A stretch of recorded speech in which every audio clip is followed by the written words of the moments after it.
Michael, we're just meeting Alex before we start consent. Yeah, that's fine.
Whenever you're ready.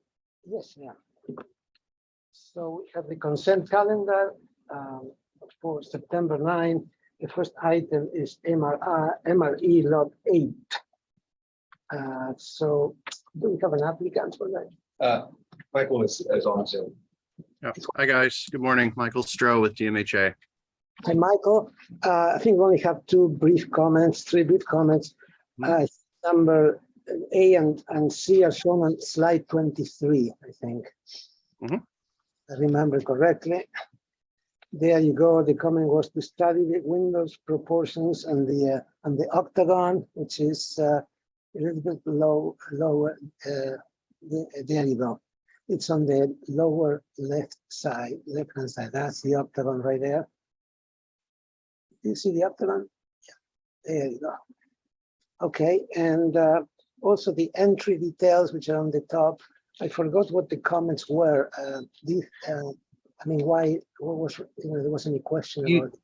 So we have the door and we have the windows flanking them, and Val had the comment that just sort of we needed to work on our proportioning of the stone versus the windows, which we've done, just to kind of just even it up a little bit, so that it looks appropriate. David, can you show the entry? The one with the in the center is with the stone around it. There you go. Yeah. Okay. Yeah, it seems fine to me. Okay, and then I think the slide 19 shows the retaining wall going back into grade. Right? Is that right, Michael? That is right. Yes. Yeah. Should be.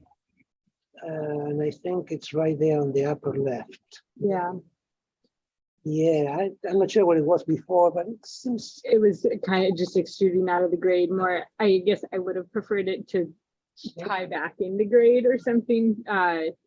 It seems a little bit, especially that arbitrary step by the solar panel, but I think it'll be screened enough.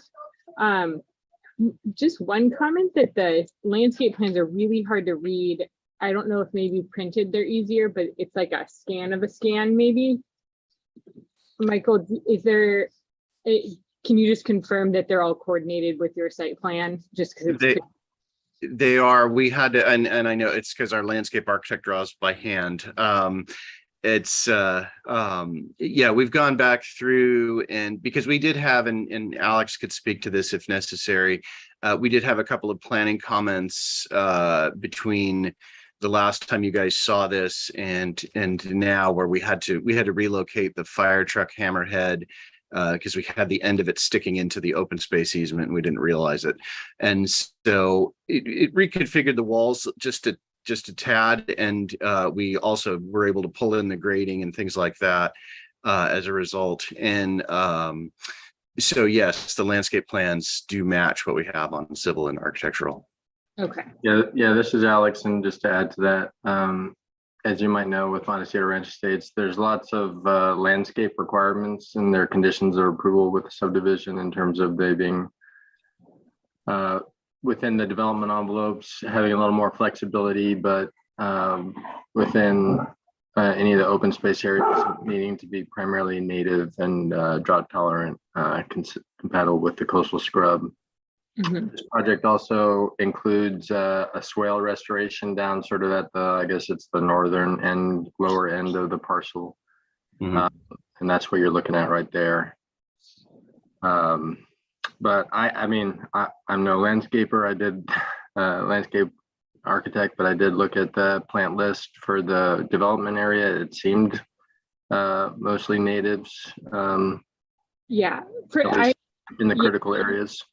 exactly. From what I can see, the species are fine. It was just especially in that, it's probably because it got erased and redrawn in the fire hammerhead area. I couldn't decipher the symbols in the plan. But I think the species are fine. So I'm fine with going ahead. Okay, so we're good with this. We also have a second item, C2 on 2345 Lily Avenue. It was a trellis. It is a trellis. Just to be clear, I'm good. Oh, yes. You're good. You're good Oh, to go. all right. Thank you, guys. You're welcome. Hi, Liz Hughes is presenting for this one. Is it possible? I don't think she's in the Zoom now. Is it possible to admit her to the Zoom? Yeah, well, Oh, yeah, she means she's. yeah, and Yeah. well, let me ask you this: are there any changes to the plans? Because we have no comments, meaning everything we saw was good. I know you have a little bit more detail on the trellis. Is there anything else that we need to know about this project? We've been working with the Summerland committee to address their comments. We did change a few of the materials on the material board. Okay. The existing plaster is remaining, awnings are remaining. We changed the roof. We are painting the existing and proposed framing. If you go to the last sheet, we did change the roofing material to a darker color, as well as changing that light fixture out to a smaller fixture. And if we go to the elevations, we did have some larger fixtures on the elevations previously, which were removed, and we're just replacing the existing fixtures. On the next sheet, the proposed. So just in the center where that arched opening is, there are two sconces there, and those are the ones that are being replaced. Okay, good enough. Yeah, ready to go. Very good. Right? Yeah, we'll approve it. There's no proposed landscape plan, right? No. Because you are There's not.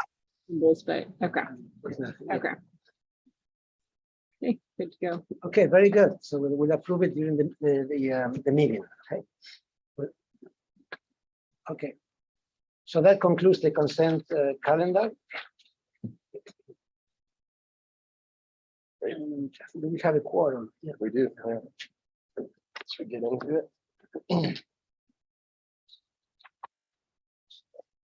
Okay, yeah, 9:03. So we'll call the SBAR meeting of September 9th to order, beginning with public comment. Is there anyone from the public that would like to speak on an item that's not on the agenda for today? If so, please raise your hand or step forward.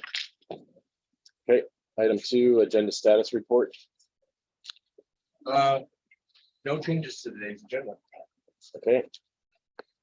Item 3, the minutes. Looks like we have 2 sets to go through, July 22nd and August 26th. Which one do you want to do first? So July 22nd. So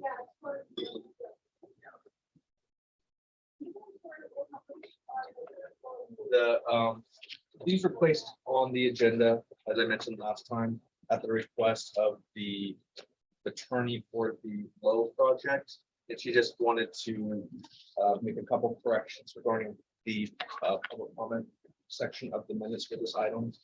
I believe the Lemons were different projects, as far as I can tell, and her client is not with me. She wanted to make sure that he was included as being an independent spoken on this item.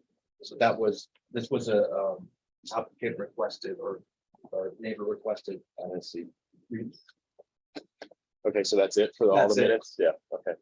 I make a motion to approve the revised minutes for July 22nd. Okay, all those in favor? Aye. Aye. Opposed? Motion carries. Moving on then to minutes from August 26th.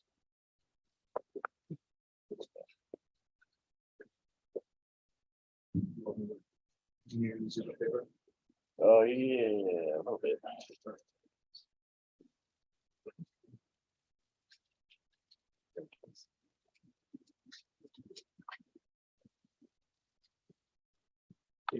September 9.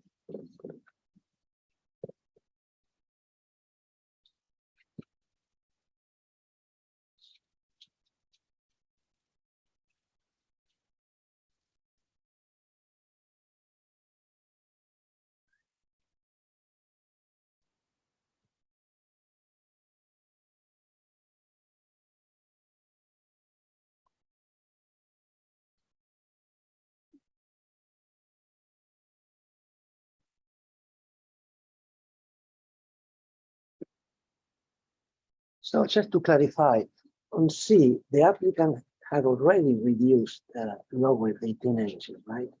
It's not a, think, isn't that what he said? Like he said at the, I think he said he was going to. said that Yeah, the the story polls didn't show it, story, I think he said that he's going to lower it. Yeah. so that it would meet the height requirement. Okay, So should we say the reduction of the residence? yeah, Of 18, helps to improve the the process. 18-inch reduction in the residence helps to improve the project. Yes. Or helped, past tense helped to improve the process. Okay. And then, so for item G, are we suggesting they shift the house closer to the garage or the garage closer to the house? Or I guess whatever works, right? I don't remember how that worked. I don't think it matters, I guess. Wasn't it to pull the whole house up the, Was it pulling the house up or was it yeah, pushing the but I garage thought it down? was determined that that couldn't happen based on. I think your comment was pulling the house up, Okay, but there was a question whether or not it would be possible because of the ordinance requirements. a 5-foot separation or something. Yeah. Let's just leave it as is. Right. Two.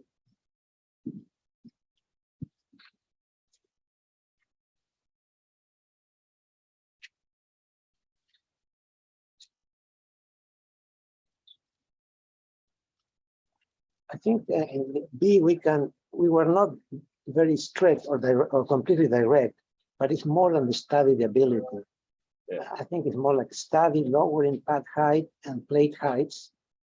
Or just lower pad height and plate heights. Yeah, okay. An omit study. Yeah, omit study ability to, and just start with lower pad height.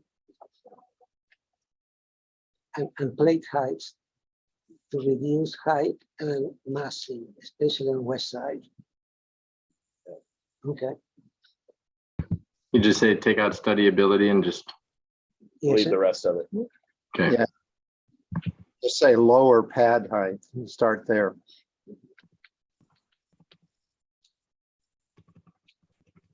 Okay,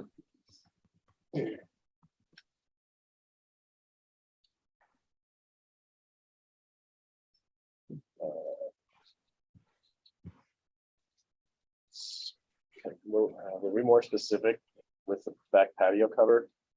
Sort of general, it doesn't provide any direction. Restudy back patio cover to. Remember what that was?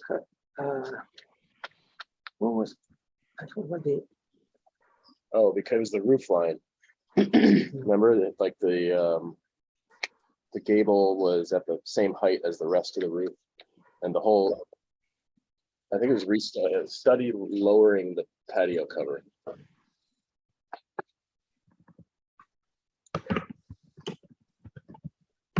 Got that up? Yep.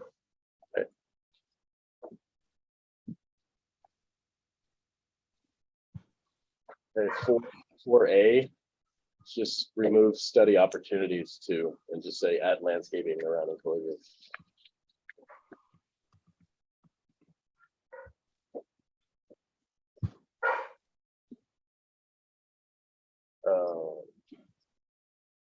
on this one, David, when it comes back, we were supposed to drive by the site on our own.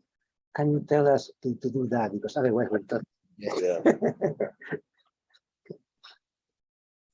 I suggested too to get a photo of what the proposed pole would look like. So I think that'd be helpful. like, yeah, D, photo simulation, or are you talking about the photo of one that's already, Yeah, one that actually exists.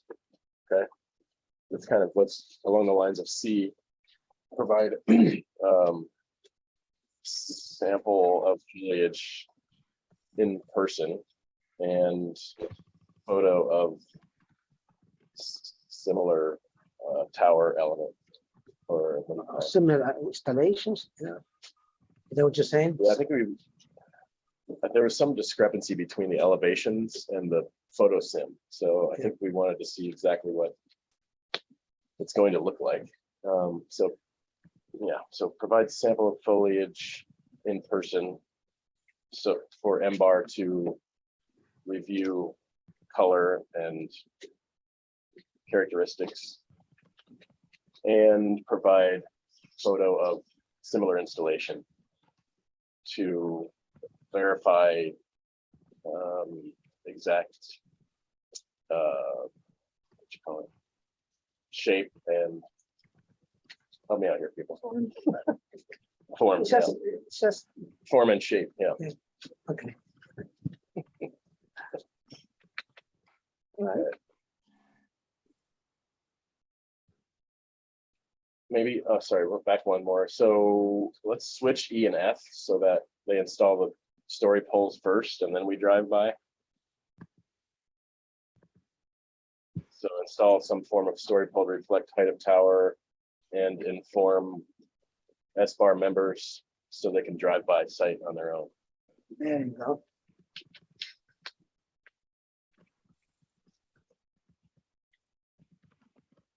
Okay, 6.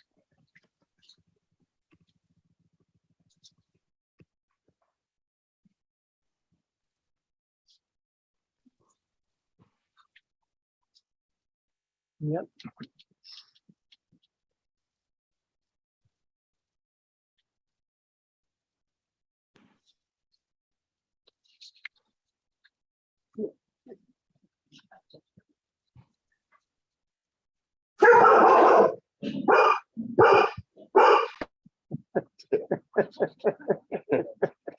All right.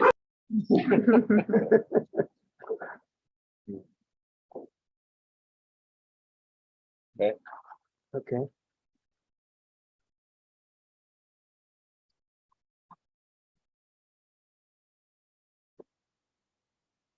Okay, in B here, it's it's a little bit more than that.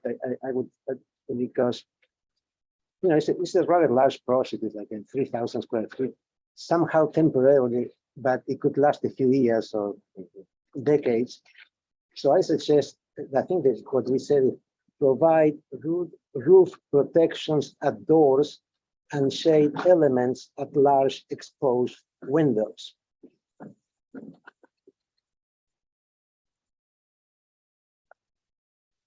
So I think that we were talking about something to protect the doors, Yeah. and there was somebody mentioned the windows. There were some large windows. Right. Did you get that, Alex?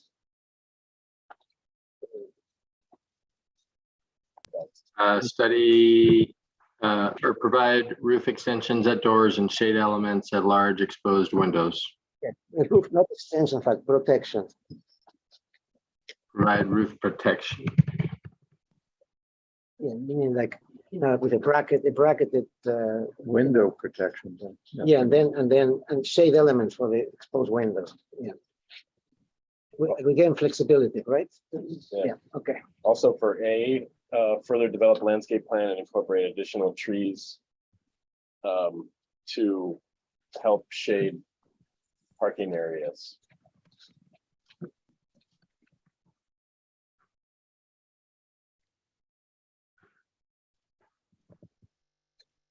Okay, 10. Suppose that's okay. I'll make a motion to approve the minutes as amended. Well, I'll second it. Abstain. Good. All those in favor? Right. All right. Opposed? Motion carries. Okay, thank you. Okay.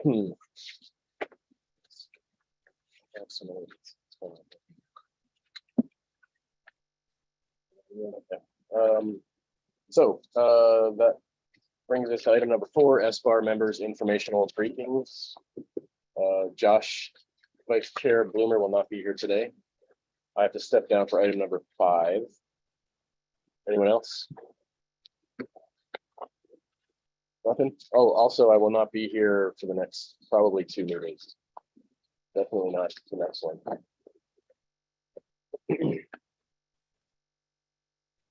Okay. All good? Well, I don't know what to say, but my future here is in doubt. I don't know what's going to happen. I've got a tumor on my small intestine. So how that's going to work out, I don't know, but if it becomes so onerous, then I'm gonna resign. So we'll see how that treatment develops, put it that way. Right. But if I can't do it, Yeah, of I'll course. just have to quit. All right, John.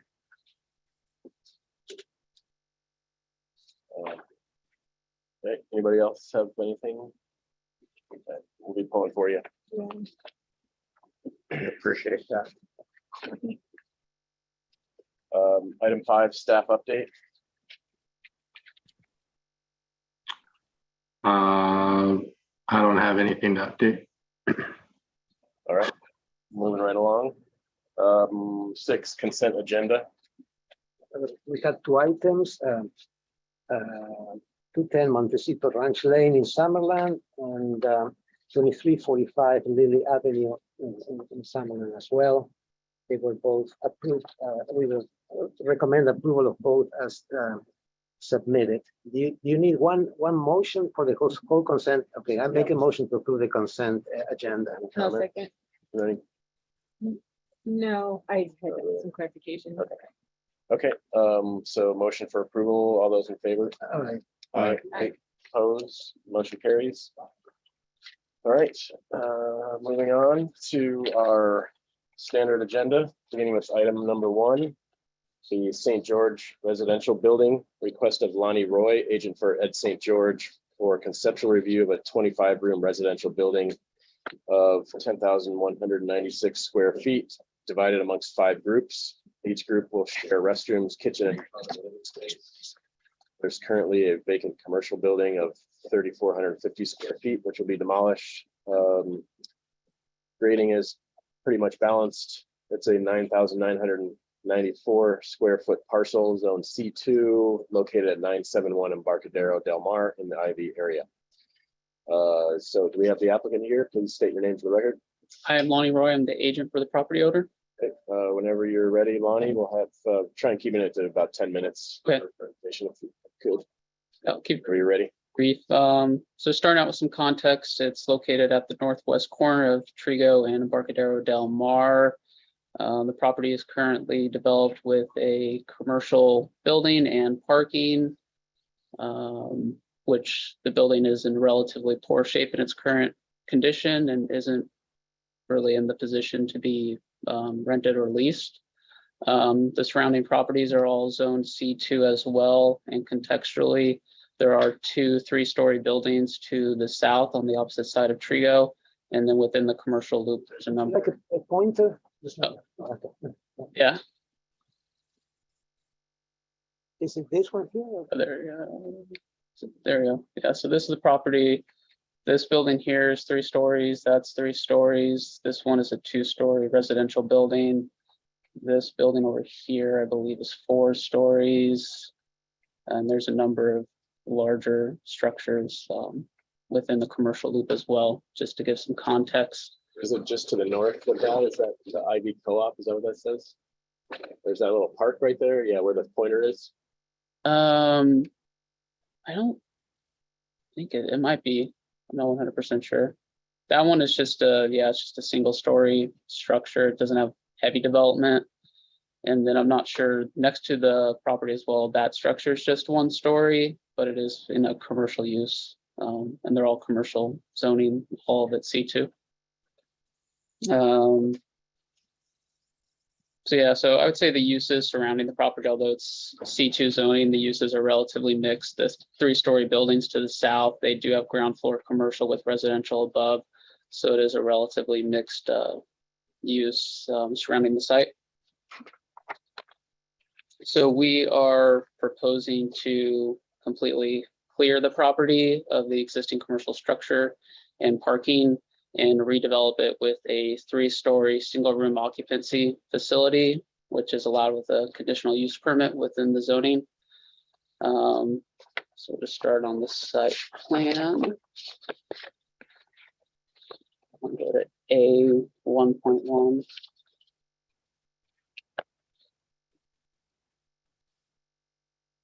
Next slide.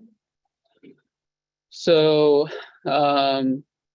we are proposing to redevelop it with a single room occupancy facility. The design aesthetic is sort of our modern take off of dingbat apartments, which were popularized in mid-century throughout LA. So it's our sort of modern take, keeping with the contemporary modern aesthetic within Isla Vista and of the existing building on site. So the ground floor has the building oriented towards Trigo, similar to how the existing commercial building is. We have an office located at the southeast corner of the building, and the remainder of the ground floor has one sort of residential pod, we're calling them, with a group of rooms. And then on the westerly side yard, we have a trash room and a bike room that are within the building itself, with additional bike parking within the side yard. Parking is located to the north of the building, with the second and third floor overhanging the parking. Stormwater basin, treatment basins are located adjacent to the sidewalk along Trigo, and then also along the Embarcadero Del Mar, with a number of frontage improvements, sidewalk and driveways of the such. Let's go to the first floor plan. You can go over real quickly, see in a little bit more detail. So the office, which isn't labeled right now, is at that southeast corner there. Residential pod. So this one has 4 rooms with shared kitchen and bathroom facilities, with the trash and bike storage off to western edge, and 2 staircases on either end of the building. Next slide. So second floor, over the office, there is a mechanical well, which sets back the second and third floor massing from the street corner a little bit more. I'd also like to mention that from Embarcadero Del Mar, there's a relatively large street tree. So the eastern elevation of the building is relatively screened from Embarcadero Del Mar. We're out of the drip line of that tree and proposing to retain it. So each second and third floor has what we're calling residential pods. So they each have 2 pods, so a number of rooms which share a kitchen and bathroom facility. And as mentioned before, the mechanical well is located above the office. Next slide. So this floor plan is fairly similar to the other. Same thing, 2 residential pods, the number of rooms and shared facilities. Go to the elevations. So these are the non-rendered elevations.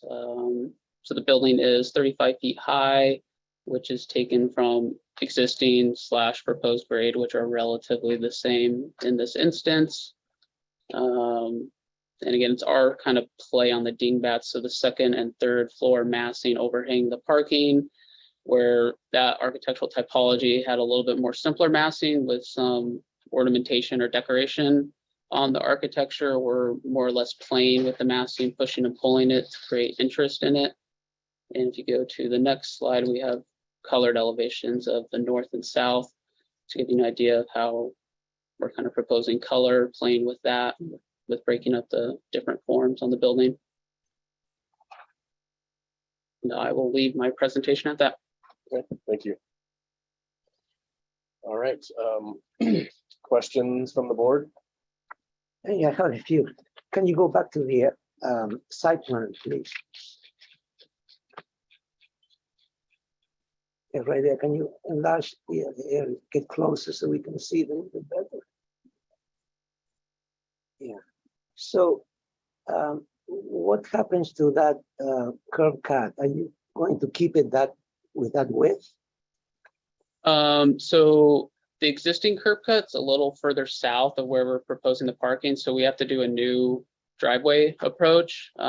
We did meet with, we got staff comments, and transportation wants that driveway wider than what we were showing there. They want it 25 feet wide.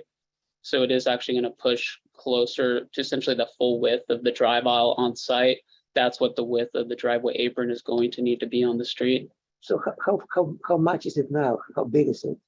I think it's just a little bit, it's 21 feet 4 plus 3 foot. They wanted that, and so they're going to push this, and they want it even larger. Yeah, they want it 25 foot. Wow. Minimum. And here is also curb cut or what's, Yeah, so that's an existing curb cut, so we would be removing that and just replacing it with sidewalk. any other street improvements, any other street trees or anything? Yeah, so this is the existing street tree, which is pretty mature, has a pretty wide canopy. So our building is outside of that, but all of the sidewalk and flat work underneath it is, you know, Mhm. pretty raised up and here regular right now. So we're proposing to replace all that. Then there's also in this location here, one of the past uses of the commercial building was a restaurant, and there's a grease interceptor that was installed in the right of way. So we would be removing that grease interceptor. So this is also sidewalk or not? Correct. So you're gonna have a very wide sidewalk there? Yes. Any landscaping here at all or what? Yeah, I didn't go to it, but the last slide on the presentation is our landscape plan, which is, I see. I'll say, coastal plant palette. Kind of scroll up, there's kind of photos of the plant palette. I see. And what happens here? Nothing there?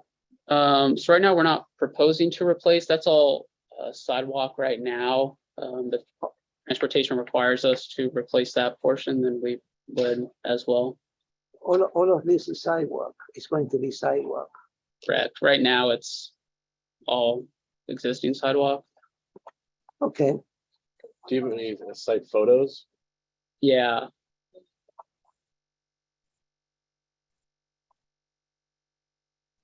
That's along Trigo, so that's the left side yard. There's an current driveway apron there, so we'd be removing that behind that gray car. Right now, the building is right up against the sidewalk, so we would be pushing our building 10 feet back from that. So here you can see, Please intercept. that's the grease interceptor, and it is within the right of way right now. Right now, the building's on the property line, so everything east of that is within the right of way.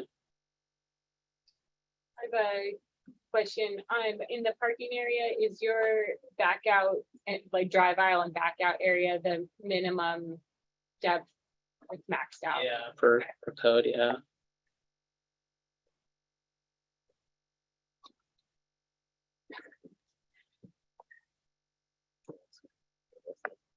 And yeah, so we'd be proposing to remove all of these existing improvements.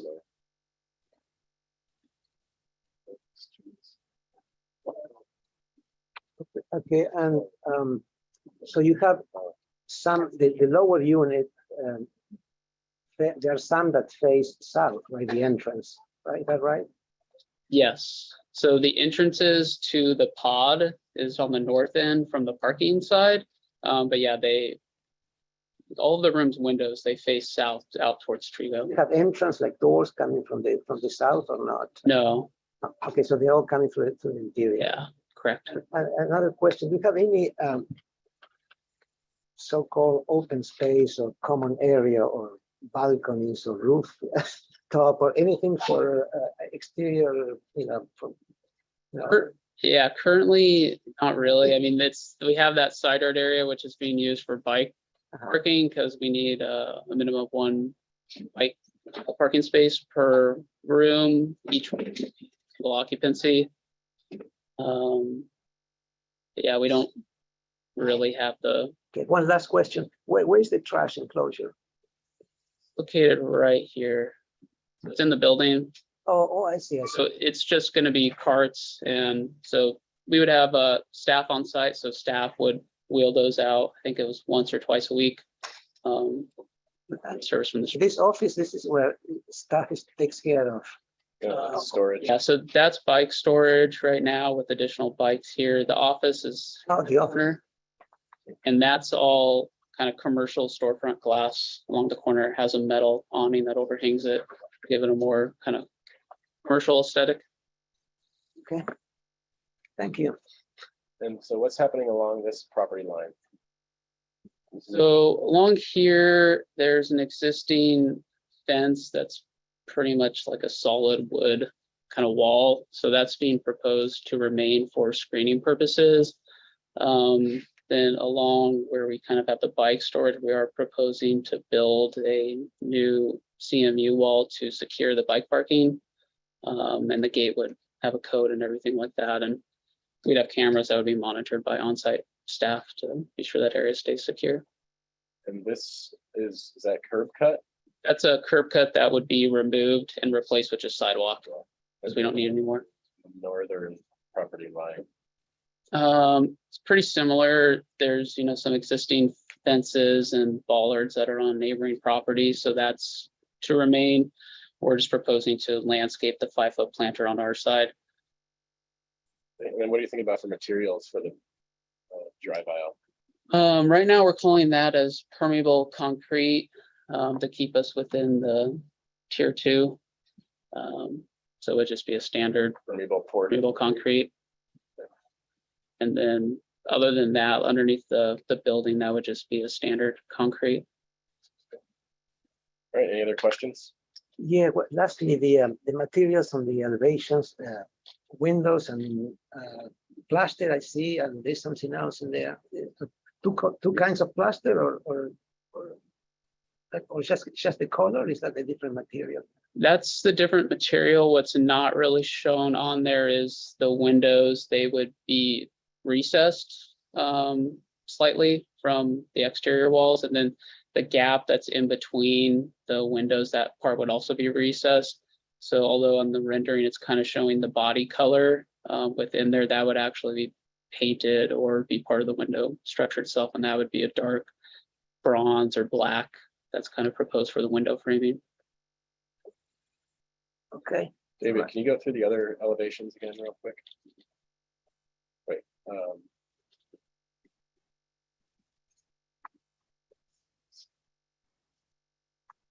Do you have rendered east and west elevations, or is it just? Not at this time. Okay, other questions?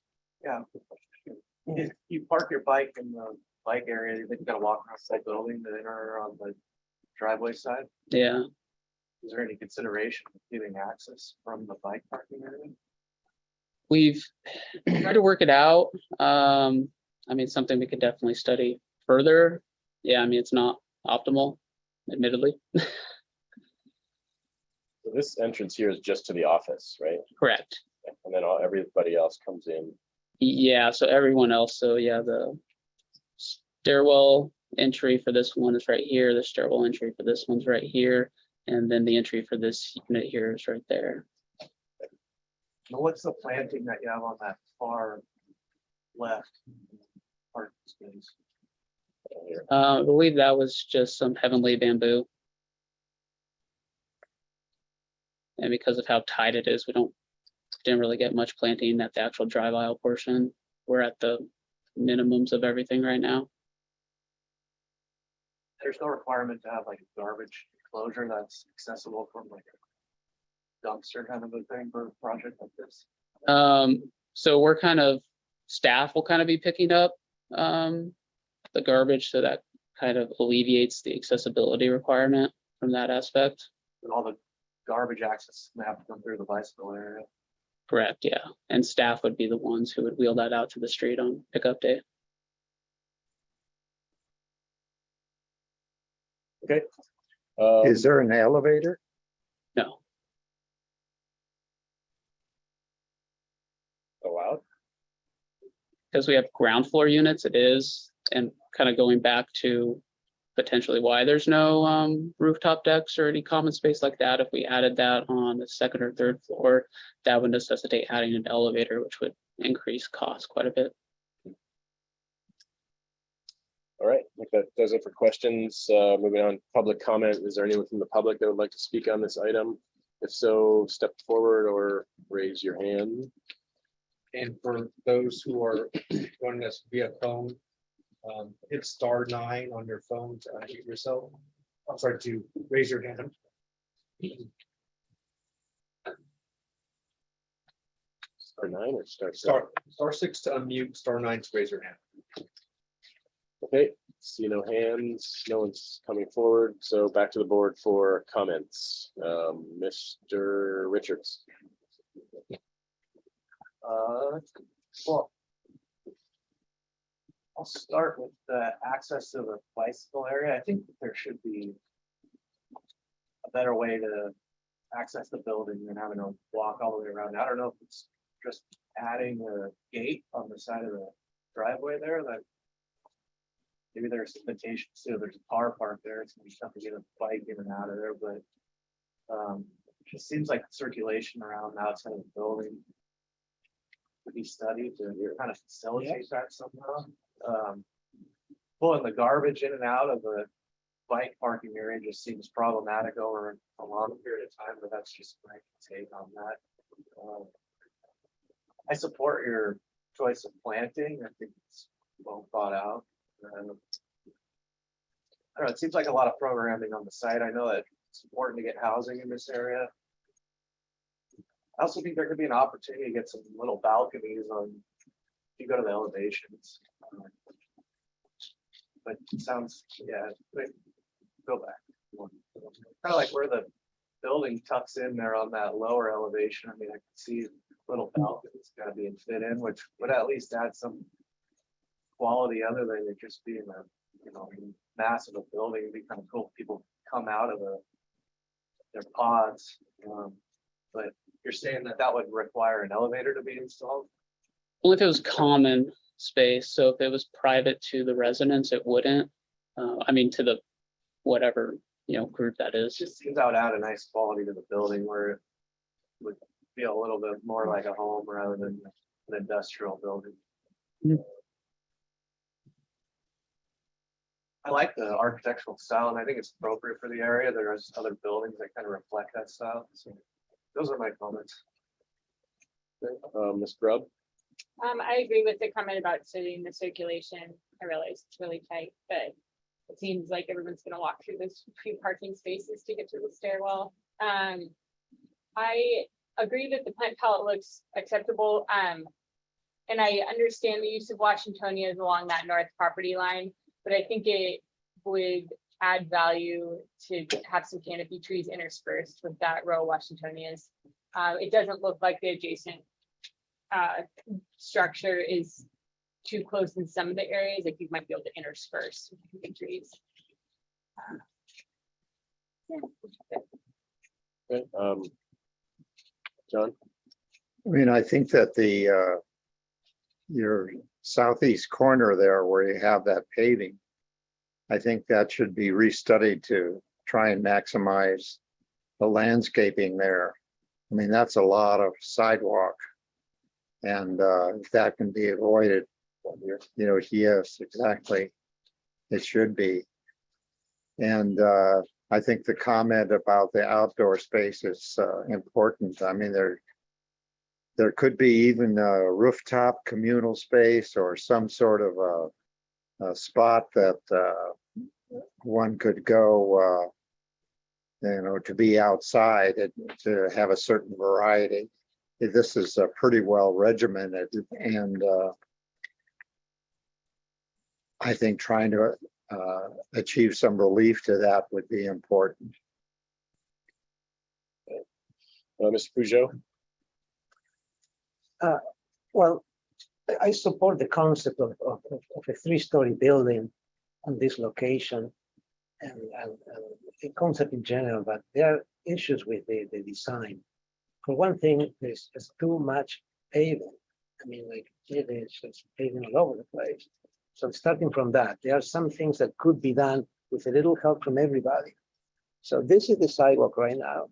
I understand that the county is difficult. They would say, well, this is public land, but the sidewalk could really be like this and connect. So all of this area like this could be gained back to landscape, and that would be.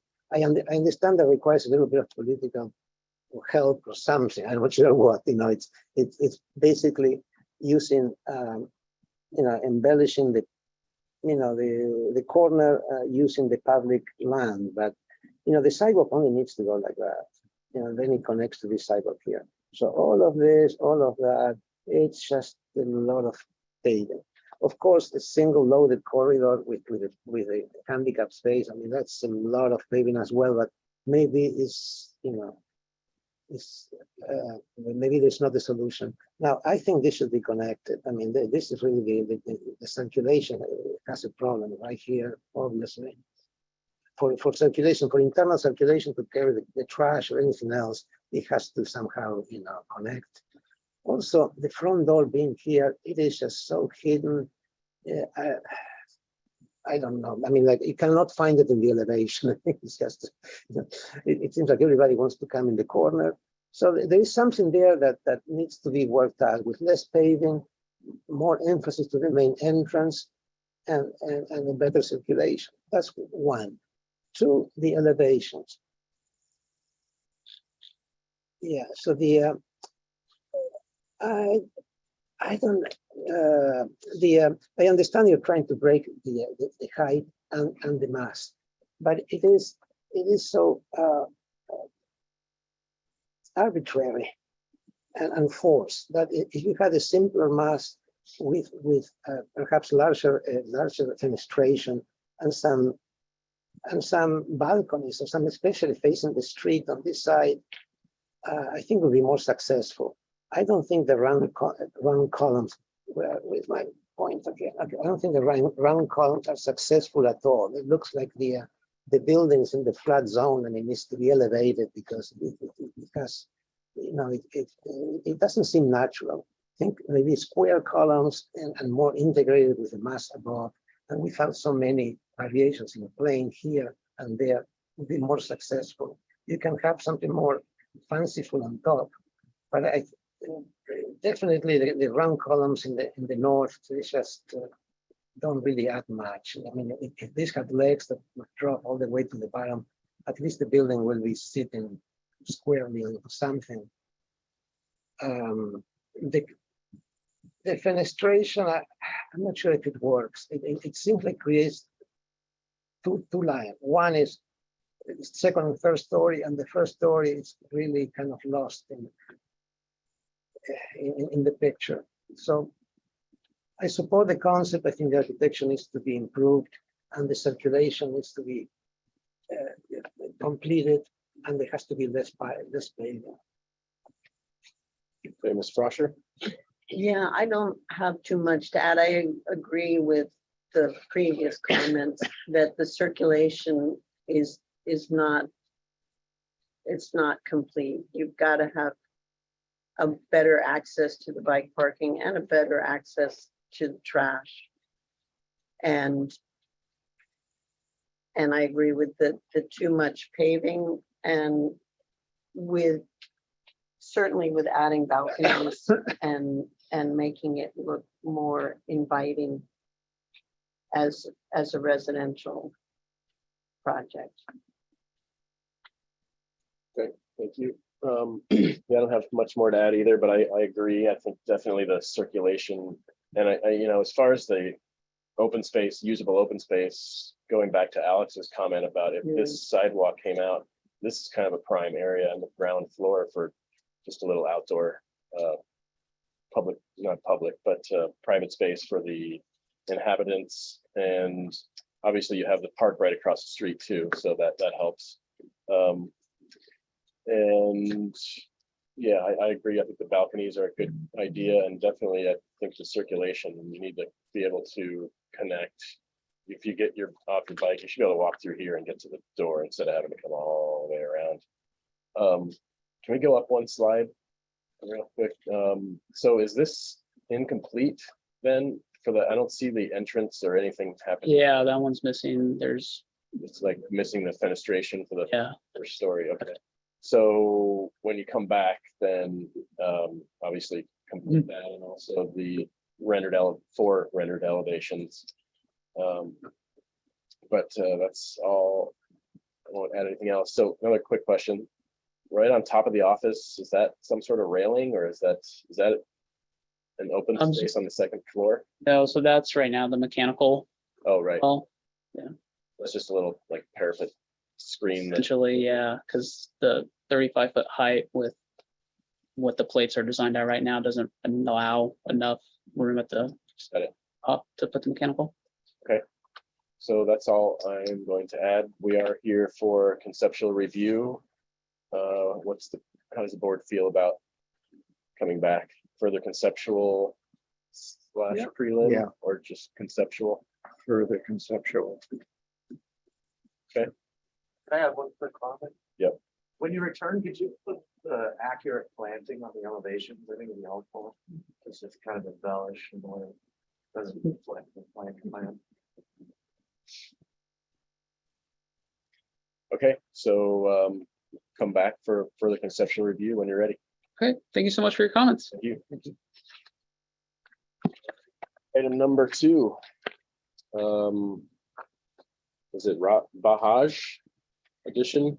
Request of Johnny Hirsch, agent for Carolyn Setin Bahaj and Rajiv Bahaj for conceptual review of a second-story addition of 1,512 square feet to the existing residence. It's a half-acre parcel at 4730 Sierra Madre Road in Goleta area. And we have the applicant here. Say your name for the record. Johnny Hirsch. Yeah, Johnny, 10 minutes whenever you're ready to go. Just tell David which sheets. David, can we start with the neighborhood photographs? Yep.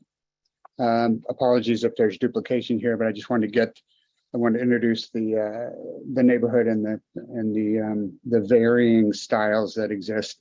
There's the property indicated there, 4730 Sierra Madre. That is looking towards the end of the cul-de-sac that the property is on, looking west. That is a neighbor across the street. Another neighbor. That is another neighbor, sort of. Just giving the kind of eclectic, and some houses have been renovated, some have remained the same, such as that. This is our property here. It's kind of a Spanish in name only Sino, built in the late 60s to the specifications of what appears to be a developer. Keep going there. There are other Spanish styles in the neighborhood that have done a little better job than our house.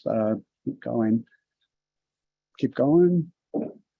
That's us again. Sorry about that. Just wanted to show a couple more sort of Spanish and modern updated versions of Spanish.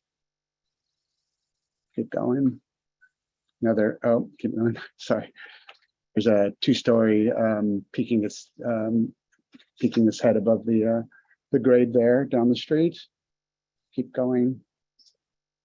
I'm sorry, is that it? Okay, let's get to our drawings. I just want to give you the kind of the lay of the land here. We are proposing a new second-story master suite and bedroom for their family that utilizes the property full-time and invites their respective parents to kind of often because we live in Santa Barbara. The lot slopes drastically down in the back, affording incredible views towards the mountains on the north, and it has incredible views from the proposed second story over to the ocean and over to Carolyn's place of employment at UCSB. She could check the bike traffic on a daily basis from the new master suite. Next slide, please. Existing house is that. Next slide, please. Upstairs, the proposed access to upstairs is in that corner by the kitchen, which will also get a much needed update. That's primarily the area, the scope of work is that upper left-hand quadrant to get upstairs and the kitchen remodel. Next slide, please. This is the second story proposal with bedroom, office, and a second bedroom towards the back with a proposed roof terrace that will enable that incredible views from upstairs and exterior space. rendered roof plan with that roof terrace, which is privatized to most sides and doesn't have any direct views from adjacent properties. Existing elevations, that south elevation shows the strangeness of the style with garage doors that don't match the style of the house.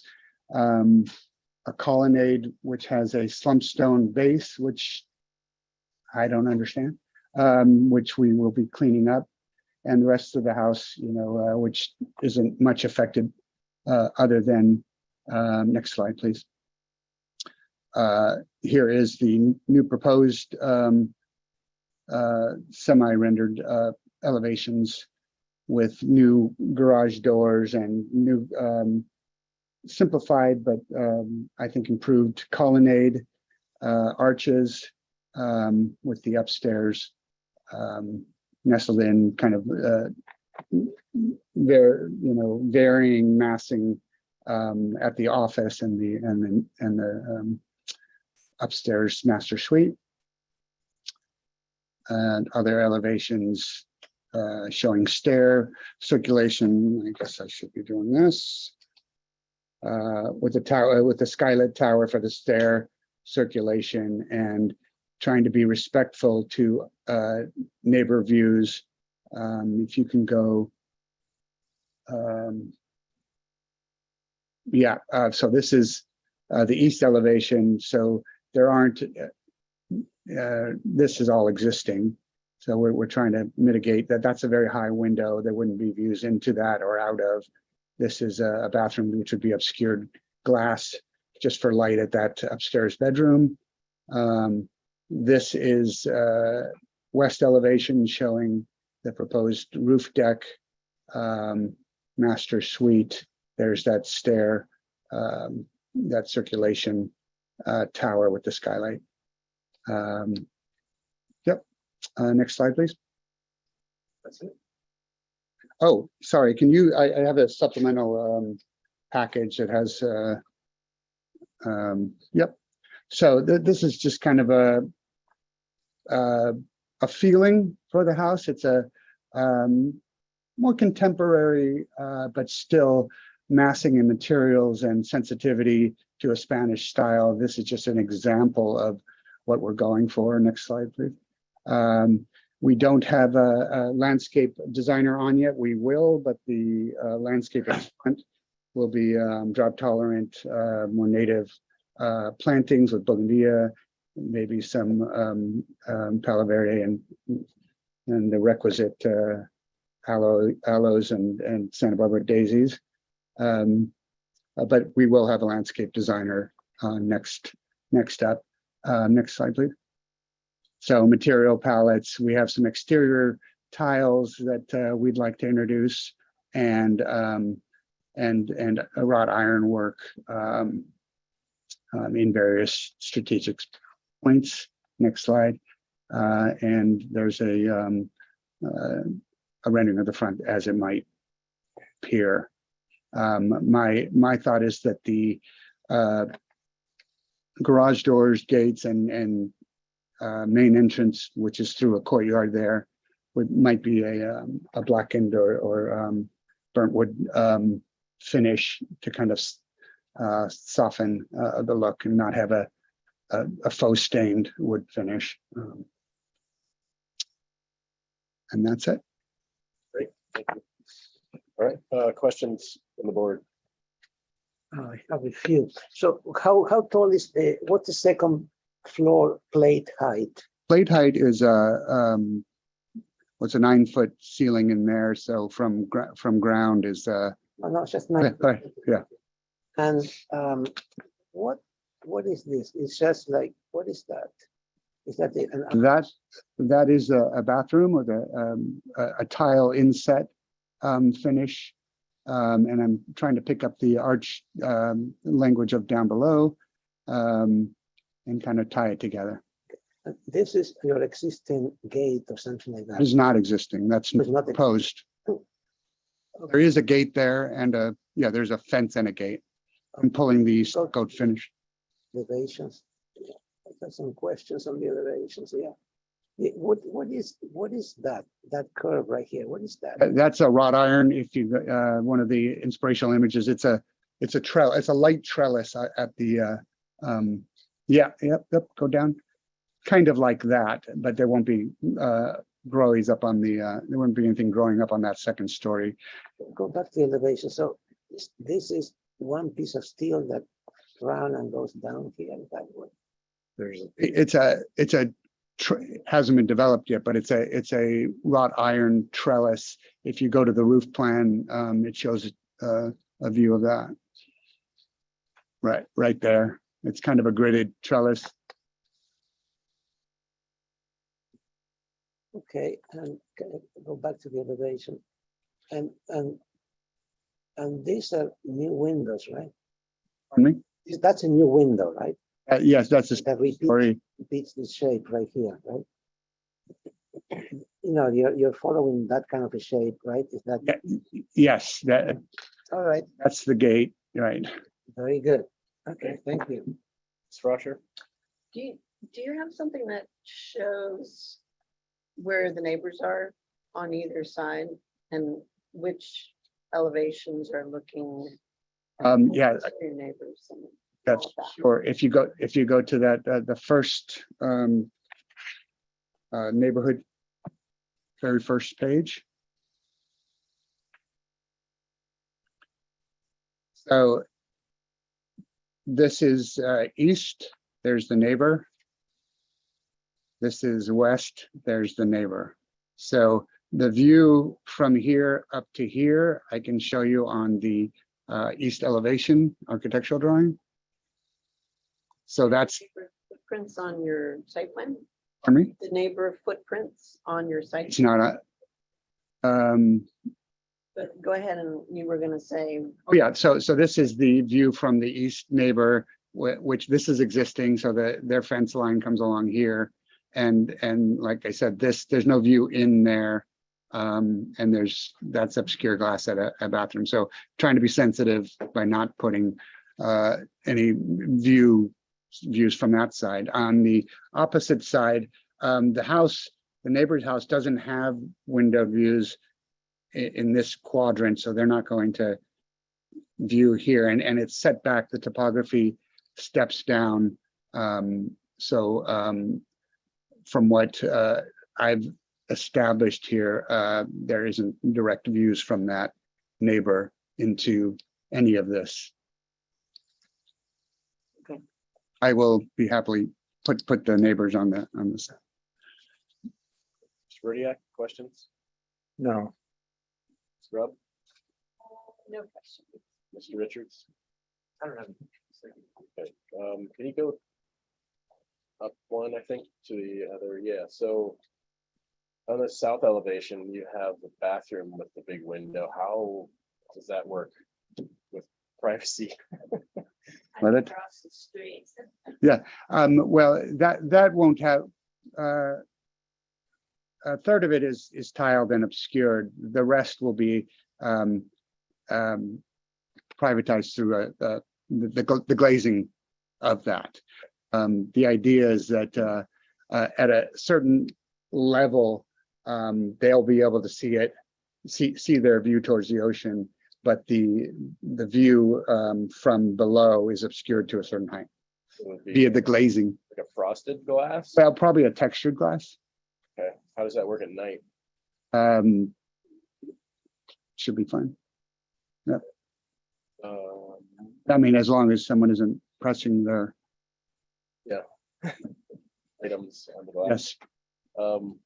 Okay, any other questions? Wait, so is the tile that you see there on the outside of the building, or is that inside? That's outside, and that's that cement tile sample that I have one question.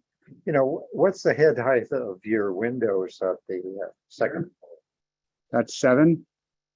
or 7 feet? Mhm. Okay.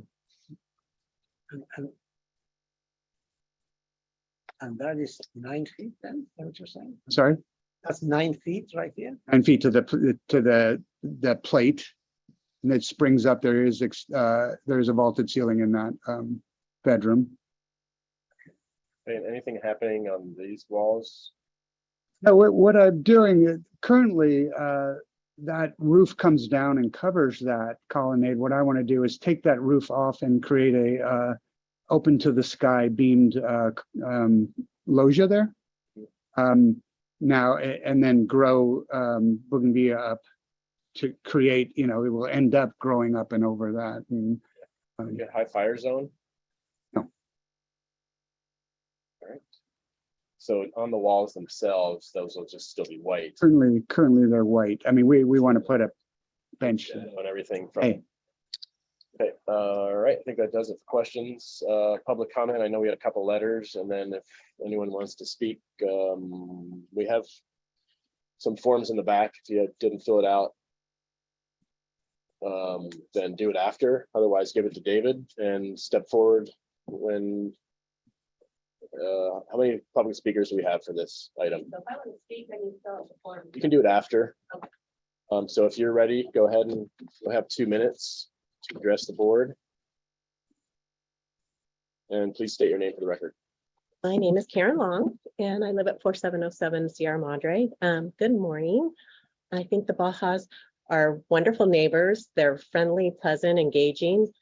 But I really don't want a 2-story home in that part of the neighborhood. I know a few years back, we've lived there about 12 years. And right before we moved in, the house right next door to us, the owner at that time wanted to build a 2nd story, and the neighbors at that time were against it. So the 2-story, that's one that I believe it's not consistent or compatible with the current neighborhood. Also, the average square footage, I was calculating the average square footage for like the immediate area, and gosh, sorry about this. For the vicinity homes is 2,088 square feet, and their current house is 2639. So their current house is already larger than the existing square footage. And then if you're going to add on the 2nd story, which is approximately 1,500 square feet, their total square footage is going to be about 73% larger than like the 8 surrounding neighbors. So I think that's out of character with the neighborhood too. Also, I think they're going to be blocking the mountain views. And not only are they blocking the mountain views because they're adding the 2nd story, we live on a ridge line, and their driveway is a fairly steep driveway, and it's about a 25 to 30% grade up to their driveway. And then if you're going to add a 2nd story on top of that, it's just making it that much taller. And our road is fairly narrow, I think, for the area. If you have 2 cars parked on either side, you have to maneuver through. So with the existing single level, if you add their 2nd level and essentially open the floodgates for more 2nd stories in that area, I don't know, I'm thinking it's going to turn into something more like Stork Ranch, where like once you get in there, you look up and you can't even figure out which direction you are, on a cloudy day because the buildings are so tall. That was the 2-minute bell, by the way. So Oh, okay, thank you. So I was going to say in ending, I'm not sure why they need more square footage in their 4-bedroom, 3-bath home they purchased less than 3 years ago. If they need more space, I was thinking about what about incorporating the courtyard, and then they already have a 3-car garage, a courtyard, and maybe take one of the three garages, or maybe possibly an AUD unit. thank you very much. Anyone else wants to speak on this item? And for those listening in via telephone, if you press #9, then you can raise your hand if you want to speak on this item. And we had some letters also. Maybe we can pull those up. I didn't have a chance to review them. Okay. So there's an HOA for this area. Okay. All right, very good. Okay, see no more hands going up, so we'll bring it back to the board for comments. Ms. Frasher, you want to start us off? Well, I feel like we maybe don't have enough information about the neighborhood, about the sizes and the general disposition of the way the surrounding neighborhood is.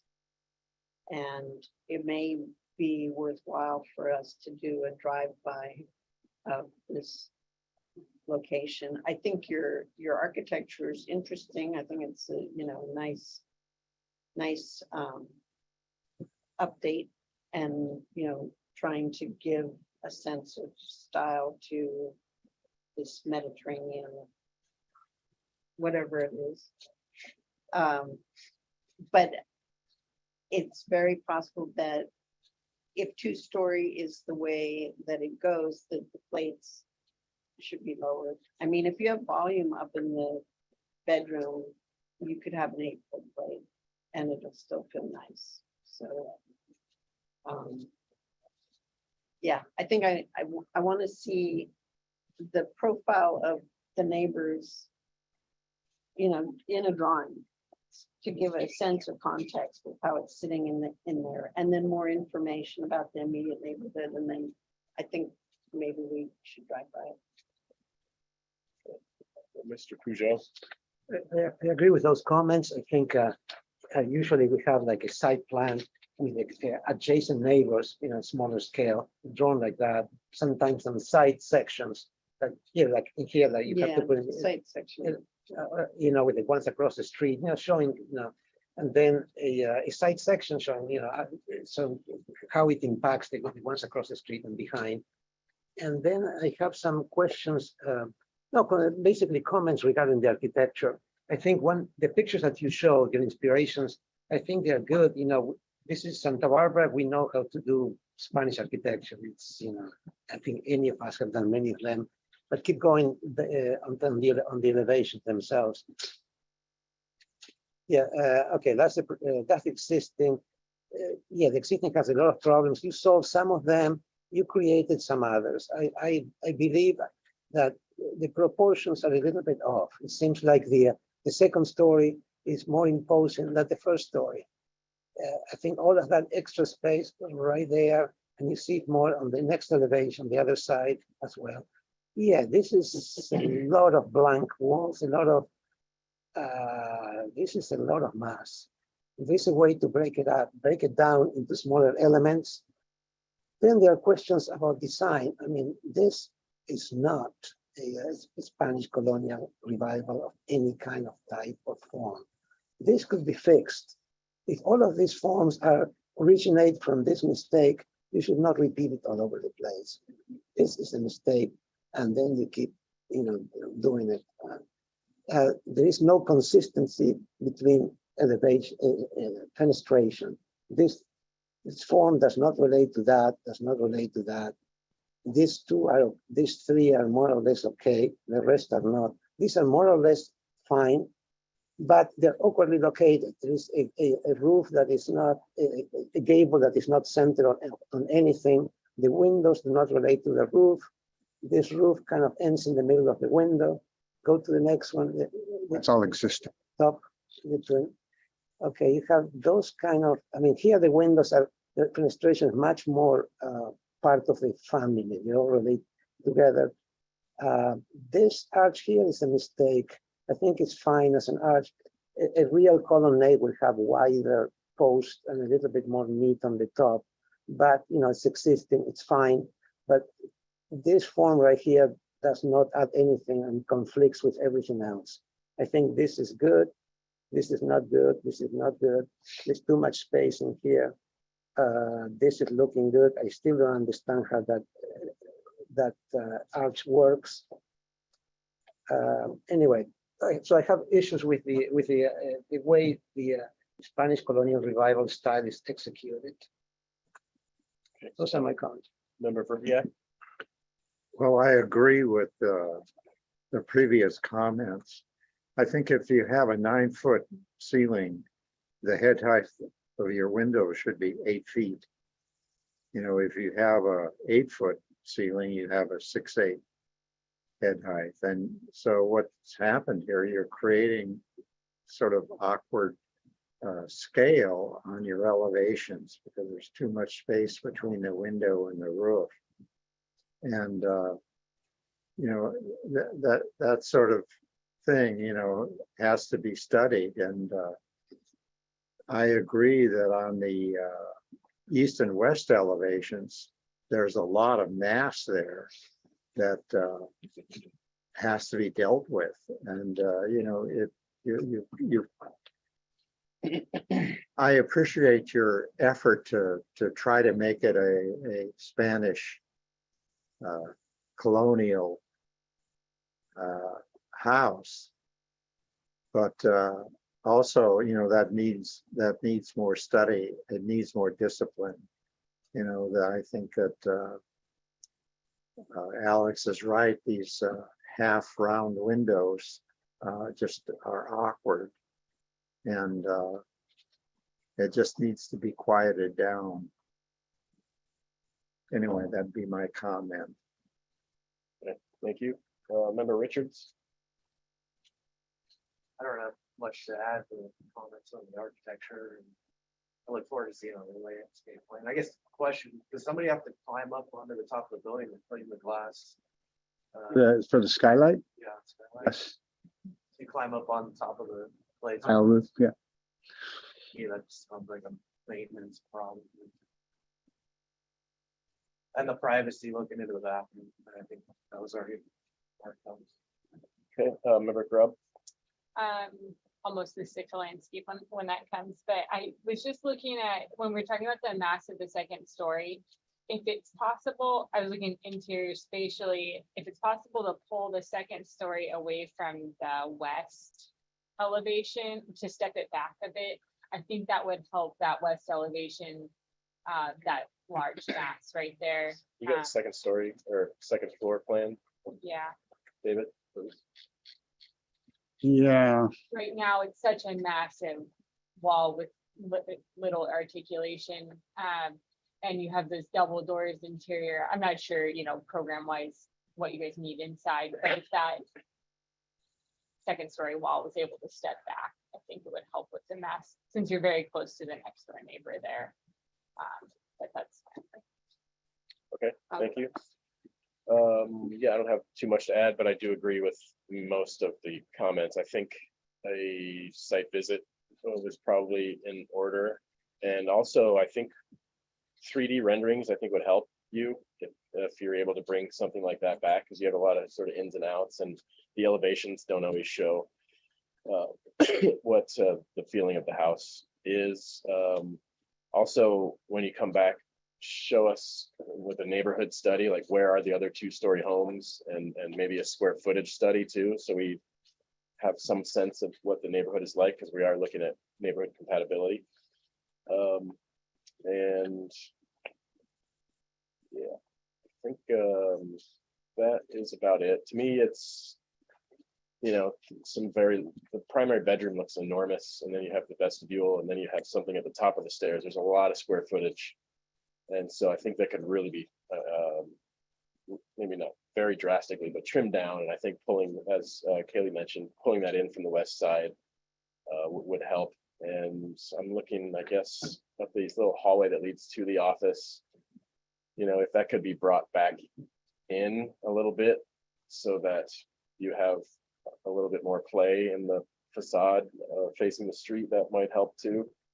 But I think, you know, Alex touched on there's a number of things that I think need to be worked out. To me, the overall, the second story feels really heavy, and I think the mass needs to be addressed in bulk. And so I think that's all I have. Any other last minute comments? Okay. So we are here for conceptual review.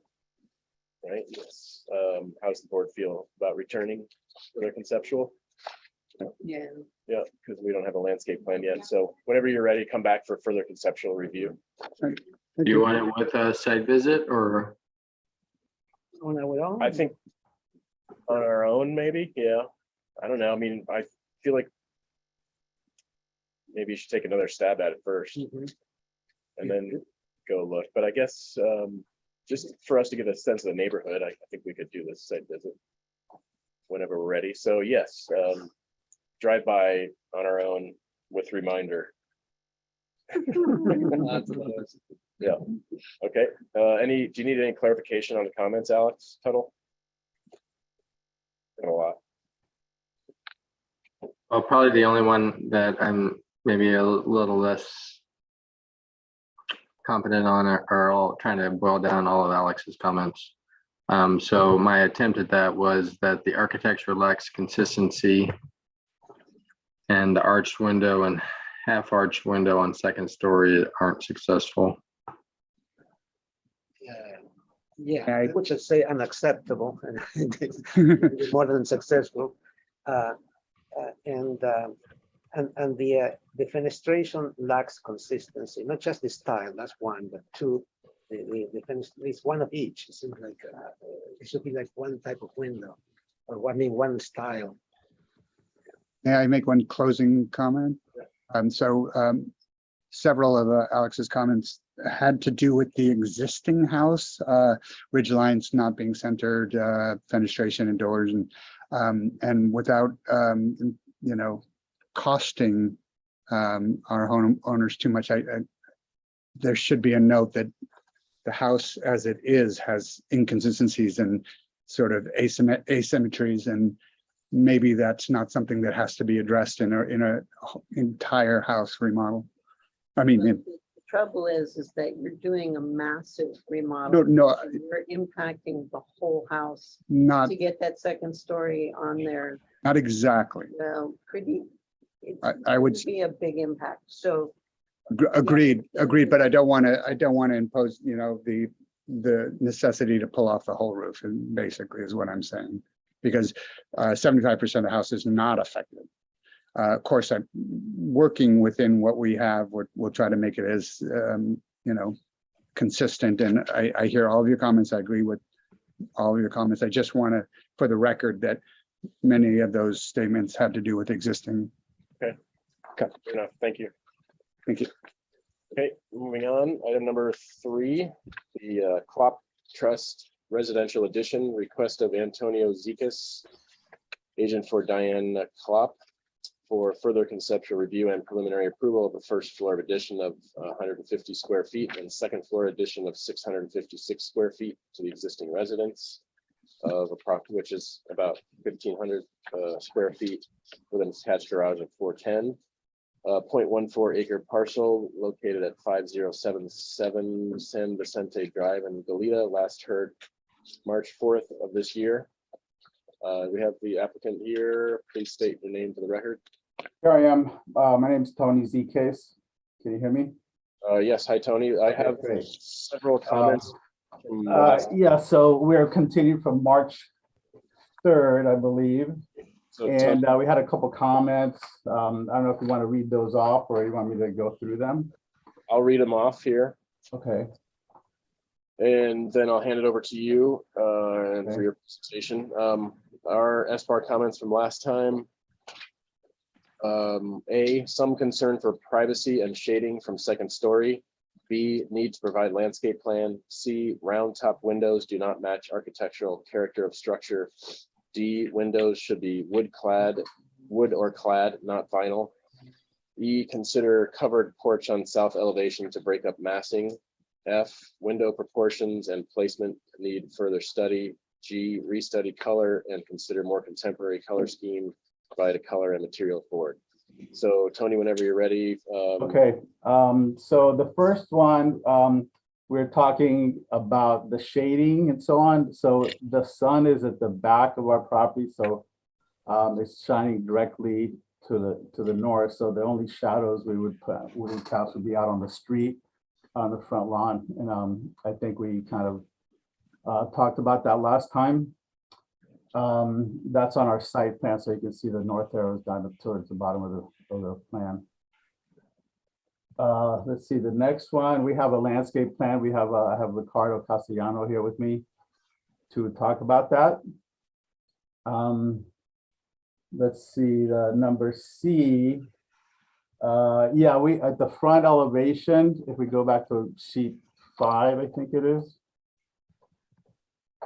Or actually sheet 3 So give us a second on to the plan set. technical difficulties here. So bear with us for a moment. Here you go, sheet, the third sheet. Can you hear me, Tony? Yeah, you're not coming in very clear. Okay, well, we're just having technical difficulties, so give us a minute. Okay, sure.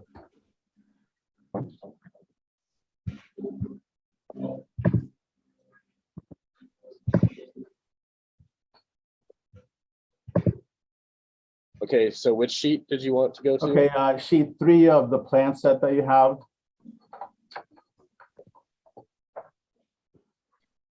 It'll be the elevation sheet. There we go, that one. So if we look at our north elevation, the previous version had like a round window over the front door. And then we have an arch window above that, and that was looked a little more contrived there. So we made it the round window. But the client was she kind of liked that arch, so we left that one in there. Now, the other item was about the trellis at the back, some kind of a porch cover to kind of break up that 2-story wall. And there's a setback back there that we're going to run into. So I instead put some window trellises over there, and I opened up a door to that back porch. And you can see that on the south elevation. The other elevations kind of remain the same. We did change the color of the house. We had it was like that light blue or that sky blue up there. And so we went with more of a taupe and more earth tony. I changed the color of that front entry wall to kind of give it a little more emphasis at the entry there. Let's see what else we have. We got the colors. And oh yeah, and so on that colors and materials call out there at the bottom right, I noted that we're going to have wood windows by Marvin. And Marvin Signature Series Ultimate Wood Clad Windows. That was the board suggestion as well. I think I have all these covered. If you have anything to add or any questions or anything. All right, great, thank you. Questions from the board? Yeah, there was a comment about consider porch and south elevation to break up massing. What came with that? On the south, oh yeah. That was the, yeah, that's the porch. But like I mentioned that there's a setback issue back there. So we couldn't project the porch out into that area. We're right, if we look at the site plan, we're only about 3 feet away from the rear setback. Oh, okay. So I thought, that would do the trick to help us break up that wall with a couple of window trellises there. Okay. And one question about, can you go back to the front elevation and blow this up a little bit? The front elevation. Yeah, there you go. That one. The front. The north elevation, yeah. Yeah, that's the north. They're both the same, right? Proposed. Yeah. Can you get closer on that?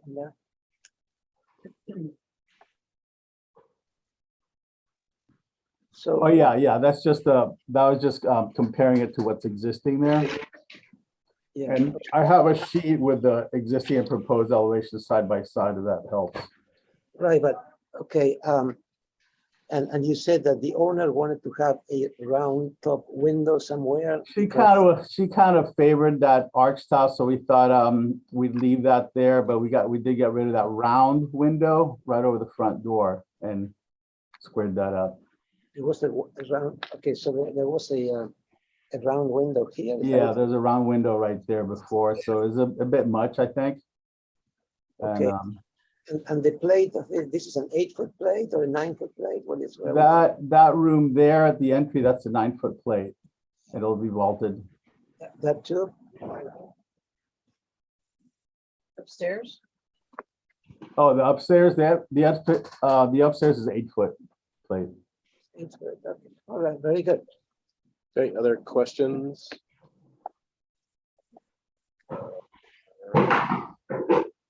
All right, public comment. If there's anyone from the public that would like to speak on this item, please step forward, or if you're calling in via telephone, press *9 to raise your hand.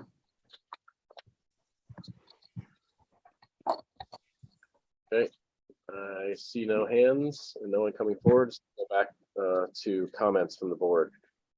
Mr. Pujo. Yeah, well, I just think that this innovation needs a little bit of help in terms of one type of window, another type of window, another type of window, and maybe something similar. And what I suggest, that maybe something that it also looks like a big hat, like a big piece on top of something low. If considering that this part is new, maybe that roof could be raised a little bit. That would, I think, will help with the proportions. I still think that this window does not belong there. This window is very close to the corner right there. And it's very high. You can't see. We need to have David follow you. Oh, who cannot? I mean, well, and Tony can't see where you're pointing because he's. Oh yeah, I can see that. Well, David has to follow you with his cursor so that he knows where you're pointing. Right. Is that I see where you're pointing. Oh, okay. Yeah. Oh, yeah. I think So that, maybe do that again. yeah, it looks like this window is for some reason very close to the corner. Maybe Oh, that, okay. it's 8 feet. That window's at 8 feet because maybe it's a view or something. I don't know. If you wanted that, it's uncomfortably close. This thing it's not very. It doesn't match the windows. And I suggest that to raise this piece in order to make it more to emphasize the front door. I think the idea of painting the different color seems to be working, but anyway, so that's what I see. Maybe disengage that roof line from the other ones on the other side. Make it taller. Raise it up a little bit. Yeah. How far are these two at the same plane? No, that is recessed back a little bit from the two on either side. Okay. Yeah, you can see from the floor plan that's back quite a bit. What about the second story portion? Is that on the same plane? And that's let me look at that. No, that's a different plane as well. Yeah, so that the top arch window that's recessed back another 2 or 3 feet or so. Okay. Can we see So the you can maybe see it better on the isometric view on the cover page. First page. Yeah. There. So the garage and the bay window planes are the same, and then we recess back for the front door. And then we go back a little bit further for the arched window wall. We have different layers along there. I think it helps break things up there. Okay, I still I get the comment if the proportions on the front elevation are somewhat off, and the round second story window does not match the rest of the composition. That would be the comment. Okay, Ms. Brasher. Can we go to the elevations? We were just there about. Can we go back to the, yeah, where you can see all of them? So scroll up a little more. There. Oh my God. Just getting started. So just to follow up with what Alex was saying about that north elevation, the proportions of the windows on the bay down below look nice. But the window up in the big gable looks too big in every way. It's the lights themselves are too wide, it's too high. I think you could tone it down and get it more in keeping with what you've started with the bay. And then that idea of pushing up the entry roof a little bit and changing that window above the entry door to be a little smaller, and the arch, maybe, I don't know. But I think things could just be shifted around there to be more consistent with the window proportions. And it's really true on the east elevation as well.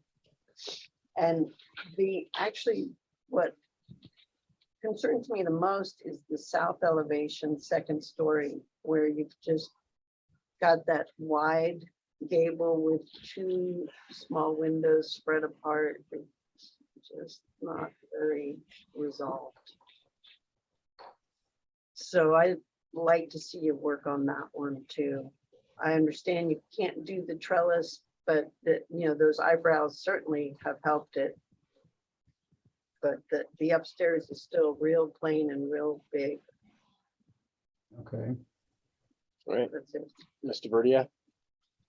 Well, I concur with those comments. I think that the transom above the front door, the transom window, should be directly above the door with no space between it. And perhaps that transom window then could be enlarged a little bit. But I think that having a space between the door and the window is kind of awkward.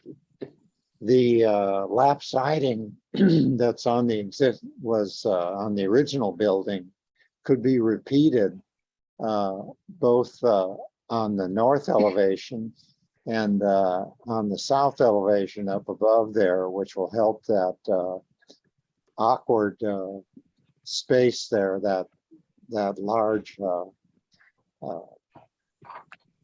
mass. And I think that's a couple ideas that you might be able to work out. Okay, thank you. I sort of wonder how you're going to get the roof to drain with those. Yeah, I was looking at that. We would have to install some crickets there to drain water towards the front. Yeah. Well, anyway, those would be my comments. Okay. Ms. Grubb. I don't have any additional comments. Okay. Mr. Richards. I don't have anything to add either. Okay, we kind of skipped right by the landscape plan. Can we, well, actually, while we're on this Yeah. page, I'll just make my few comments but I agree with what, the architects have said here. And then just looking at two things, the south, can you zoom in on the rear elevation a little bit? I like the addition of those trellises, but they're, I think, too heavy. It looks like they're triple or quadruple stacked, or maybe it's just the shadows. Yeah, it's just the shadows. It's only a 2-stack. But it still looks like 3. You have the beam on top, and then you have the purlins, and then you have something going the other way. I think that just is one layer too many to me. It looks heavy. Oh, And yeah, also, no, you're right. If we look at the west elevation from the side, so there's yeah, so yeah, you're right. So we have the bracket, then a beam, then a 2x, or so I'd back off that a I'll little. fix that. And then you have to be aware if are you in a high fire zone, and do your members? No, we're not in high fire. Okay, I just assume everybody is these days. Yeah, right. The only other thing, if you can just slide down a little bit to the colors seem a little bit too heavy and saturated to me. I think that you could tone those down. I mean, I like the color choices on the palette, but they're too dark. Too dark, yeah, and bold and heavy. So I think backing off those, you stay the same theme, but yeah, it's going to be too heavy. And then let's take a quick look at the landscape plan.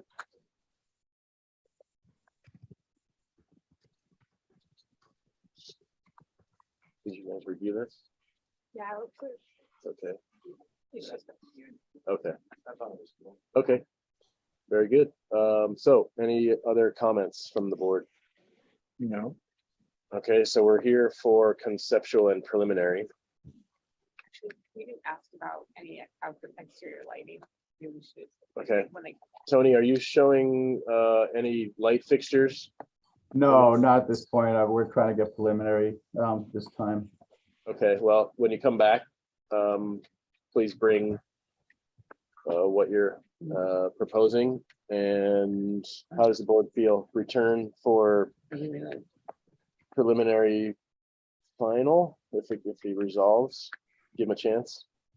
If he has the details. Yeah, okay, so return for, I guess it's, further conceptual preliminary final with the full board. And just if you are going to go for final, just make sure you have all your details put together. Okay. Will do. Thank you. Thank you. Very good. Moving on, item number 4. Excuse me, the Kreiner addition, request of Dale Pekarik, agent for Stephen Kreiner, for preliminary approval of a 161 square foot addition to the entry and dining room. Okay. It's a 0.58 acre parcel located at 1269 Camino Moreno in the Santa Barbara area. Last heard April 16th, 2021. And I'll go ahead and give one comment. Dale, are you with us? Yes, I am. Okay, give me 1 second, and we just have one comment from the last meeting, which was quite a while ago. But the comment is as follows: the design as proposed is not sufficient to justify encroachment into the front setback. Restudy tower element and consider break in the facade to create interest. Most board members could support encroachment into the front yard setback with the appropriate design. So 10 minutes, Dale, when you're ready, just let David know what sheet you want to go to. Well, we can start off with the sheet that you currently have there, the S sheet. What we're going through here is we're looking to do a new entryway to the home, where the existing house, where you open up the front door, you're immediately in the house. So we're looking to add an entry vestibule. By doing so, we did not want it to be standalone. So with the entry vestibule, we also added a little bit to the dining room to make the dining room also a little bit more glamorous and more usable in terms of space. By doing the 4-foot additional towards the front of the property, we are now in a modification situation. And that is brought on because of the configuration of the lot, the existing lot. So we could not go any other direction to get this entry vestibule to work for us. So hence we're going for this addition modification. So what we did since the last time we saw almost a year and a half ago, we added a few columns to the front end of the house, which I believe is on sheet A3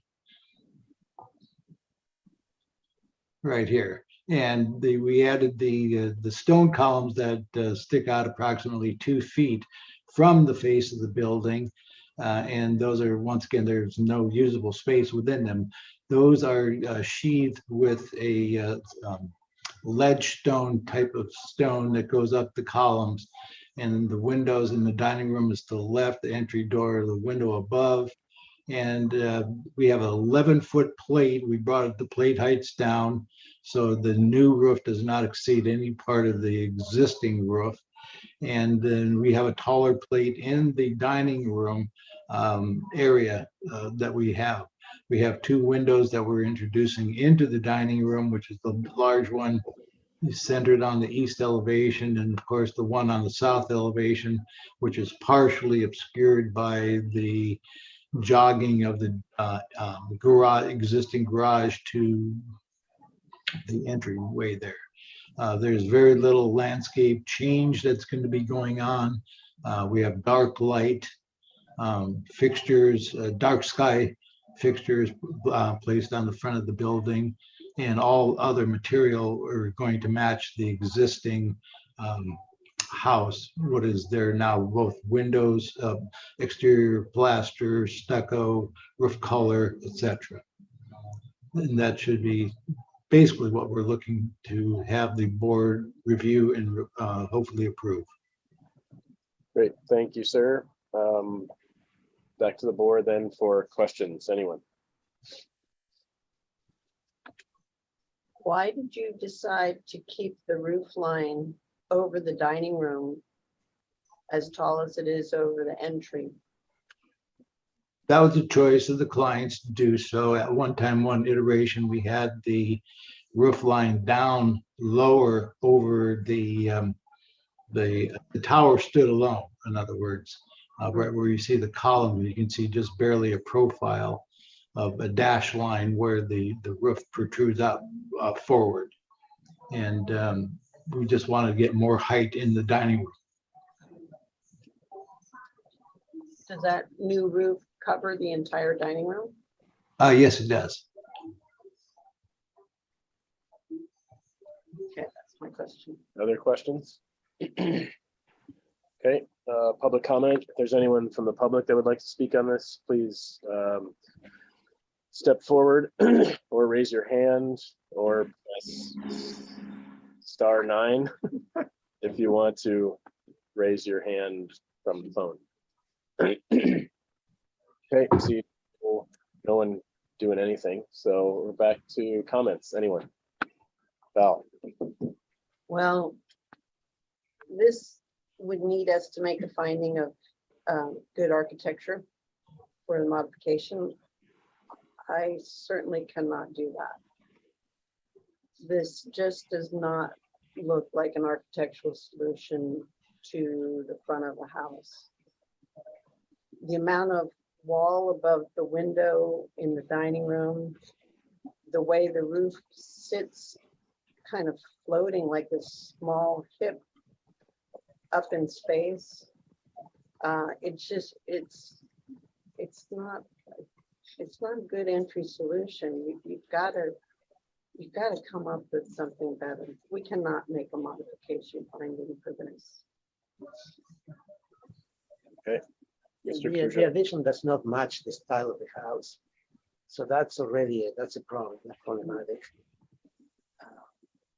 And it's awkward. It's not even acceptable, let alone being exceptional. Yeah, I mean, you have lots of options there to do a good solution, but you haven't yet. Okay, Mr. Verdiak. Yeah, I agree. A simple gable end or, another extension of the hip roof would bring it in scale with the existing house. I just think that right now it's an awkward solution and it could be improved. Ms. Grubb? I agree with those comments. I think spatially the foyer is not large enough to allow for a tower that's going to be in proportion with the house. So either the foyer needs more space or a tower is not the solution. Mr. Richards? I agree with the comments. Seems like an awkward addition. Okay, all right then. I have nothing to add. This is here for preliminary. It appears that we're not ready to grant that. So I think let's come back again. My suggestion would be to scrap the tower idea. It's just not working out well and start with a new solution, but I'll leave that up to you, and you've heard our comments. So return for further for preliminary approval when you're ready to come back. I think we should repeat the same comment as before. The design proposed is not sufficient to justify encroachment, etc. Okay. I could offer one suggestion. One thing you could consider is making a larger hip over your block and letting the entry door be recessed within a piece of it so that it's more in the proportion of the other two hip roofs that are facing the street. It could have a slightly raised plate. It does not need to be 11 feet tall. And have something that was quieter and more in keeping with the overall presentation of the house to the street. All right. Alex Tuttle, are you clear? We're just basically carrying over the same comment. Yeah. Okay. All right. Okay. Very good. Thank you. Thank you very much. Moving on, item number 5, I have to step down for. So who wants to be the chair for an item? Val, you want to read old times? Alex? Alex. Come on. No. All right, I'll share this. Okay. Enjoy. So, let's see. Do we have an applicant? Yes. Oh, in person, perfect. Okay, so we had 4 comments. Project has improved in response to prior comments. Mass, bulk, and scale are acceptable. Details and material palette will be critical because of the characteristics of the design used. Provide more variations in plane on the north and west elevations as feasible. Provide fully developed landscape plans. All right, Have a few minutes to make your presentation. Did you address those points? I did. So let's go to page 2. So page 2 are our samples. I have the physical ones available also if you want to see them in person. But anyway, we have we have the limestone, we have the Hudson limestone.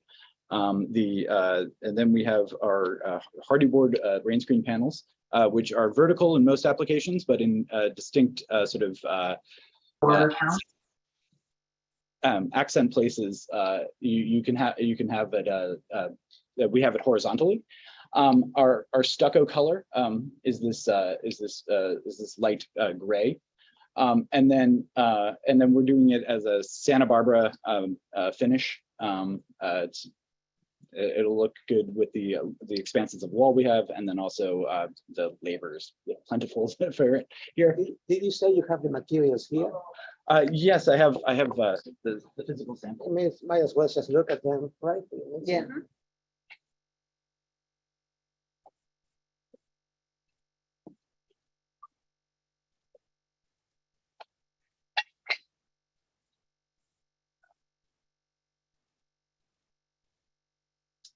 You have the stone. Stone, Yeah.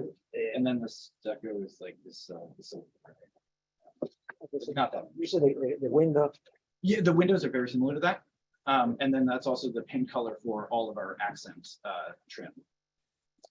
So you want a split face limestone. Mhm. All right. And it will be a vertical screen like that. It's vertical and then horizontal in some accent cases. Okay, very good. Okay, yeah. All right. Let's move on.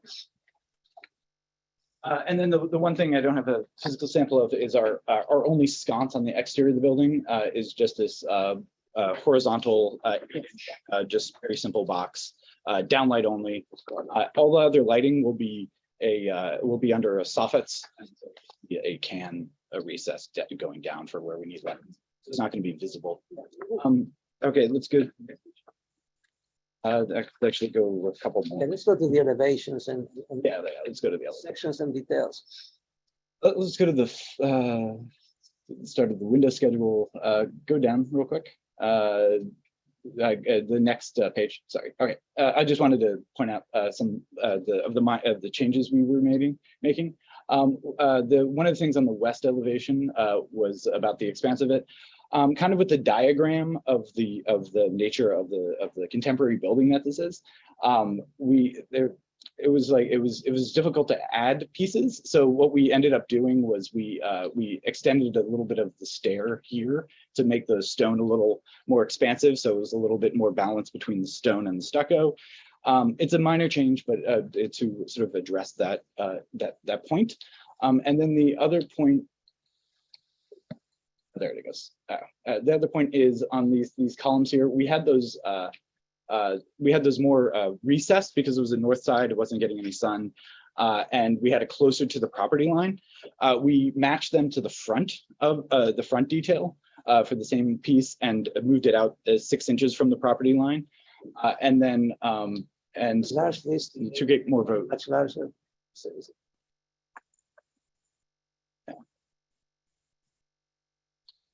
so these were a little these were like shallower treatment before, and then to sort of add more shadow line to it.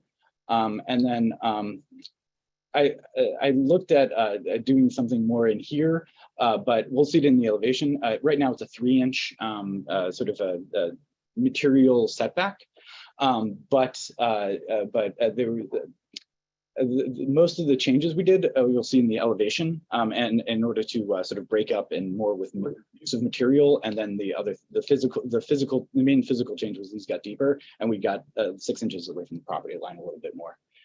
To the elevations then. Next page. So here is that stucco surround that goes around that area there. We have the horizontal siding right there with a we have basically a when we have horizontal with a like an aluminum intermittent piece that matches our hand railing. We'll see that more in the detail. And then here we have vertical. And then this slot right here, this band that goes around across the building, that will be hard, like a cement panel, but it will be a smooth finish and just painted really big because it's very hard to see this. Much bigger. There you go. Yeah. What are these lines on on those? Which ones? No, we really don't need that many notes about the top of the roof. I mean, okay, yeah. Show what we're going to get in terms of drawings. It's very important to have good drawings of the elevations. That's why these are hard to read. Go ahead. I'll make them larger for next presentation. So here's our little sconces that we have for lighting at the doors. The horizontal band here and here is paint. It will be painted that trim color that we have, that dark trim color. The expansive stucco here and here will be the light color. All the vertical pieces are the hardy board panels, and then we'll see this more in the detail. This will be horizontal hardy board with interspliced with a aluminum screen panel. And then to the next elevation. This is the east side of the building. The balcony above from some of the bedrooms, balcony from like the office and the master, and the sort of the entry portal, and sort of the horizontal at the sort of the accent point at the entry, so that it sort of draws it into there. And then we have these match the part that's going around, which is again a cement board, but painted smooth finish, not the wood finish that's in the sample, and it's painted exactly like the accent color. Let's go to the next elevation. It's the dark bronze color. Yeah, it's a dark bronze color. Yeah, of the chip. Sherwin-Williams iron ore is what it's called. Where are we? Okay, so this is the entry portal kind of right here with a window at the entry. You sort of go around the corner to there. We have a little sconce on the stone wall for that. The chimney itself which is all the stone cladding. This is all the stucco going around the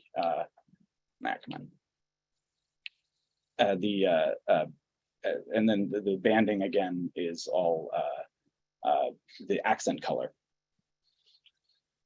And I think we have one more elevation.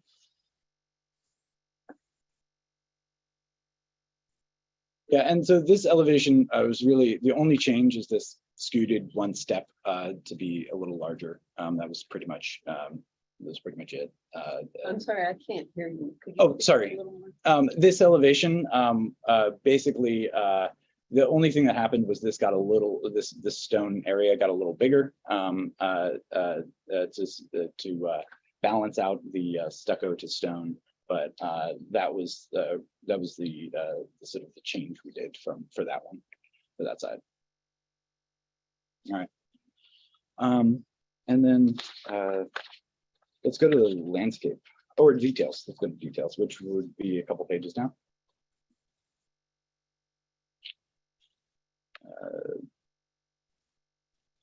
All right. So let's zoom in let's start off with the return detail here. So our return detail, we're wrapping the stucco. We're using corner reinforcement so that we can get a smooth edge at all sort of 90-degree corners on the project to get as crisp of a condition as possible.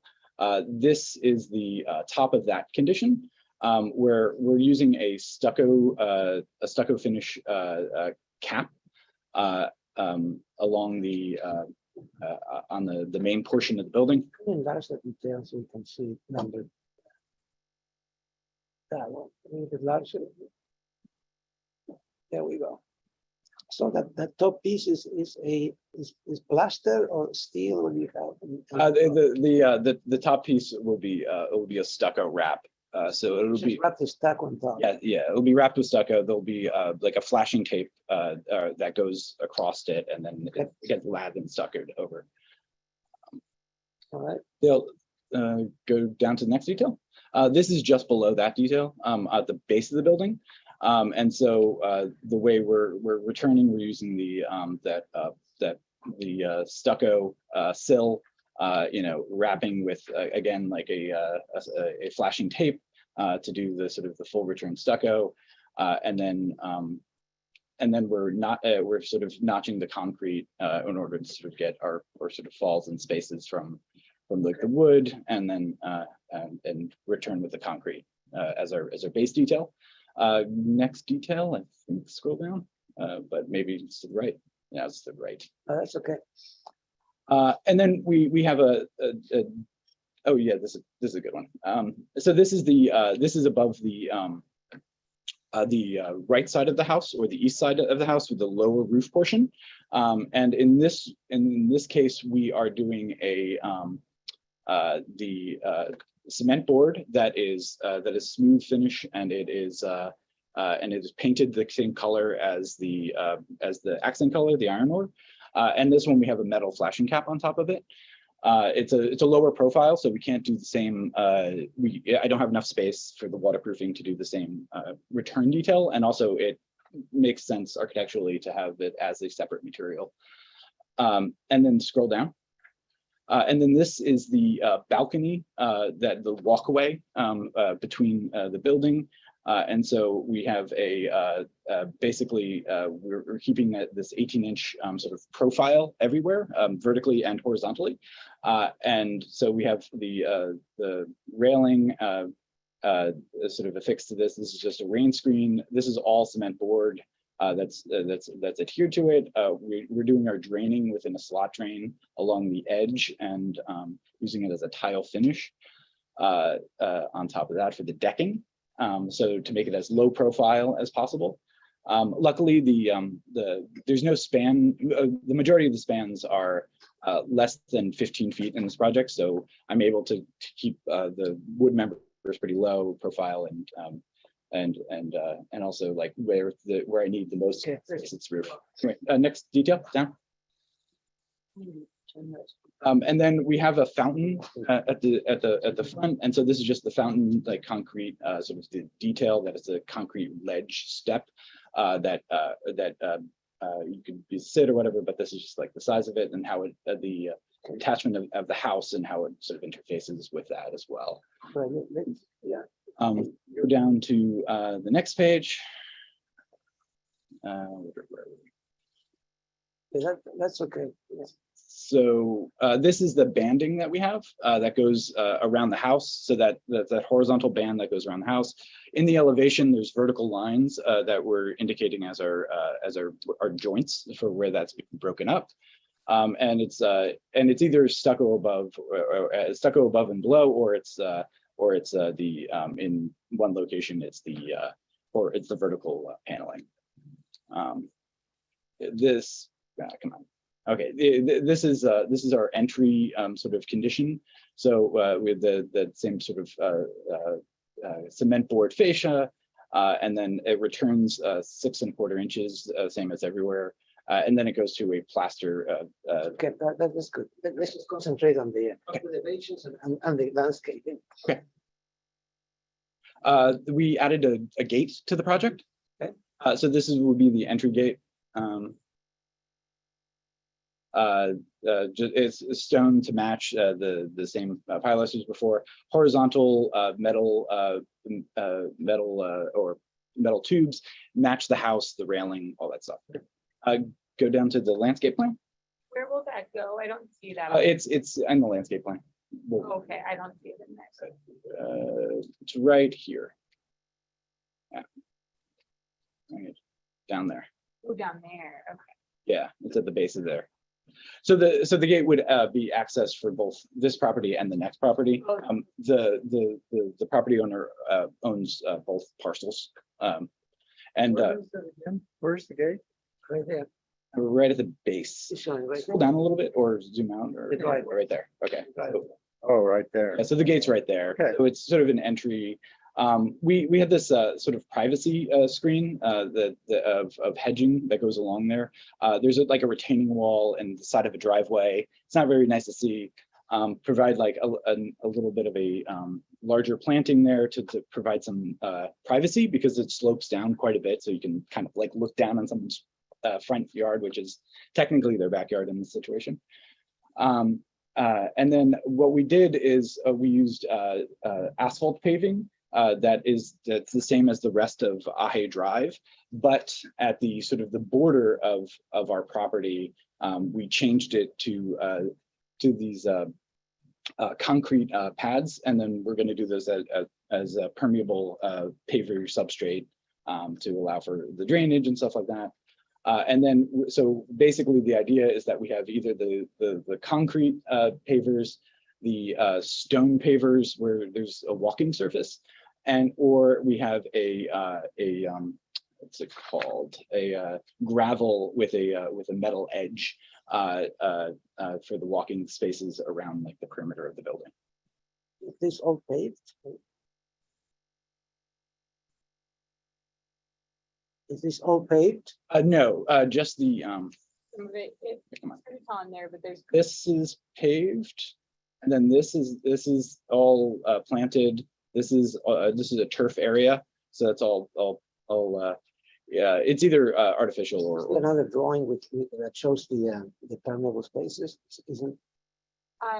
So it's hard to tell on the screen, but this is all green, so it's kind of divided up. They have like foundation planting on the garage, a planter here. Is there another The planting? business part. Is there another planting plan, or this is it? Is there more? Are there? yeah. This is what we have for right now. This is all you have. There's Okay. just a plant All palette. right. to the- Yeah, they were the PAMP file. Okay. All right. Very good. Any? Does it complete your presentation? That's it. Very good. Questions from the board? Is there a keypad for a gate? There will be. There's enough space there to make that one? We'll probably push it back a little bit for that, but yeah, that's definitely a detail I was thinking about. Like right there? Is that where Yeah, we'll probably have to. the gate would probably have to go there? There's the space for it. So on the garage, there's no finish on that. It just the plaster stops and that's the end of it.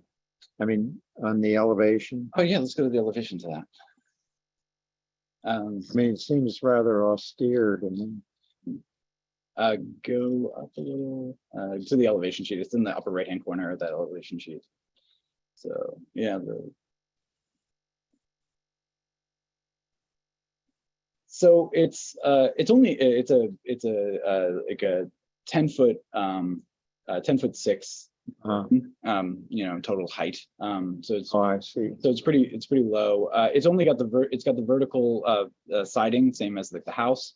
And then we just have that sort of that plaster edge screen detail that wraps. And then the south side is a little austere, but it's really only facing the creek. And then also the grade is going to be coming down, and so it's a little hard to like put steps or anything there. So Yeah, I think the question on the details is like this, like, are you gonna have like a flashing coating right here all the way across?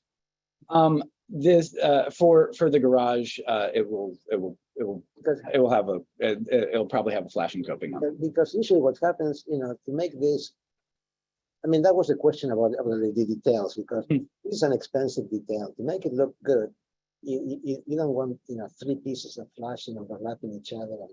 And, that edge is gonna be really visible. And that was the question about the details. If you don't have a parapet, or the transition between roofing and wall, it's pretty critical. Anyway, that was why we get into so many details. I mean, these are expensive details, so if you're ready to go through that, anyway.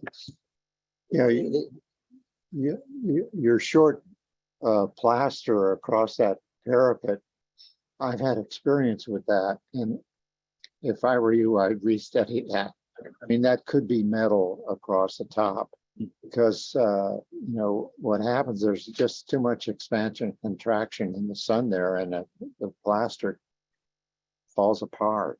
Okay. And so that I would restudy that detail. That's right. It's like this. It's one against the other. There is no coping there. There's no parapet in there. Yeah. Okay. Anyway, let's go 1 2 questions. Okay. Any other questions? Can we see the rendered elevations? I did not provide rendered elevation. Okay. All right. I was gonna have the same question, just because it's hard to tell the material, how the materials together. In the landscape plan, I think generally the plant palette and the material palette are acceptable. Are we in comments or questions? No, right now? are there any members of the public that would like to Okay. speak on this project? No, hearing none, seeing none, we'll get into comments then. If you would like to start with the landscaping. Okay. I think the driveway paving pattern's a little busy with the change in patterns going on. I think the large kind of modular pavers are nice with the architecture, so I think the diamonds might just need a restudy. The tree plant palette is pretty extensive, so I'm just curious on what trees will be going where, so just a further developed planting plan. And there's a call out near the turf area for a pave stone detail that seems to not allow for circulation to the gravel path. So that might need a little bit more detail. It might be, there's not any topography on the plan, so that it might be that there's a grade change there or something. Yeah, the grades sort of coming down from Okay. From one side of the site to the other side of the site. There's like probably about a 4 foot. Okay, so it might be just dealing with that transition. But I think the plant, and then I would include a landscape lighting plan if you do plan to propose it.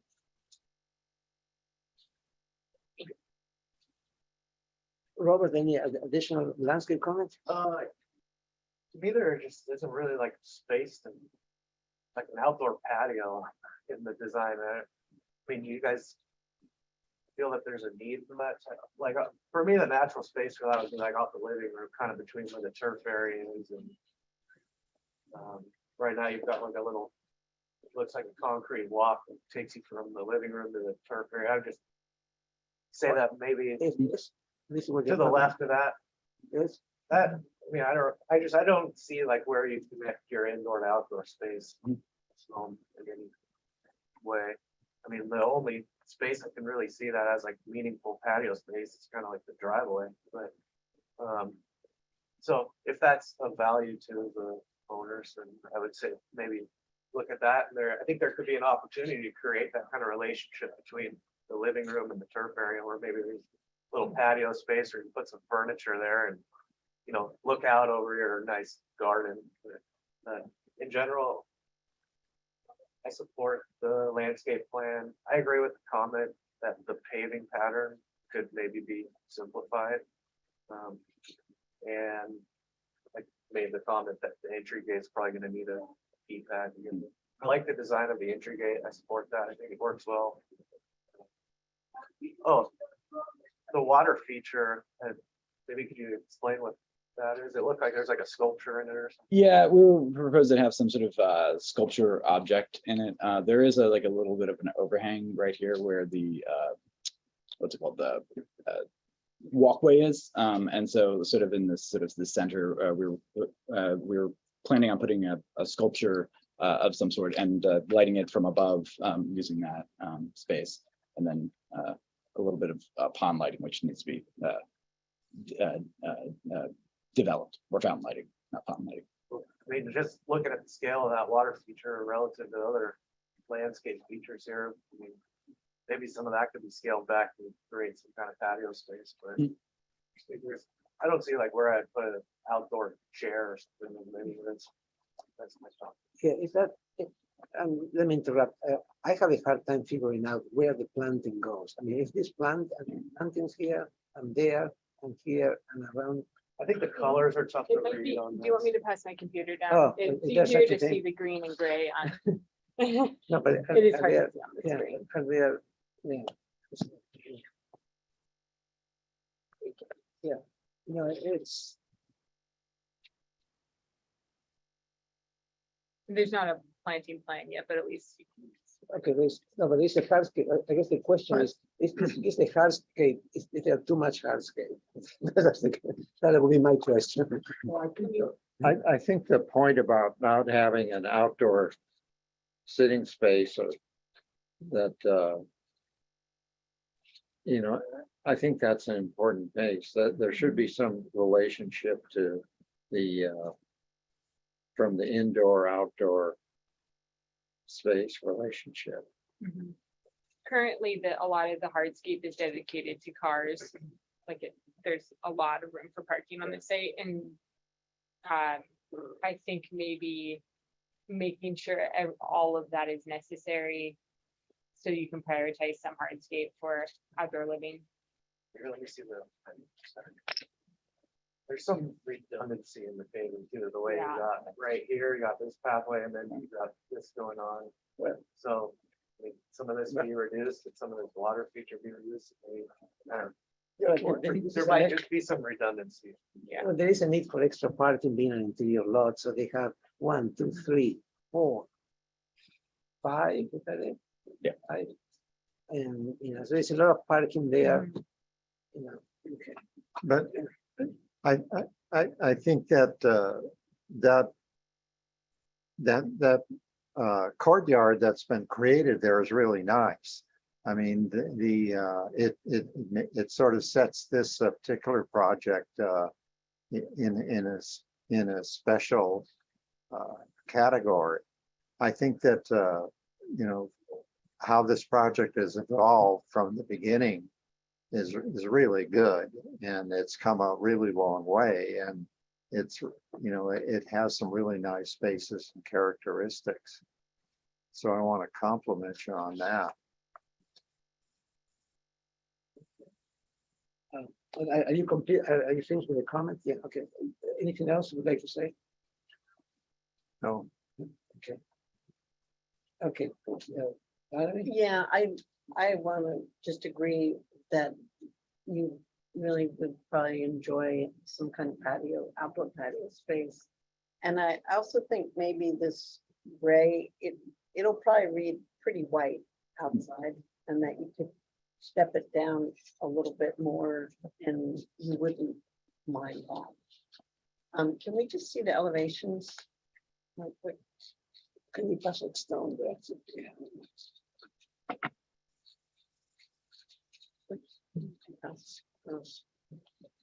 Yeah, these are just really hard to read. can you zoom in, say on the north and east elevation? Now, the dark horizontal line at the midpoint, is that a change in plane? What is that? That? Yeah. Oh, at the midpoint? Yes, that is a, there's like a cement, a cement board, sort of band. Like a belly band. It's the same band that wraps around the facial of the patio of the, of Okay, so balcony. that's going all the way around this side of the building, like it's over on the left side as well. Here, It's over on the left side on the east elevation. And then that ties into the balcony. But on this north elevation, on the left side, that belly band is there or not? Yes, So it interacts with both the stucco and the hardy board. yes. Or the reason that was in, This elevation. yeah, let me just say this. These elevations are not to the point where we can approve because we are a document that is developed. Yeah. I have no idea. The only thing I really see are these lines right here that are very confusing. About this line, we don't really need to see this line. These bubbles, I mean, they should be I mean, maybe. those are part of your construction drawings, but for preliminary, we need to really understand the planes, the changes of materials. Quarter-inch elevations are, yeah, it's just, I really think show it's all with right, colors but- and materials because it's really hard to approve something that you don't really know how it is. It looks like, I'm sorry, I'm interrupting your comment. No, it's but fine. I really ask for more detail. Obviously, you have thought about this a lot and you have provided a lot of details. That's why I was asking about that. But it's hard to tell where exactly what goes where, what kind of pattern this stone is. And I'm not very comfortable with this stone. And it's a new material for Santa Barbara. It's like similar to a ledger stone. It depends how you cut it. But it's not something that we've seen in, it's a new thing. So I kind of wonder why is it necessary? Couldn't it be like a brick material or something that, even a ledger stone, which is done anyway. So it's hard. I would like to see more how exactly it works on this building and why is it that you really like it and what kind of pattern would you like to use. Anyway, so those would be my comments. I cannot approve drawings that I don't know what they mean. The shadows are too hard. I don't know what all of this is. What is? And the only thing I can really see are these lines right there, which dominate the car, the shadows. It's really very hard to tell what material it is and how it's going to work. I appreciate your work and doing the details because it shows that you really thought about this and you're clear. But it's also something that, I mean, once we're done, these are the drawings that are approved. The contractor wants to do something completely different. Instead of going flashing all over the place, like I suspect it may end up happening. Then we have nothing to go back to. Okay. So but I would continue this for you to present proper elevation drawings, maybe quarter-inch. Show the they don't have to be 3Ds are good, but the 2Ds are good to document exactly what's going on, showing the materials and the colors. Is that okay with the rest of the? Yeah, rendered elevations. If we come back with everything, can we be agendized for preliminary and final? Yeah, yeah. It could be preliminary final because you're so advanced. Now the landscaping, I agree with the comments in the landscaping. If you go back to the landscape place, I would look for ways to add planting space. Let's go back to the landscape area, the landscape plan.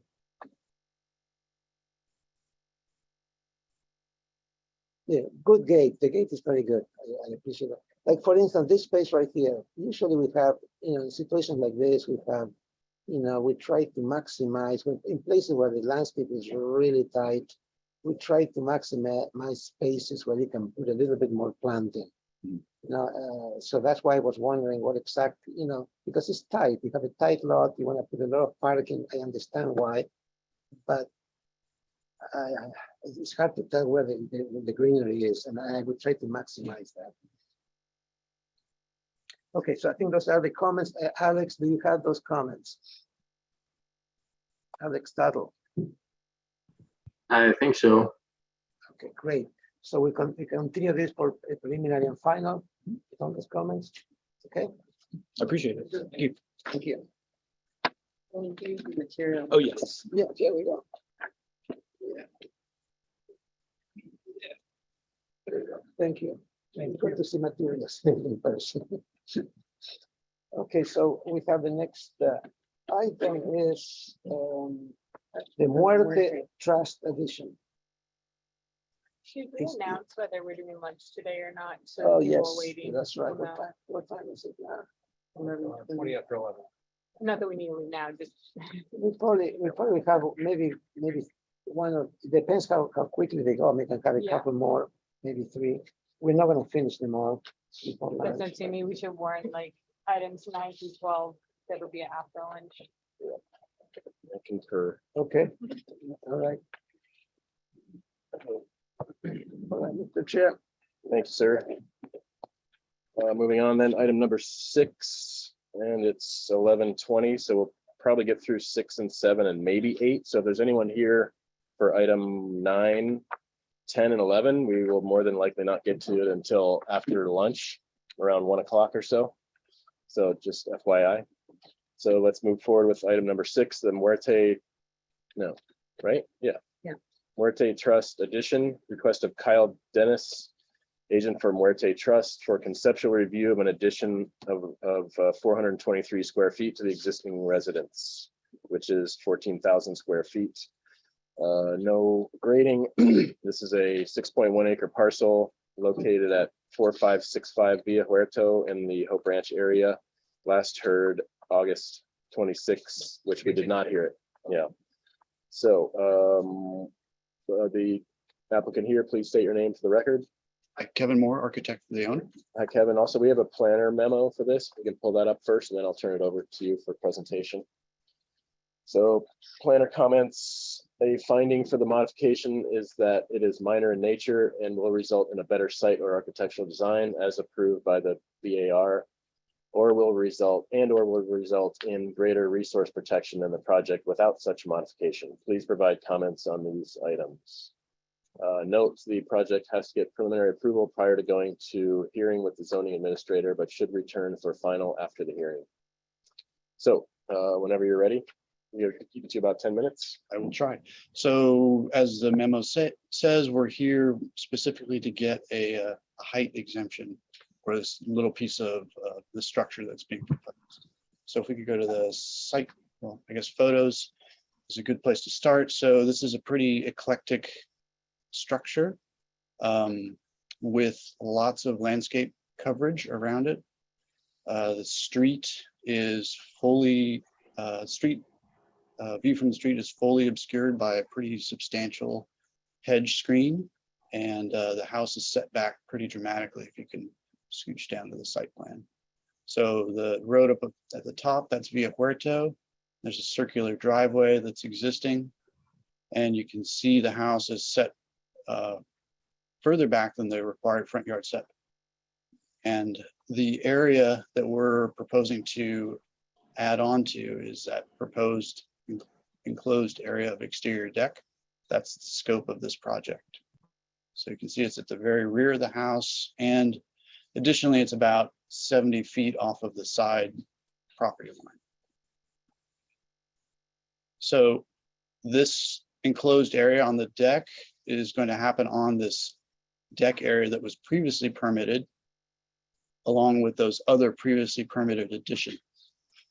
We had to come to the board for a height exemption on those additions to try and meet and match the detailing and roof slopes of the existing house, which was built prior to the boundary of the coastal area moving inland slightly. So this house is now in the coastal area, coastal zone.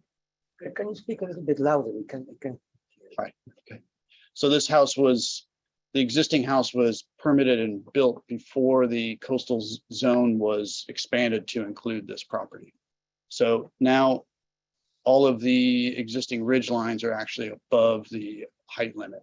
So in order to match the detailing and slopes of the existing roofs, we had to come back and get a height exemption or height modification previously. So if we can scooch down to the,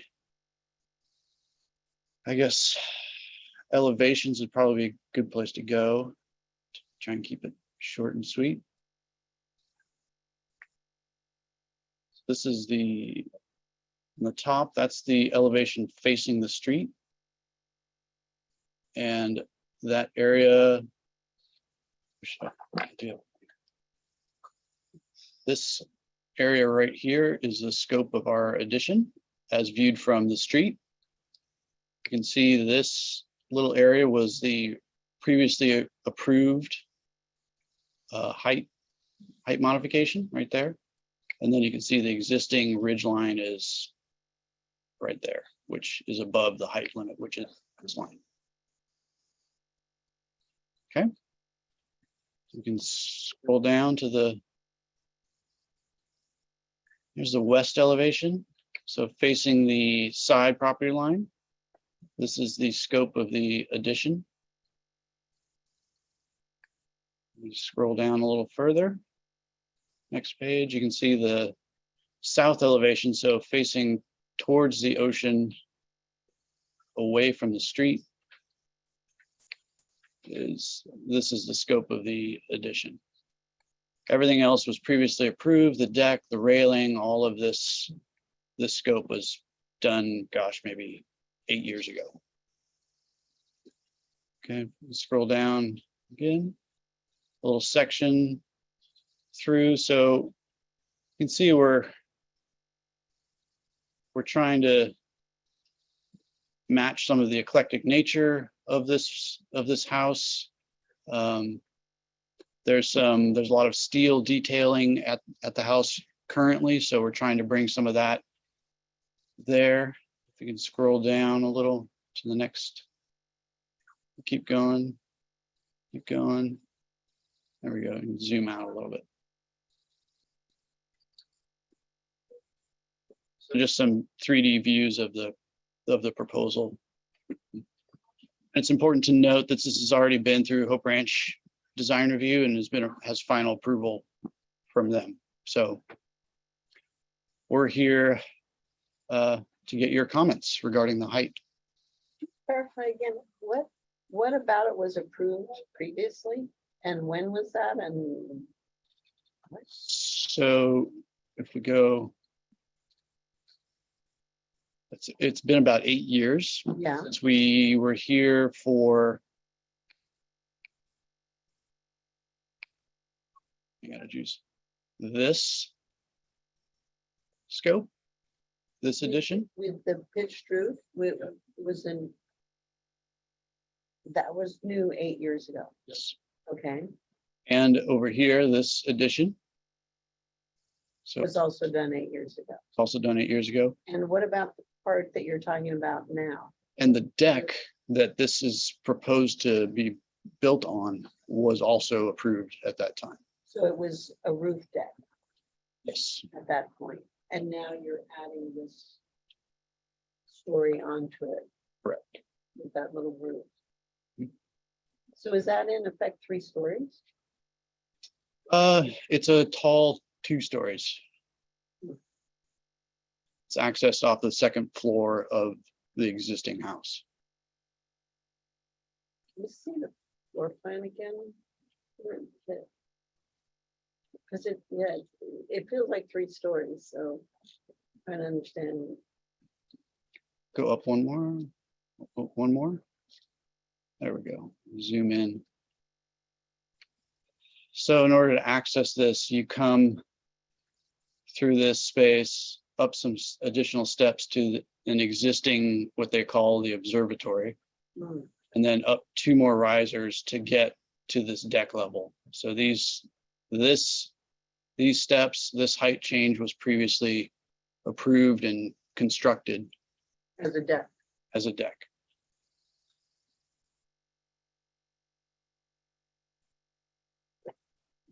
Again, it's important to note this is at the back of the house, well screened, really invisible from anywhere except for on the property itself. Additional questions from the board? So, yeah, so those are folding, you have bifold doors, right? I have a hard time visualizing this, maybe like similar to the previous project. The elevations are very, very hard to read. You know, it has a lot of basically working drawing type of information that is, you know, makes the understanding of the plans difficult on a plan that is complex to begin with, right? So, Well, that's why we provided those 3D. yeah, right, but it's hard to see how those 3D renderings, yeah, which are good, but how do they refer to the whole? I mean, I can see that, but how does that relate to the rest of the composition of the building? Because it looks it's like a hexagon. Is it a rectangle? What it's hard to tell. What is it? If we go back to the plan, More of a triangle. A More triangle. of a triangle, at least with a square. the floor plan for it. One more, two more. There we go, right there. It's like a pentagon. It's like Yeah, a whole depends page. on It's a pentagon. Yeah, so it has a bit of a home base shape to it, I guess, yeah. So square at the back and the sides, and then this triangle shape here to essentially when these open, you would just have a column at that point. Then you have like a mansard roof. Is that what it is? Like a little mansard roof. Right. And what's the material of the roof? It's a metal roof. Mhm. And it has little finial details on it. And then the other parts of the floor plan that are hatched, none of that's new. This is the only new part. Correct, just this, Is that? that area, yeah. That's all we're reviewing today, right? And so those 4 long columns are existing. Correct. And you need a modification because it got changed to the coastal zone and it now exceeds the height limit. The height limit is such that in order to get the volume that the owner would like in this room, we have to exceed the height limit. So what's the height of the ceiling in that room? Go to the section.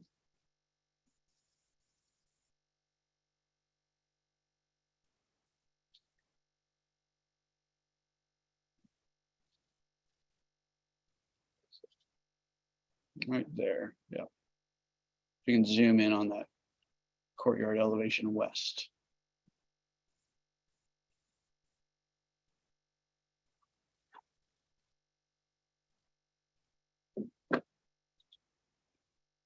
So where's the height limit there? If you could zoom in here to this zone.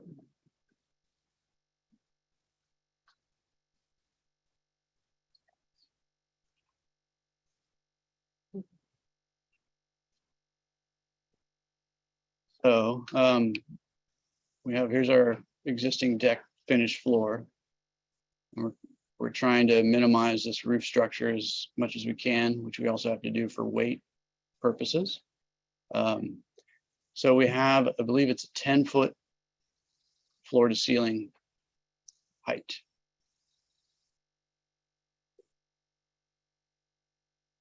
But sure, let me ask, what is the height limit? Where is the line showing what you need a modification for? It is, if we can zoom out again, go to the elevations. I think it's, I mean, it's not shown in the section. I believe it is. Go up. Zoom in. It's a very minor. Well, it's not on that one. Go up to the next sheet. I think it's on the, there we go. So the height limit would be 25 feet, I think, right? So is there a line here that shows it 25 feet? I don't believe, is it 25 feet? I thought it was, we have, here's this note Well, here. it would be 28 if you had a 4 and 12 pitch roof, but it doesn't look like this. Right, okay, addition has that, so. Then it would be 25. so that's 28 feet. For some reason, we have a 28-foot note. Is that was for the sloped roof, is that correct? Yeah, so like the existing roof, which does have that slope, it would be the 28 feet for that, but looks like the new addition doesn't have that. Right, we went around and around about this not qualifying as a sloped roof. Yeah. Okay, So then the 25 feet would be your standard that you'd be right. asking for a modification from.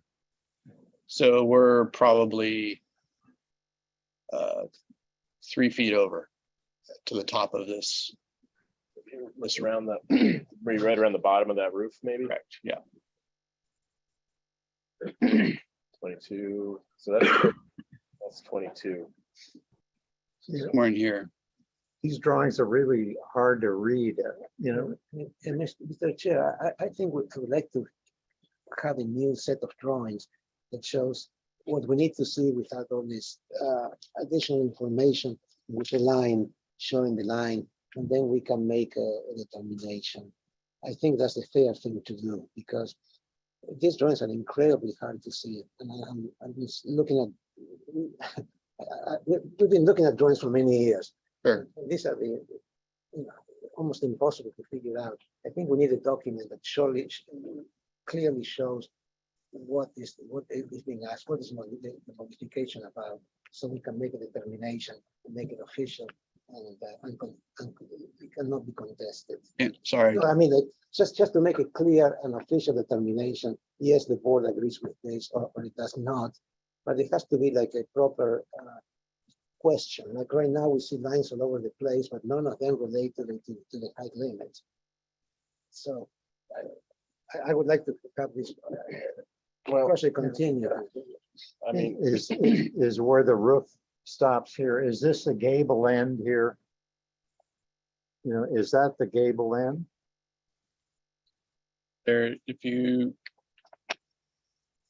an existing, this is the previously approved ridge line.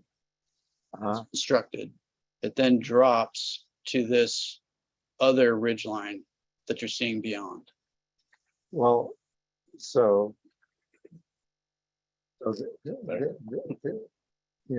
this area then should be shown in shingles. Is that right? Is that a roof? It is, but it's farther back. So for some reason, it's not, the hatch isn't showing up. okay, I mean, we know that it's a 25-foot roof. I hate to hold this up, but I think we can deduce approximately where 25 is in here. There's 22, there's 30. So, you know, What's being proposed is lower than the rest of the building. See here. yeah. So just to clarify, just to remind, right, it looks like it's only agendized for conceptual. So you will need to take preliminary, grant preliminary approval on the mod before it proceeds to the next phase of the permitting. Okay, So you'll have to see this again, regardless. okay, so why don't we just re-agendize it for further conceptual / preliminary, and you can bring back the exact height limits so we can get a really good idea of where you're exceeding. And, I think you've heard, we haven't really even done comments yet, but we're still in questions. So are there any other questions? I think it should also be shown in plan. I mean, like usually we have in plan the hatch area. This is the area that exceeds the blah blah. And in this section, and it's a line showing, okay, this is what exceeds, and that's the document that is usually approved. Well, let's get through the questions and then public comment, and then I'll have you rephrase that, and you can sort of sum it up for us. So any other questions? Could I just ask, since I didn't see, well, no, this is our first time seeing this for all of us? Yeah, Okay. unless you were here 8 years ago. We were. Might have been. Can we go back to the site and see where this is? You said it's at the back of the property. And where is it in context of any possible neighbors Yeah, that's it. that's there, and So- what's happening with your neighbors? So in the introduction, I spoke about where this is relative to the neighbor. This is the 25-foot setback line right here, Mhm, property line over here. mhm. So we're roughly 70 feet from the property line at the edge of our proposal there. And what's the neighbor's house? Neighbors is an additional minimum 25 feet. There's a driveway and structures are well set back. And then what about going, There's, this property is actually 11 acres. So this extends way down here, all the way down to Via Bendita. okay, So there's no conflict down here. It's important to note that this has been through the Hope Ranch Design Review Board. The neighbors have been noticed for that specifically. And they didn't have any issues with this. okay. Okay, is there anyone from the public that would like to speak on this? If so, please raise your hand, step forward, or press *9 to speak. If you're calling in or listening via telephone. Okay, you see no hands, so back to the board for comments. And Alex, do you want to just sum it up for us? Yeah, no, I would like to see the applicant to return with a drawing which is easy to read without all the extraneous information regarding what is proposed and where it exceeds the height limit shown in plan and elevation and section. Those areas, hatched areas or colored areas. And especially in the elevations to show the whole context, so you can see it like this drawing that we're looking at, for instance. It's hard to see exactly which lines indicate heights and which indicate ridge lines. You know, where exactly what is what. So that's what I would like the applicant to return with. Okay. And that would be for further Preliminary. conceptual and preliminary. I'd like to add- Maybe final, I'm sorry, maybe, I mean, it's a simple draw. It's a simple. Well, You can't go final. until it goes to the hearing. Oh, that's right. So, I'd like, Sorry, can't do preliminary final, it's No. just preliminary. Okay. Mr. Verdiak? it looks like really a fun space. Hopefully, yes. Yeah. All right. Very good. That'll do it. Thank you.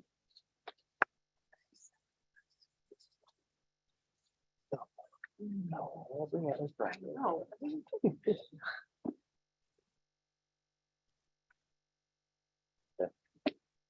So Kaylee has to go take care of a sick child Oh, no. again. No. Sick on the wrong days. So we If I still can have, figure it out, I'll come back. I just need to go. We're almost done. Yeah, and meantime, we'll move on. Item number 7. I do need to leave at 2 also, Okay. so hopefully we can make that work. Yeah. Okay. Well, let's keep moving quickly then. This is item 7, the cut cliff grading and site improvements request of Carol Gross, agent for Neil Cutcliffe, for conceptual review and preliminary approval of site improvements and landscaping, including new driveway, entry columns, privacy garden and site walls, and construction of an outdoor fireplace. There's currently a 3,000 square foot residence on the site. Minimal grading. It's 2-acre parcel located at 410 Via Dicosa in Hope Ranch. And if you can, the applicant's here, please state your name or names for the record. Good morning, I'm Carol Gross, and this is the client, Neil Cutcliffe, and he'd like to say just a few words before I begin. Okay, I'm gonna give you about 10 minutes for the entire presentation. So hopefully you can make that work. Go ahead whenever you're ready. Yeah, thank you. Do I need to be by the microphone? No, it's just that little puck looking thing that's there. It'll pick you up. Yeah, thanks. So good morning, thank you. My name's Neil Cutcliffe. My wife Patty and I are the owners. We've been in since 2018, and I just wanted to share a few things about the project. We're longtime residents of Santa Barbara. We've been here about 30 years. We raised our kids in Goleta. And then after that was done, my wife started a small business on State Street, which she still runs on a daily basis. So we bought this property to be closer to downtown, but it's also a dream house. We love the views. We love being closer to the nature. We love the feeling that comes from seeing all the every imaginable type of critter and bird that shows up on the trees and the properties. We do recognize the property's on a large slope, and we originally had an undeveloped neighboring property. So we knew there'd be challenges, all the traditional stuff accommodating parking and patio and outdoor space and the limited flat area and dealing with the various degrees of slope. But now we have the development next door is finished. And with that project complete, we can see what's replaced our original western views. And so now we can see the large windows from that project. We can see the dramatically elevated patios from that project. We can see the truck parking spaces from that. And so one of the things that we want to do is we want to restore that sense of privacy. We want to restore the screening. We want to replace the mature trees that were removed from the next door project, right, in order to create space for that building pad. And we want to utilize a courtyard type design to help us enjoy and feel that sense of privacy again, you know, back in our outdoor space. So I believe Carol has some creative design solutions. I think the landscaping is similar in scale and appearance to what other properties in our area have. I think we may have one advantage perhaps is that our site isn't visible from the street. Our entrance is obscured at the end of that long private driveway down the flag easement that you can see. So maybe that counts as an advantage. Anyway, my conclusion, I hope the board finds the proposal, you know, attractive and consistent. And thanks so much for giving me a moment to comment. Can I ask a quick question? Which house are you talking about is it this one? No. That just was built? That's the aerial view and that's the new one. That's the one you have concerns with as far as trees missing and windows and, okay. That's the new development that was just finished about a year ago. Got it, thank you. Okay, Carol, whenever you're ready. Okay, so it's this pop that's, okay, I don't have a loud voice, so I'm kind of trying to stand as close to you as possible.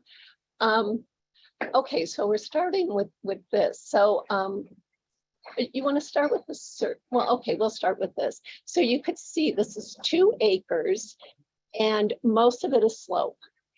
And there is very limited flat area around the house. And this is a flag lot. It starts at a dead end road. And then this long driveway is a shared easement between my client and also the new house. And if you could blow up where the new house is on that little lower corner, if that's possible, like that's, if you can make that a little larger. So the neighbor also has 2 acres. And one of the issues is that when they develop their house, it's elevated a lot from natural grade.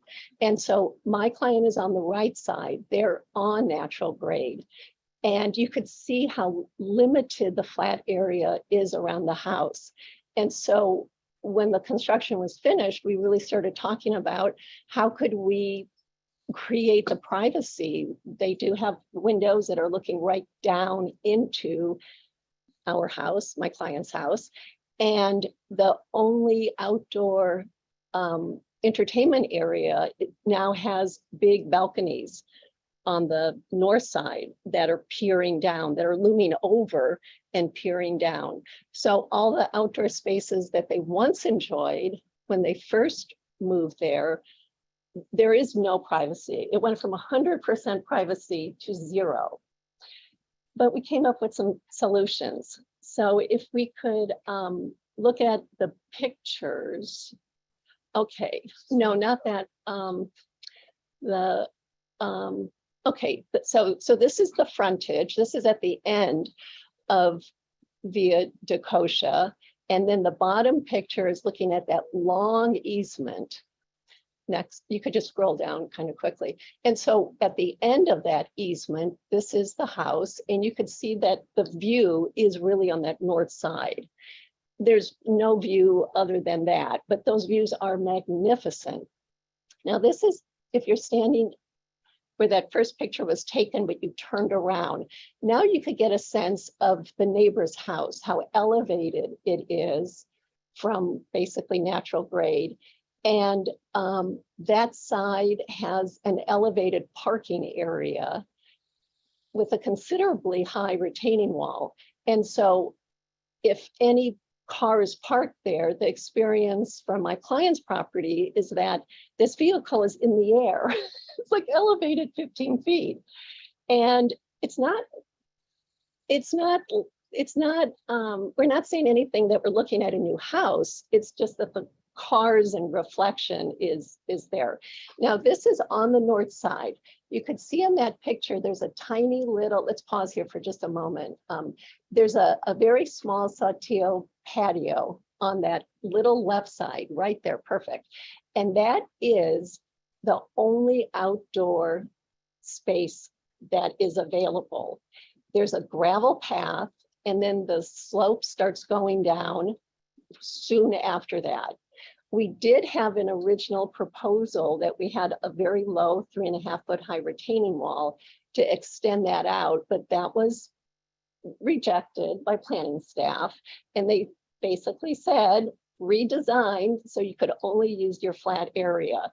So we did come up with a solution. This is a longer view of that same side. On that side where the patio is the kitchen and the family room. That's our indoor, outdoor connection. Beautiful views, lovely. And when you look at that bottom photograph, that's the primary master area. So that's more of the private area, still a very small patio, but we really didn't have an opportunity to create any outdoor space on that side just because of the proximity. It's too far from the kitchen. It's where the primary bathroom and bedroom is, but you could start to get a sense of the slope. It starts to really go down soon after that gravel path. So you could keep scrolling through that if you could. This is a view when we are in pretty much the middle of that lower slope. On the slope, looking in that direction of the new construction, it has balconies all to that north side, I believe. And so wherever my client and his family is on that west and north side, they have eyeballs on them. It's very unfortunate, but we came up with some ideas. This is on the east side where the primary bedroom and bathroom is. The property line on that side, if you just see that little green bush that's sticking on the lower right corner in the photograph, that's approximately where the property line is, a little lower with the cursor. That little bush, okay, oh, here, right there. That's approximately where the property line is on that side. And then this is what we consider the back of the house, the south side, very small Sautillo patio. No views. It's cozy, but nothing like compared to the other side with those magnificent ocean views. And if you could, and then that's the end of those. Now, could we go to the site plan?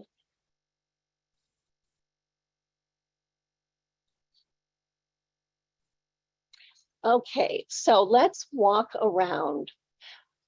This is a very simple design. So given that we could only stay on our flat area, I had to really look at this driveway area because that is the majority of our flat area.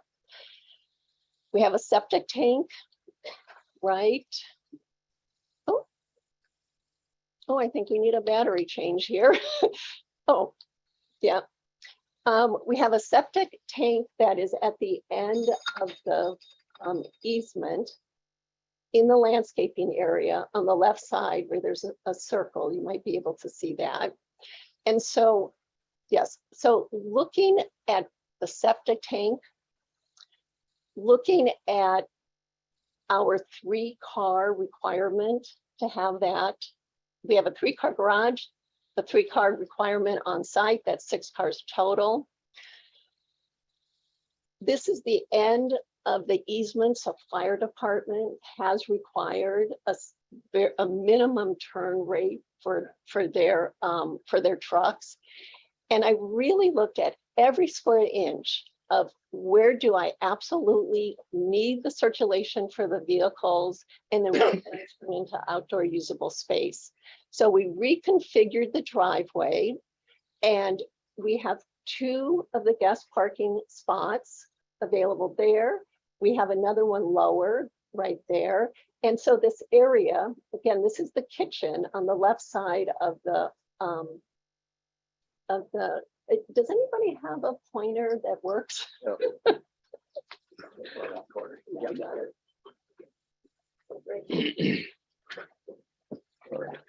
By the way, that bell was the 10-minute mark, so if you Oh, okay, we're gonna, okay. move her along. So this is kitchen.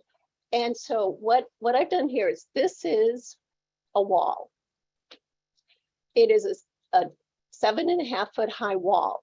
This wall is to provide the privacy from the neighbors. So really, when you're sitting outside, you have no eyes looking at you. And also it is a screen between the cars and this outdoor space. And then this is just a very low 30-inch high Allen block retention. This is just a 5 foot high wooden screen, just a visual separator. This is a freestanding wall, 7.5 feet high with entry columns. Now, the reason why we're introducing this is because the neighbor is parking cars here. So visually, we just have to screen. And then this is a 5 foot high retaining wall in order to get the guest parking in here. And then we have there's an existing retaining wall here. We're demolishing that, adding height, and just pushing it back a little bit to create a fireplace courtyard. There's a freestanding wall here because this is the bathroom window, and they desire a privacy between this communal area and then this communal area. The patio stays as is. That was that little patio. We are extending it here, just a little bit there. Okay, next sheet. It's a very simple landscape plan, skyline trees that are located to really block the balconies and the windows, hedging and erosion controlling. We have one oak tree that we are saving. The arborist is suggesting, just in case that one doesn't have 3 mitigation oaks, which we are showing on the property, erosion controlling ground cover here. And then these are existing palms. We're adding additional palms to create a uniform area there. This is the septic tank. So really nothing around here planted. Next one. And these are the elevations. So the inside of that courtyard wall is looking something like this. We have a fountain in the middle. It's fretted in 2 areas with brick. So we do have light coming in and breezes. We do have that little bit of retention. I'm going to leave it up to the engineer to comment on what kind of little low structure we actually need there, but that's the height and that's the amount of fill that we need in that area. So if we could just go around the page however you want to, and I'll talk about it. We are proposing just a dining trellis, very simple. You could go down to the entry columns there, very simple, under 10 feet of the columns, and then we have walls. You could just go around. This is the little connection in that rear, the fireplace patio, just that little separator between the patio area and then the master bathroom window area. And then this is what the fireplace, this is gas. And it's just a very simple design that I feel looks really well with the architecture. And then on the right side is illustrating this dashed line is where the existing retaining wall is, demolish. This is the new retaining wall. And then we're doing a planter here to just get some plant material in that courtyard. Is there another sheet or that's it? Let's go just 30 seconds, that other set of pictures of these. So I just want to illustrate something here. So this is again at the end of the easement. So this is where the entry wall is going to be here. This is how the situation where the neighbors parking the cars there. So it really screens out what is happening on the easement. This is the oak that we're saving. Our design is incorporating around that. Not a specimen, but the arborist said, you know, three mitigations. And then down a little further. And here it's really kind of showing you in this elevated parking area, when you're standing at my client's front door, basically, you're really seeing something way up here in the sky. And then is there one more picture after that? And then this is the house with the windows and the balconies here. Just looking out over on the west and the south side. These are 3 citrus that we're removing. This is the area that we're doing the low retaining wall. And then again, this is just another picture, the same picture of that rear area. Okay. Thank you. All right, questions from the board? Yeah, Could you show me in plan where the fountain is? It's on the site plan.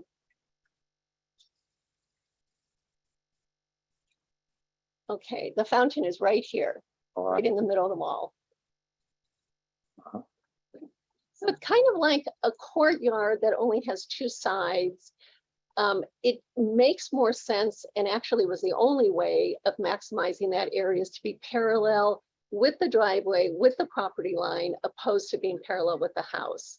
Well, you go through the courtyard to get to the front door then, You right? Front doors on the bottom or the top? This is the walkway right here. This is the front door here, and this is the walkway. I think we can make it feel like a separator.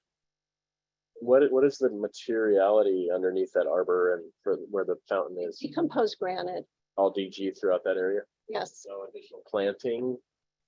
The owner has a nice rose garden existing in close to that area, and she would just like to keep that as is.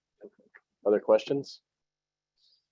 That, you know, the proposed wall that is going around the park there, I think in your detail says it's 6 foot 11 inches high. Okay. And it wraps an L at that corner. Is that correct? And It it's goes all the way around the. Oh, you're talking about this one? Yeah, all of that's not 7 feet high. But No, this is a 5 foot high wooden fence. Just to, let me just kind of say, stop the cars and really make a barrier there. And this is the 7 foot high wall. This. consider integrating some planting on the driveway side of the wall? We have no, I looked at that, I mean, you know, minimize hardscape, maximize landscape. I could not get anything except a little vine possibly growing on the back of the wall here. And I see your proposed driveway is decomposed granite. Is that allowable with the fire department? Decomposed granite for fire turnaround? Stabilized, maybe? Sometimes. Have you checked with the fire department on the materiality of the driveway? I did not. I will. Okay, other questions? What is, I didn't understand why the planning department would shut down a 3-foot wall to create more usable space. Did they give you a reason for that? The planning department? You said initially, one of the first things you said was you wanted to you know, make more usable area off the north side, and the planning department said, no, you can't put a 3-foot wall. Yeah, Chris, this is Alex. So that slope is in excess of 30%. Okay. We have policies in the Eastern Galita Community Plan prohibiting development on 30% slopes. Okay. That was the reason behind that. What about the house next door? Is that because it's raised terrace and deck and not wall on a 30% slope? Well, they have 2 terrace walls that combine to be like almost 15 feet. I don't understand that. I thought we were being consistent with what we just saw built. Okay, I got the answer I was looking for. Thanks. Any other questions? Okay. Anyone from the public that would like to speak on this item? If so, please raise your hand, step forward, or press *9 to tell us you want to speak on this item. If you're calling in. Okay, see no hands. Back to the board for comments. Mr. Peugeot. I think it's a simple project, very basic. It's actually here for preliminary, even though we saw it the first time, because of the extent of what's requested. I don't have any issue with any of that. I think once the structural engineer goes through the trellis, he's going to find some. They're going to make a comment. You put some brackets or something, but yeah, that's where I am. I think it's ready to go. Ms. Frosher, Yeah, I agree. I think it's ready to go. Mr. Verdiak, I concur. Mr. Richards. I agree, it's a pretty simple project, and I think there's some opportunities to make a few small tweaks that might improve upon what you're proposing, which I think is already very nice. I think Chris identified, what is the detailing underneath the trellis area that you're proposing? Where's the edge of planting in there? Where's the existing rose garden? Just how do those pieces tie together? I would suggest you could look at that. And then also, I think that I was asking the question about getting planting between the driveway and that wall, because I think a 7-foot high wall is going to potentially feel more imposing than you want. So anything that, even if you could just get like a little planter in there, like you said, and get a vine coming up the wall, I think that would add a lot to it. But your detailing is nice, and I appreciate trying to make use of the outdoor space for them. So good on you for that. Okay, yeah, I don't really have anything to add other than just make sure the light fixtures that you chosen are dark sky compliant. Like there were some pendants, so make sure it's up in the shroud. And that's about it. I think we're on a good trajectory. But yeah, and also just show the extent of the PG. Where does that end? Is it right at the top of the hillside, and where's planting versus hardscape stuff? But otherwise, I would say someone want to make a motion here for concept prelim. I make a motion for preliminary approval. I submitted with those comments. Let's list the comments. One is you want some pocket vines on the next to the wall, right? I think the comment would be to include as much planting area as possible, especially at the 7-foot wall where the parking area is, even if only for a vine. The second is they show the extent of the DG, decomposed granite. Yes. Proposed decomposed granite. Show the extent of all existing and proposed hardscape. And then I think lastly, it was just ensure that all proposed lighting fixtures are dark sky compliant. So that's the motion. Yeah, and then return For final and consent. on consent. Okay, I'll second it. All right, all those in favor? Aye. Opposed? Motion carries. Thank you. On your way. Very good, thanks. It's 12:10.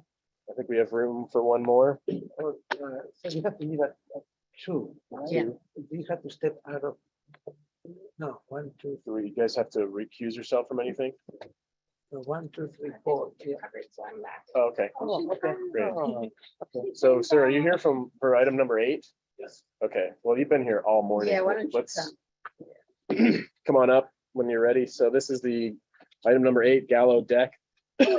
Request of Mark Mirando, agent for Chris Gallo, for conceptual review for validation deck of 195 square feet, removal of a portion of the deck that is located within setback, and removal of a trash enclosure and trellis above the deck.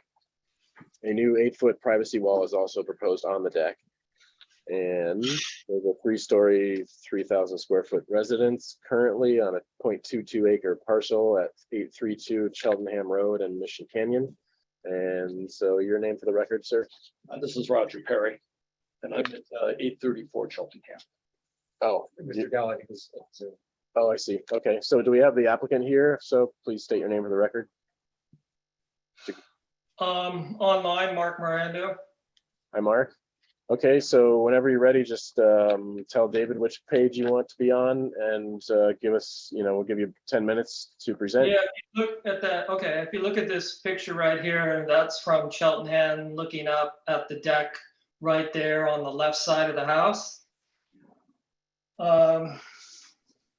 There's a 4-foot retaining wall there at the back. And years ago, I think in like 2005, I think Sophie Calvin converted the garages to accessory space. And there's 2 uncovered parking spaces out in front, right in front of that 4-foot wall right there, exactly. And to the left of it is that trash enclosure, which is going to be removed. Not that one, the one to the right, the brown one, that one. And so that 4-foot high wall at the back in front of that car, underneath the deck, is an original wall. And then it goes back about 8 feet 9 inches. And there's another wall that forms a patio at the back of the house. And this deck was built about 35 years ago. And it has this brown railing and then a trellis on top. And the whole project is to legalize it. So the left side that you're looking at of the deck, if you can go to maybe the next picture that zooms in a little closer. Yeah, so the left side here behind the trash enclosure is about 21 inches into the 5-foot setback. So we're going to pull back the deck to the right towards the house about 21 inches, get rid of the trellis, it'll be gone. The railings will remain. The wall is stuccoed, painted the same color as the house, and then you see the brown area underneath that is like storage. We're going to stucco that because it's in the high fire. And we're just going to hardy board it and X-base it with the same texture and paint it as the same as the house. And the railings above will remain, and they'll just get skirted left and right. And then the trellis is gone, and on the left side, there's already like an 8-foot privacy wall from the neighbor. I think he's at the meeting right now. We're just proposing to do 2 6x6 posts, and then put plywood on each side and stucco them exactly the same as the house. So it'll be the exact same thing that you're looking at, and it'll just be stucco and painted to match the house. So that's basically the whole project, is just legalizing this deck, moving out of the setback a little, skirting it. The handrails all remain, the color remains. The deck itself is e-pay, but we are going to, we're going to tough flex it. So we'll take up to 1-inch e-pay and slope it, and then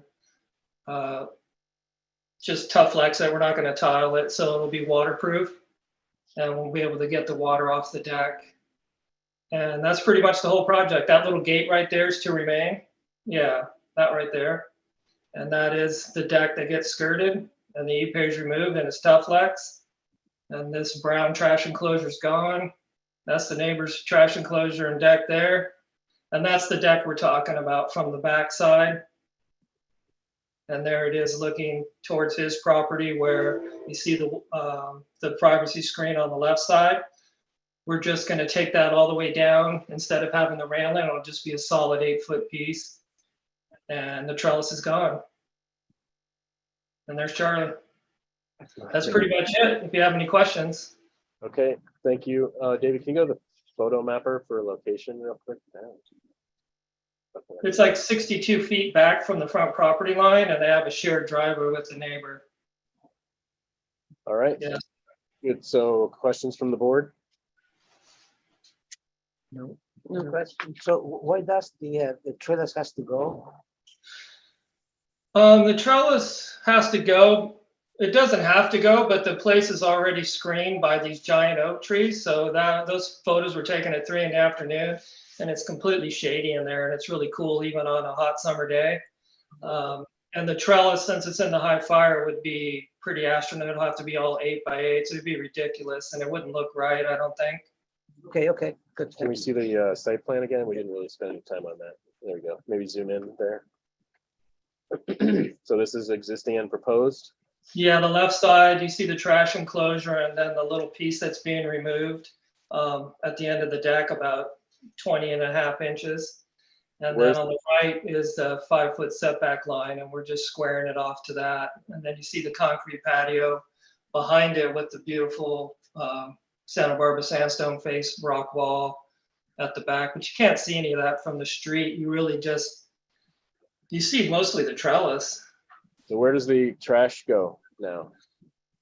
They're just going to go inside the house, and they'll just pull them out because the garage was turned into storage basically, and it's not habitable, and it's just like it was just storage. I think a little tiny portion was made habitable for a bathroom down there, and then those are the 2 uncovered that are legal.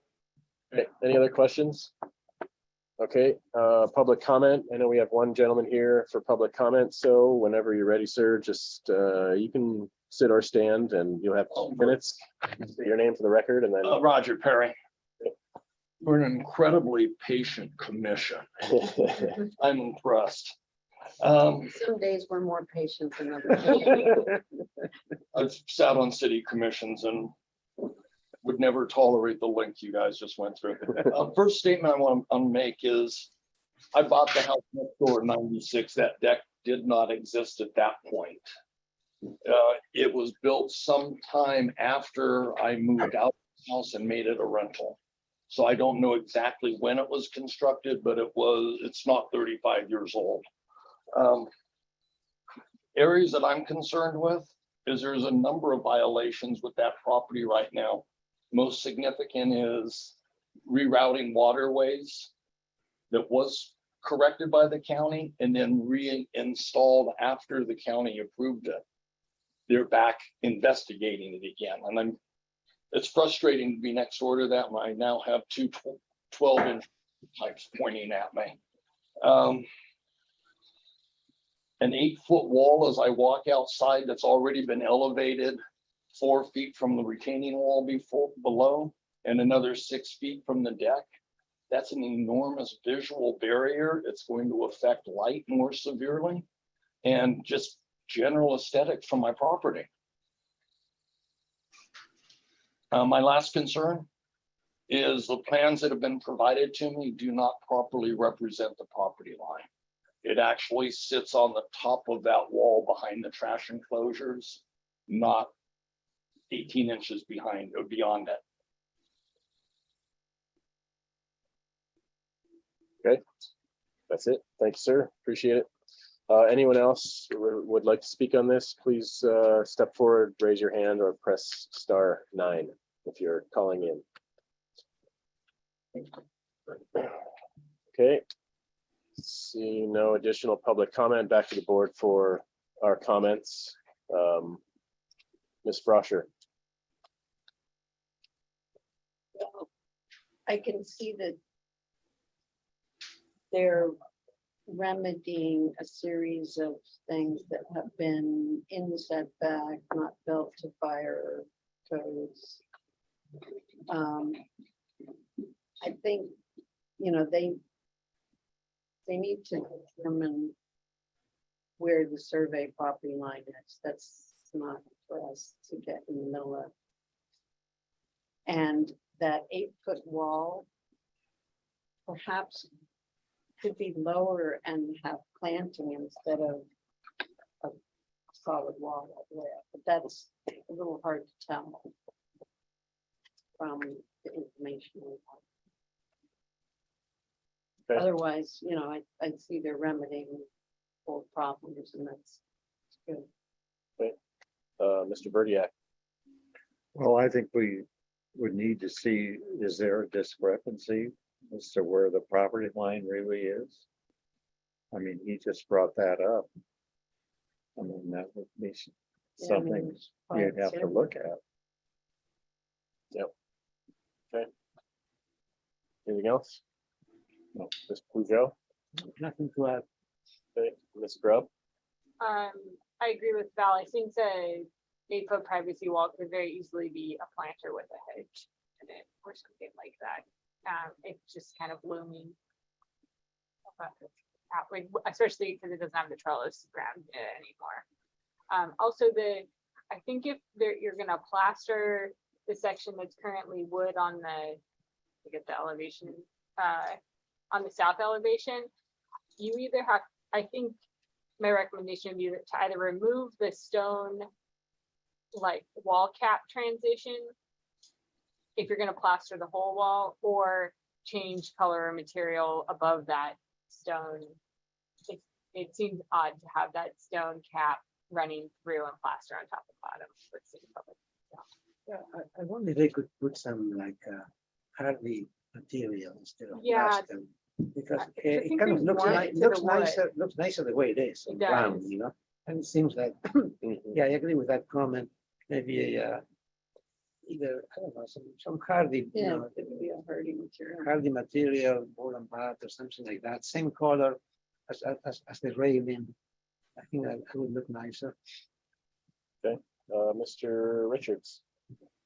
I don't really have anything to add. I like the idea of the hub there, though, so, or maybe in combination with the privacy screen. Yeah. I don't have much to add too, but I think there's a lot of things stacked on top of each other, and I can understand the concern from the neighbor, especially with that additional 8-foot. So I think we need to find a way to soften that. It's not really a great solution for the neighborhood, and I think that changing out of the wood slats to a hardy material is a much better solution as well, as was mentioned. So I think, and also we need to find out, I mean, is there a discrepancy with the property line? And if so, we need some resolution on that when you return. So this is here for conceptual, and is someone? Yeah, it's done for preliminary final. Yeah, I think. Yeah, make a comment. We're up 1 second. Okay. So yeah, the ruling would be, I guess, to return for preliminary and final for full board with the aforementioned comments. And Mr. Mirando, 1 minute for rebuttal. Yeah, hardy boarding the wood, those little cabinets is fine, and we can just paint it. That's easy. We can go right over what's there and make it look like it does, just even with a wood texture hardy. Get rid of the trash enclosure. If you go to another photo looking at his garage, his green garage, you can see the deck from the side. It has a 6-foot fence that comes down above that 4-foot wall between the properties. And these plans, we can get a survey. Can you get a shot from the other side from our house looking at his green? There should be another photo. Yeah, it's kind of hard to see there, but you see the wood fence coming down behind the little green tree. There's like a 5-foot fence that runs down between the properties. We'd be more than happy to figure out where the property line is. I just superimposed off the original and Sophie's plans, and measuring from the house, that's where we come up with. So we can survey it for $800 and find out exactly. As far as the privacy, you're looking at that 6-foot fence comes up above the railing. So a couple more feet would be like maybe 5 feet on the deck. There is some planting in there, but if it's his property, we can't plant anything, but we'll have 5 feet to plant. We'll come up with something. So we'll be happy to come back in a couple weeks. Well, it'll be indefinite because we have to get the survey, so. Okay, sounds good. And it also show like what existing planting there is either on his property or yours, and any proposed in lieu of the 8-foot wall. That would be helpful. Yeah, we'll look at some of his stuff too and see what else is going on. Yeah. In the meantime. Very good. Appreciate your time. Thank you very much. Thank you. And so that was item number 8.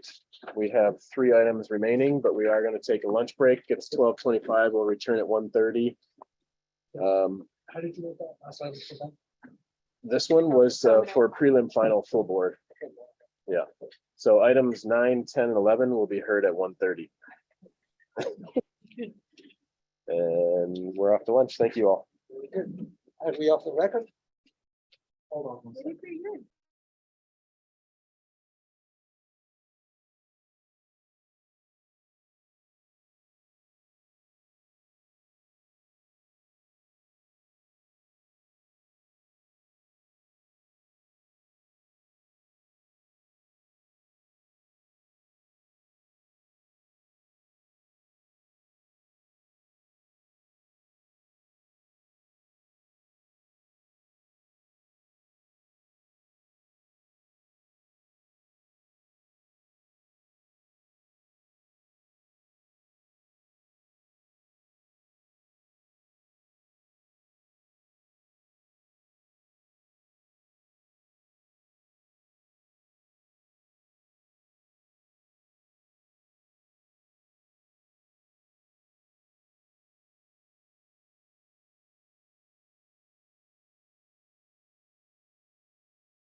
Call to order, beginning with item number 9, right?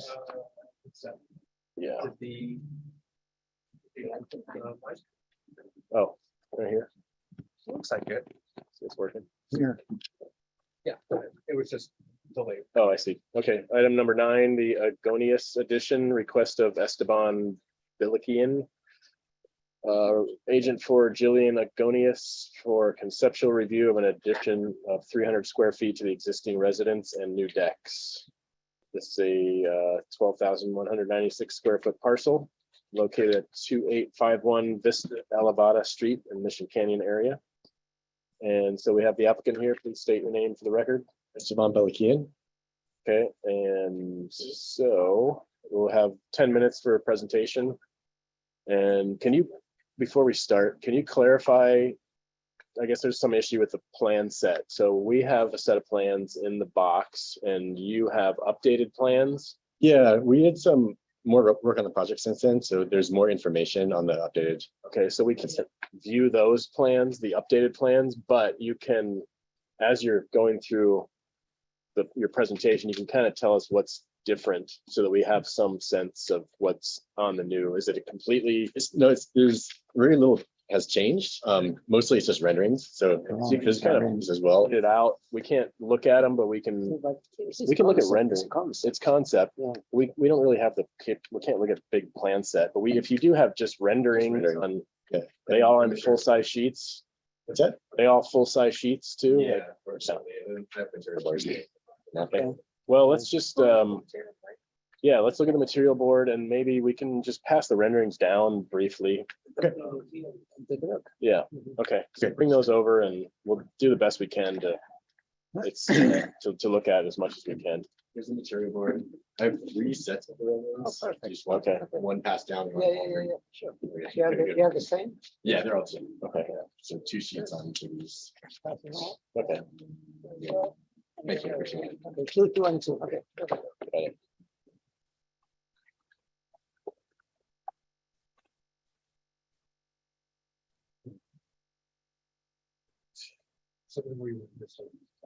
Okay. Yeah, you can just feel free to scroll through it. The site plan's fine.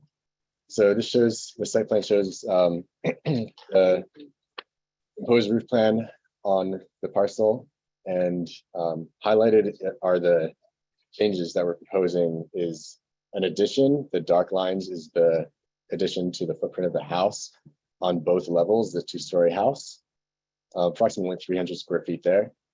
And then what you're outlining there is a proposed deck on the 2nd floor. Can you give us a sense of where we are, like context wise, where in Mission Canyon? There we go. Okay. Yeah, so the house is north facing, so it has views of Lucumbe Peak. And then it's an upslope behind the house, downslope into the house. Go to the next. So this is the rounding area. The house itself is bigger. It's the only one pictured on the bottom pictures. So currently we have a really strong monolithic structure that's basically coming out of the ground is what it looks like. And we felt like it looked like a 3-story house and that 3 stories was too much for that strength of the structure of the protrusion. And so the strategy design wise is to break that up and to make the ground floor, which isn't really a floor to the house, but it appears as one in the front of the house, to make that a separate element. So we've addressed that by adding mass visually to that part of the house and then changing material. And so we're proposing a stone first section of the house and then a wood siding on the top 2 levels. So you can go to the next. Here's the existing floor plan. And what I'd like to point out, I'd like to focus on the addition, which is to the right of the sheet. The client felt like the kitchen and the master bedroom were both very undersized. So the master bedroom is directly on top of this. You'll see on the next one. And so by adding 100 square feet to the right of this on the sheet. We're addressing both of those issues and giving proper size both to the kitchen, dining area, and the master bedroom / bathroom on top. Where's the cutoff for new and proposed here? This is all existing. Okay. So scroll to the next That'd be sheet. So this is proposed. Sure. As you can see, the changes in the kitchen dining area on the first floor. Can I see that pointer? Oh, yeah. All right, go ahead. I'm didn't mean to interrupt. Yeah, that's fine. And then the next sheet is going to show the second floor. That's existing. As you can see, the primary bedroom is long and narrow. It's undersized, about 11 feet width. And so on the next sheet, it shows the proposed floor plan is giving a proper size to the bedroom, giving a proper master suite with the enlarged closet and bathroom as well. And then there's the proposed deck in front of the bedroom. So you can continue. The roof plan is existing, and then just compare it with the proposed. We're proposing adding a gable facing the north. So, and that's just to capture the view of Lacumbe Peak. What we have existing is few windows in the front, but it's not full height windows, and it cuts off the view of the mountains behind the house. So we felt that was a very important element. You could probably see that more clearly on the renderings. This is existing, as you can see, the windows that exist versus the windows that are proposed on the next sheet right there. And so what this also does is it creates with the full glass floor to ceiling on both levels, creates a void in the center of the house, dividing up the massing into two regimented segments. And programmatically that works really well, since on the right is stacked bedrooms and bathrooms, and on the left is the kitchen and dining below and the master suite on top. It's dividing those living spaces really well, with the living area being exposed to the view and capturing the outside deck that's already in front of the house as well. And this is just the rear of the house. I have nothing to say on this.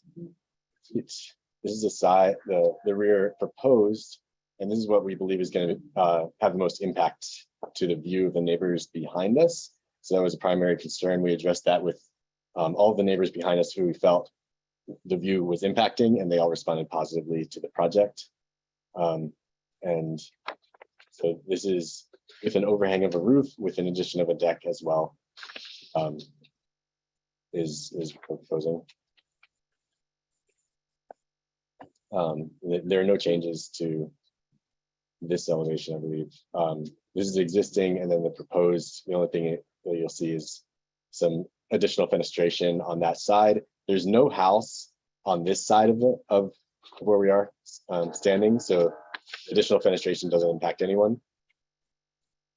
You can continue. This is the other side of the house. We're making very few changes on this side of the house anyway. There is a house on this side. So if anything, the windows are getting smaller on the second level, because right now, if you look through the windows, you're looking at the neighbor's house. So we wanted to reduce that impact a little bit. You continue. Is that it? Okay. That's everything? Yeah. Okay. Any landscape We're plans? not proposing landscaping on this project. We're just going to use the existing. Do you still need a landscaping plan of the existing, or are you fine or exempt for that? No, we'll determine that here in our deliberations. Yeah. So questions from the board? Can we go back to the site plan? And get a sense of the context? Do you have something that shows the neighboring properties? That would be the first, yeah, right there. So the red is the proposed elevation.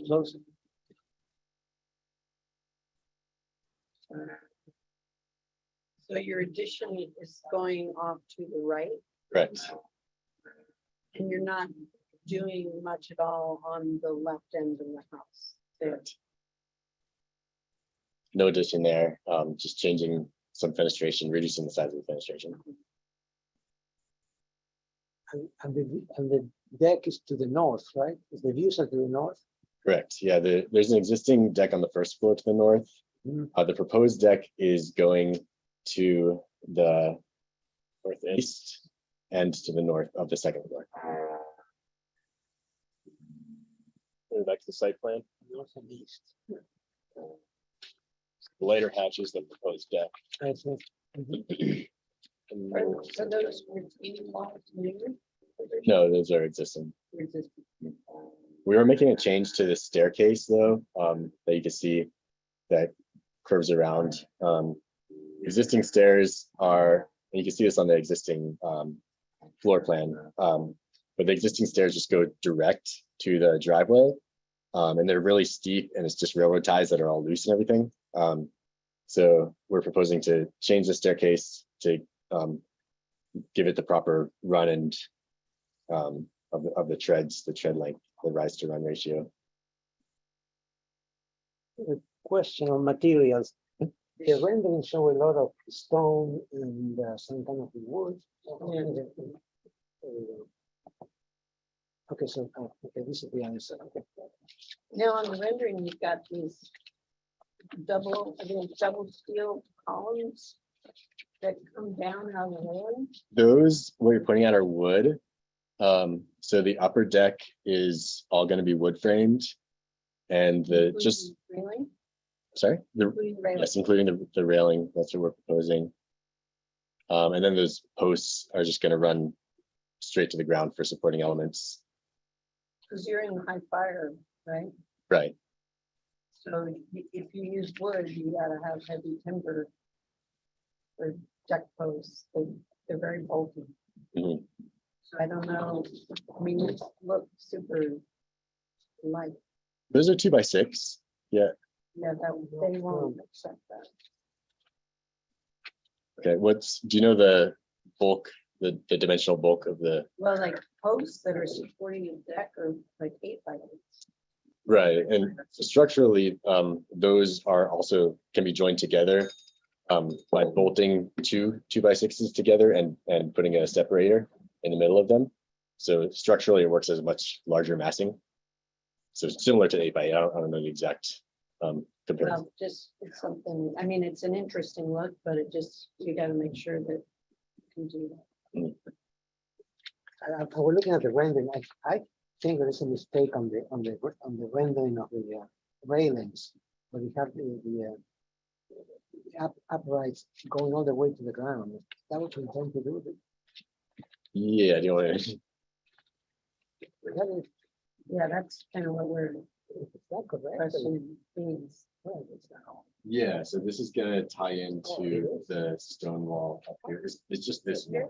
Right, you said. This one will tie into the deck. Oh, so you actually, and these are decorative, I guess. They're decorative. No, those are structural. This holds the deck. This is what's holding the deck. Right, yeah. Really? So Like 2x2. those are the 2x6s joined together. Oh. And then we can also add They'll structure. actually have a solid center. I mean, I don't. Exactly. They'll just warp and they won't. Yeah, I don't think we can even use them for can you use it for guardrails? 2x6s? I don't know, I need to check into that, because I thought that we were doing that in steel, because otherwise the heavy timber, it's big and chunky, everything. Just this is what we work. And same with decking material, everything, it's got all the. I'll look into. And the stone, they use it on the rubber, I mean, sandstone. Yeah. 7. Oh, oyster cut sandstone. And that's just in the retaining walls with the sandstone in the retaining wall. Oh, the sandstone is proposed on the whole ground floor of the house. So it's all of this these walls, the retaining walls, and then this ground floor back here. So like we have a veneer, like a 2-inch veneer, is that what you, I mean? Yeah, yeah. Yes. Okay. And your doors and windows, what manufacturer? We haven't selected the manufacturer. But are they steel or are they wood? Yes. Well, actually, for windows, we'll probably do vinyl or fiberglass, Mhm. but they'll be black, and we want to match this black steel look. Like a black steel railing, something between them, Mhm. without the cost of getting steel windows. Right.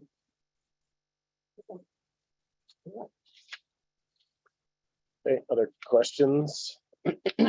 One question, just for clarification, there's this screen wall with the opening in it on the renderings. Is that shown on the plan? I just, It should be on the proposed elevation, elevation. But on the site, Yeah, it's not on the site plan. on the site, and it's outside of the deck railing, right? Correct. what's the height of that? That is 2 feet above the plate, and then there's going to be a small railing to complete the 42-inch railing height. Go back to the photos, David. So this is, okay, Yeah, like looking at that lower right-hand yeah, photo. let me zoom in to those two lower rights. Or the bottom, yeah, those two and then over. Mhm. So those, the blade walls, are those out here? Oh, this thing's terrible. There we go. Are those out here? Yes. Out here, okay. So the. Okay. I guess I'm just having, these are so dark, I can't tell I what's going on with that. but you might have a setback issue with those walls. I think it would have to cite them if they're not on the site. I put the setbacks on the site plan, and so it's within the garage setback. I wasn't sure if carport and garage are synonymous, was my assumption. That's helping, okay. Other questions? Yeah, I think the wall materials then is plaster or what? That would be the sandstone.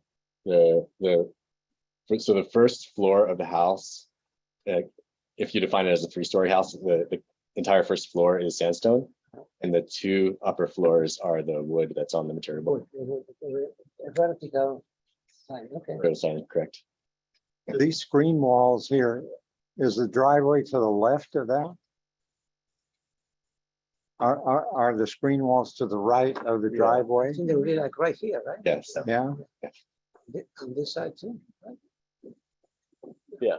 So then those walls connect to the structure, or they? Yes, they connect to the deck, so they'll be supporting. Oh, okay, so they're like, that makes more sense. That's why I thought it might be the same. oh, so they're basically screening the cars. Is that right? Screening the cars and also acting as more privacy for activity. Well, that's a drive-through carport. Yeah. And so they must be 12 feet tall at least? Right, 8, 9, 10 feet tall, actually. Yeah. But they are actually connected to the deck railing? To the deck itself, yeah. And there's going to be railing stacked on top of those walls as well. Upper right. The railing is going to be connected. The railing's gonna come up out of the top of them? Yes, a short railing, 18 inches. Okay. All right, okay. What is your railing system? Like, all steel cable? It's all steel. There's 2 railing systems being proposed. There's one for the ground floor, and that's entirely steel. And just with a wood banister. The one for the top floor is a wood frame with cable railings.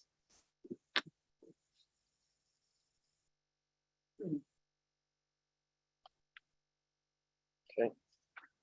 All right, any other questions? Okay, any let's see, public comment, anyone that would like to speak on this item, step forward, raise your hand, or press *9 to whatever. All right, no public comment. Back to the board for our comments. Board member Vertiak. Well,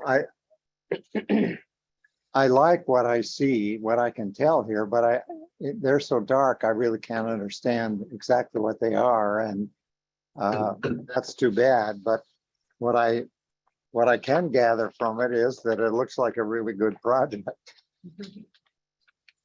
That would be my comment. Okay. Mr. Peugeot.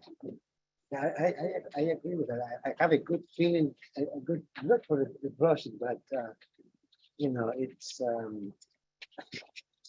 I apologize about the dark renderings. It's true, but what we need is square elevations like you have in your 8.5 by 11, Yeah, showing that exactly, just the regular ones, showing exactly what you want. I mean, like the ones you sent previously do not have the roof supports for the roof and the decks. There's some missing posts. The ones I'm looking at, like this one here, it's not like that. Yeah, it's not structural. And what we need, it's not, we need like regular drawings, and these are nice and flat, very nice. But we need like real documents, sections, elevation, floor plans. Yeah. I mean, the floor plans are fine. Maybe like the site plan is close enough, but elevations need to show exactly what it is with an arrow showing the materials. If you have the stone, you show the stone patch. They use Forward for you guys to start making comments. Yeah. I got a text from Alex. He said he lost power at home. He's going to try to call in. So Okay. maybe make sure he's back on before. All right, we're gonna, so we'll just pause for a moment then, because we need to make sure Alex is getting our comments, unless anybody has more questions. I think that the one comment that we can pass along, maybe if it is recorded, it would be easy to catch, is that we need architectural drawings that show the complete project, including the texture of the materials shown. And what we have is not that yet. Showing Materials, colors. the support of the roof that they're missing. Yeah. Well, it's as if the renderings have a tremendous amount of detail, but the 2D elevations have no detail and are missing some key ingredients.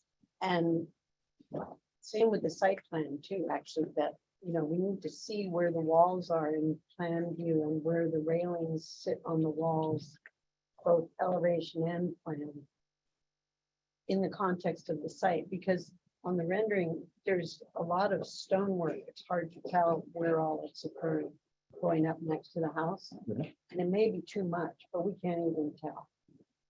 And also, the sections are good, but we need one through section through the site, like not just through the house, but extends up and down, so you can see To the road below and see exactly how we Have that here. Do you want to see it? No, we get it. We're good. Yeah.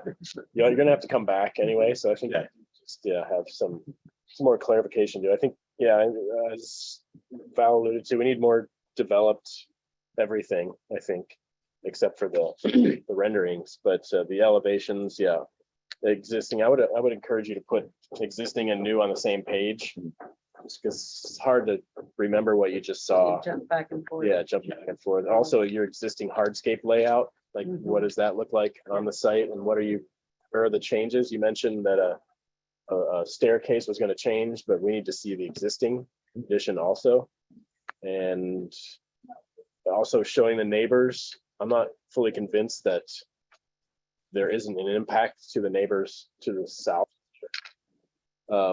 So on your site plan, show locations of neighboring residences also. And I wonder if we have Alex back yet. No. I see him. I am back.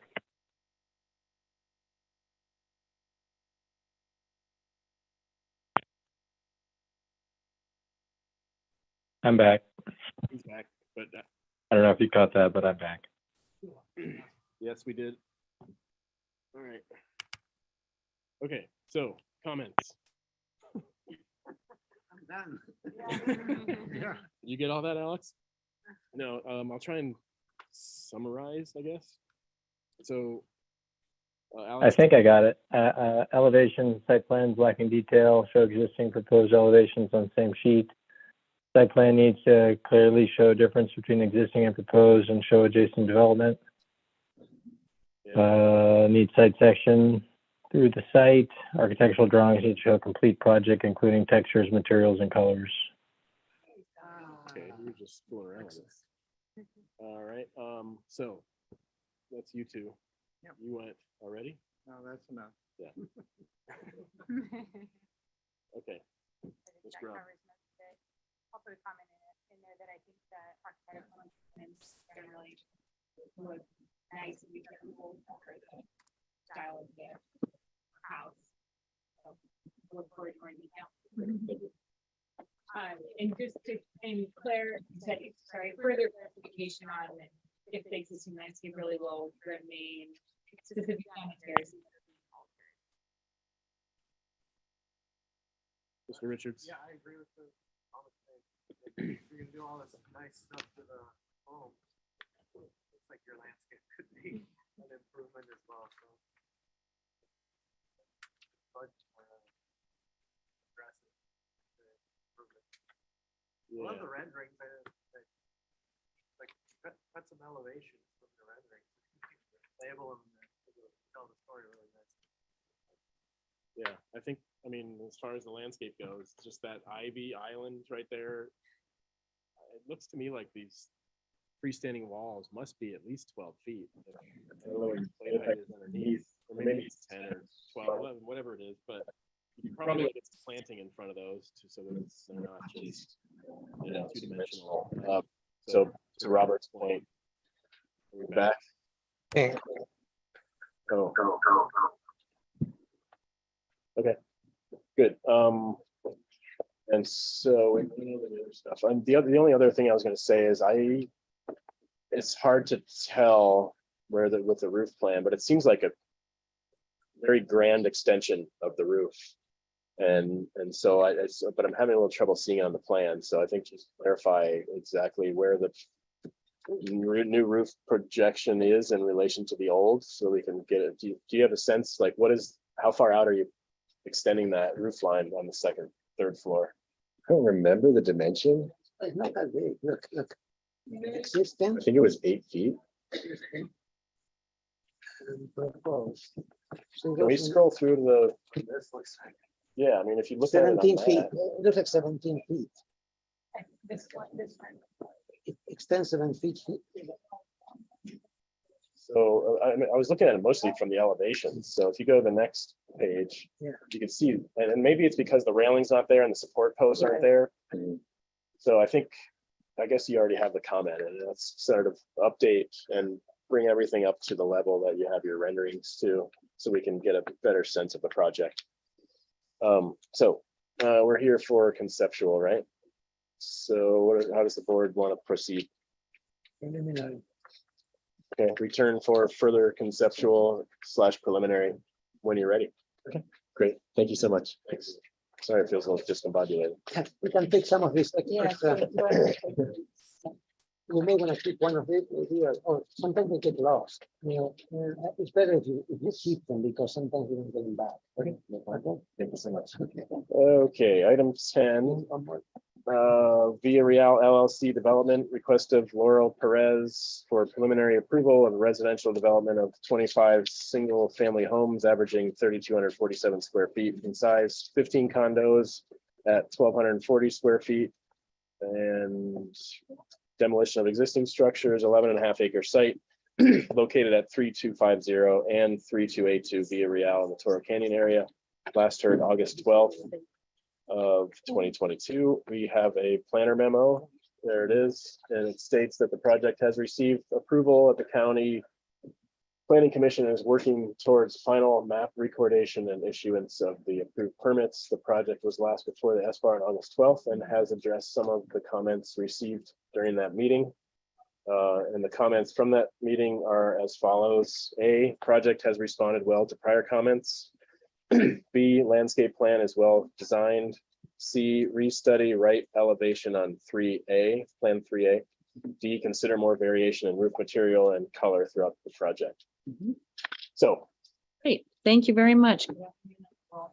Steps, and you pretty much said it all. You saw us a few weeks ago, and I think your board was poised to grant preliminary approval at that time, but the project had been scheduled for further concept. So now staff is ready to allow us to move forward with the prelim approval, and we're seeking your approval today. And between the last time we saw you and now, Colin Liu with Robert Heidi Architects has addressed those two minor comments that you referenced, and only a couple of plan sheets in the plan set changed as a result. I'll be introducing Colin, who is remotely joining you, and he'll walk you through those changes. And again, we're here requesting preliminary approval, and should we be so lucky to receive it today, we'd also like your board to consider a return for final on consent, if that's acceptable. And with that, I'll hand it over to Colin Liu. Thank you. Thank you. Mr. Liu, when you're ready. He's raising his hand, but I don't see that. There we go. This is quick. Yes, audio. Maybe? Yeah.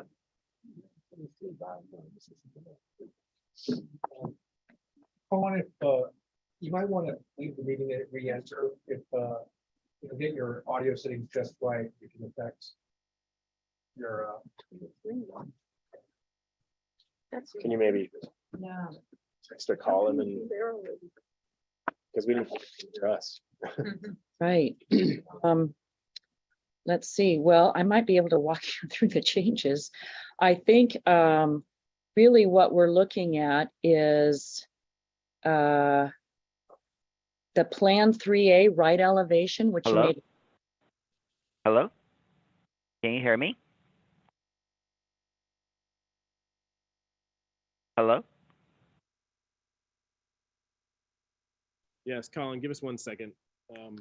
Okay, great. Technological issue.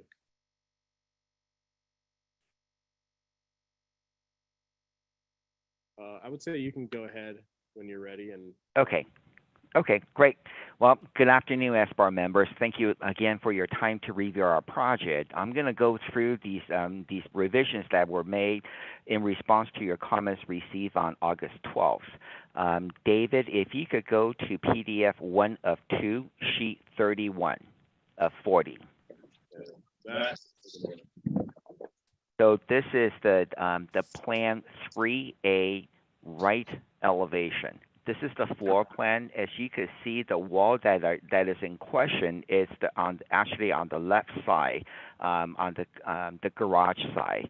We have the master bath, the walk-in closet, laundry room, and the garage located along this less exposed facade. So in looking at the elevation, we're really unable to provide additional windows at the master bath shower nor the walk-in closet. David, if you could go to sheet 33, please. So what we did to the right elevation, that's on your lower left-hand corner, is we introduced a high window that's blacked out on the left gable, and then also realign the garage man door to the center of the right gable. This facade, again, it is more of a utilitarian facade. It's going to be back behind a 6-foot tall privacy fence, and there will be landscape around it. So hopefully that with this change that it would be acceptable by the SBAR members. If you could go to, David, please go to page 3 of 40, again on PDF 1 of 2. So if you could zoom in on toward the middle of the, please. Yeah, it's this kind of a green, it says Plan 5A. So the next revision that we made was to, for Lot 6 or Villa 21, there is a circle that's indicated just to the left of the two triangles that are on the driveway. This indicates the center line of the existing well.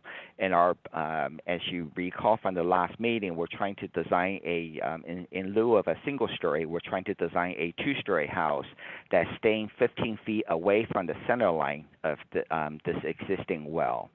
David, if you could go to PDF 2 of 2, sheet number 5.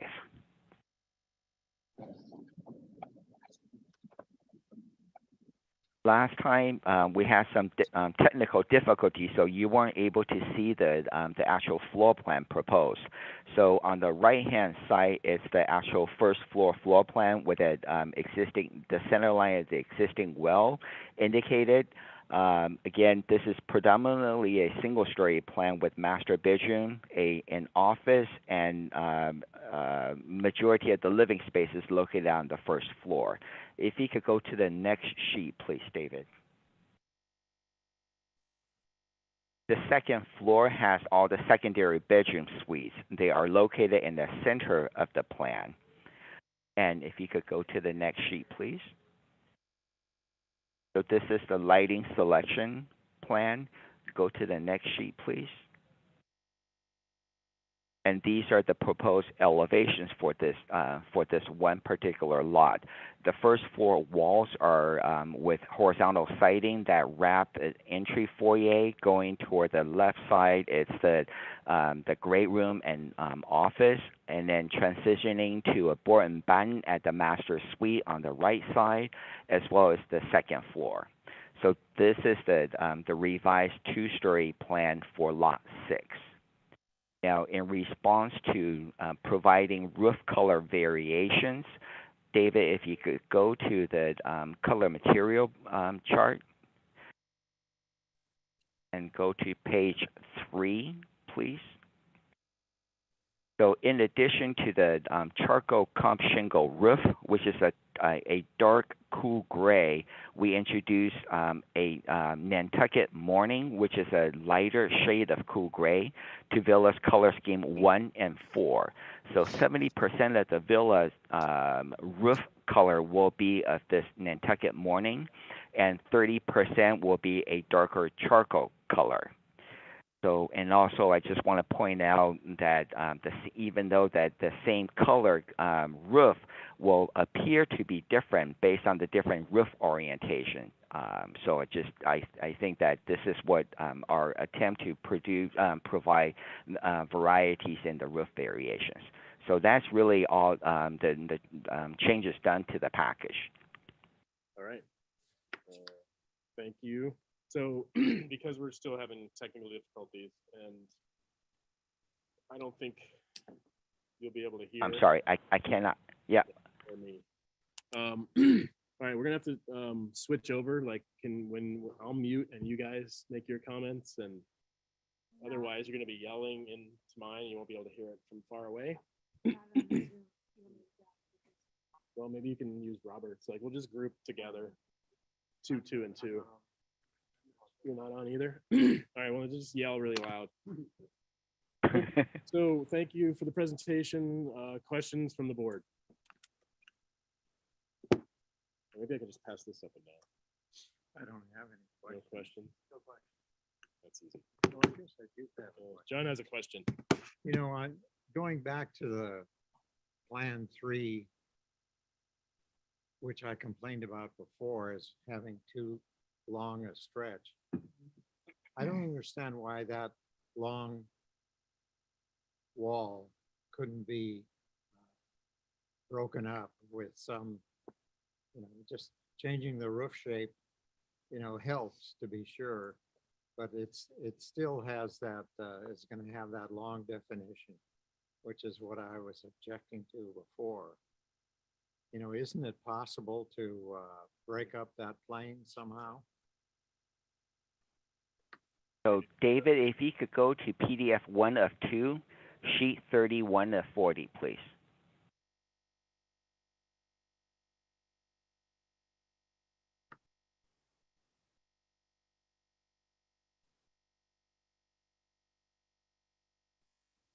So again, the left side, this garage side is really a non-exposed facade. We're trying to expose the side courtyard on the right side as where it's plotted on more exposed corner. David, if you could go to the lower left-hand corner of this exhibit. So you will see those two lots that are shaded.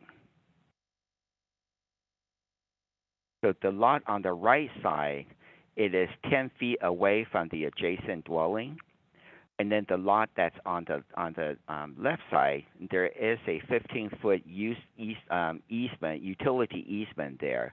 I believe that's going to be a private yard wall with a privacy fence in between the two dwellings. And we are 3 feet away from the property line for this lot on the left. So trying to introduce another pop out on the wall, I think that will certainly help, but it still will not be able to get any type of additional fenestration on this elevation.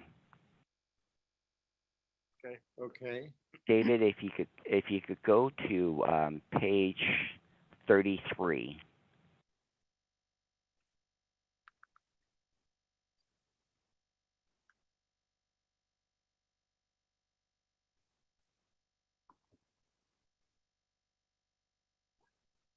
Page 33, might need to see the entire drawing.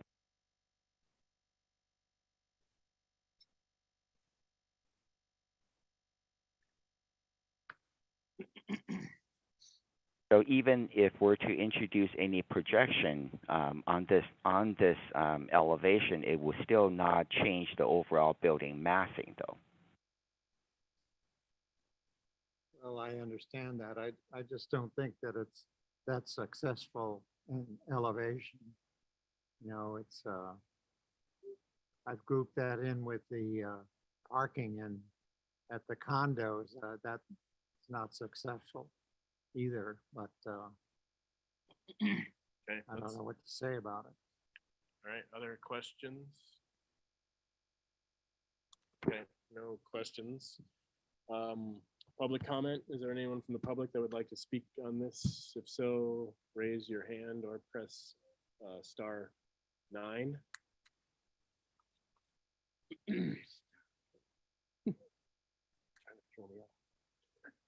All right.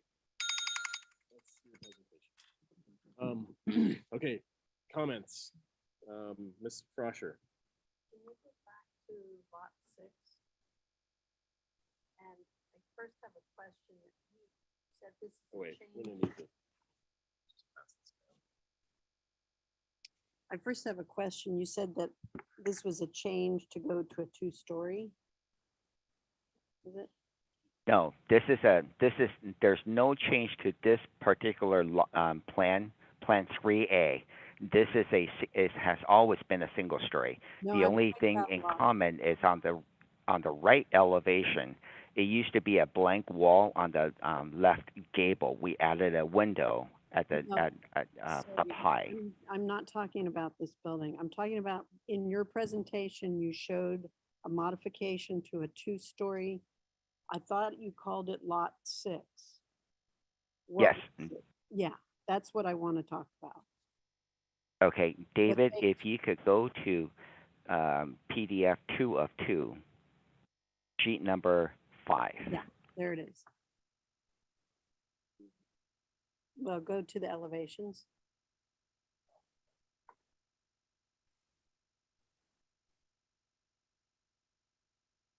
Yeah. So you said that this was a change from the previous presentation to incorporate 2 stories? Is that correct? Yes, the previous submitted floor plan is a single story, all single story structure. But the existing well was located 5 feet away from the building. actually, that it was located right inside the garage. Perfect. So at one point, we were going to remove the well, but later we found out that it might cause delay, the schedule delay. So it was decided to keep the existing well and revise the floor plan, this building design completely. So it went from a 1-story to this 2-story structure. Okay. I think Laura wants to say something. For the board's clarification, Colin, I just wanted to point out that the county planning commission approved the 2-story structure on lot 6. Following planning commission approval, we were looking at bringing 2-story structures down even, single story wherever we could.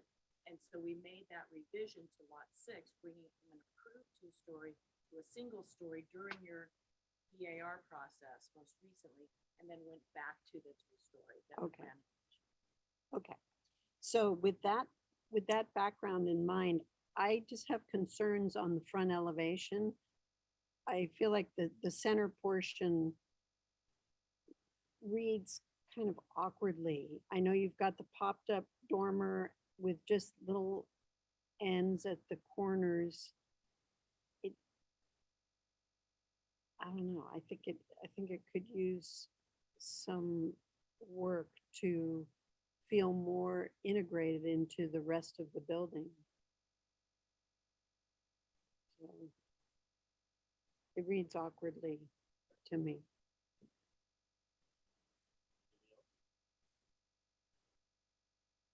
No. Your partner. Yeah, I can see that point, yeah.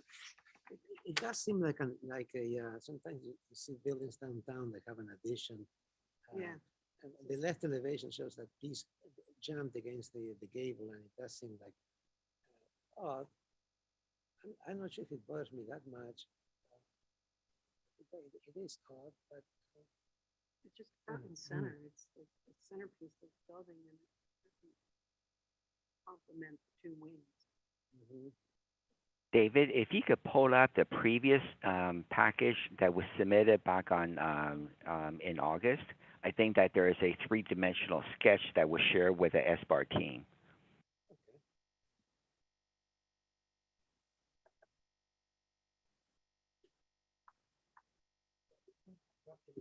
David's very busy. yeah, He's just in constant. he's trying to fix all the technical issues that we're having right now with the sound. So be patient. It's the 8/12. Was December 12th. I mean August 12th.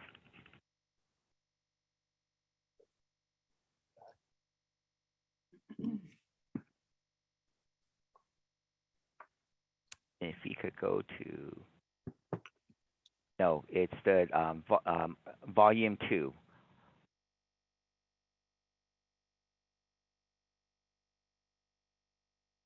Row down. There's going down.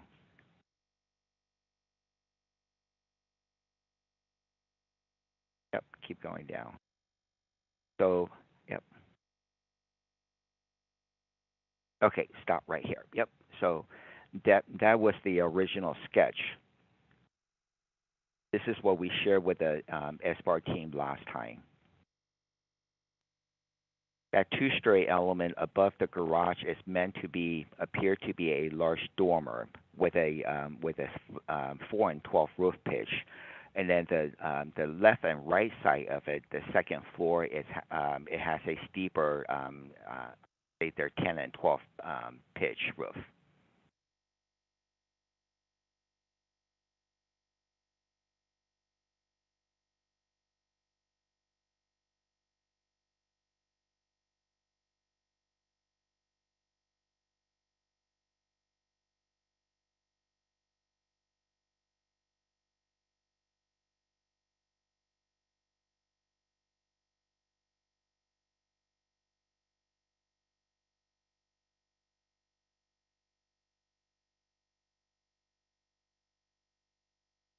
I'm sorry, I can't hear you.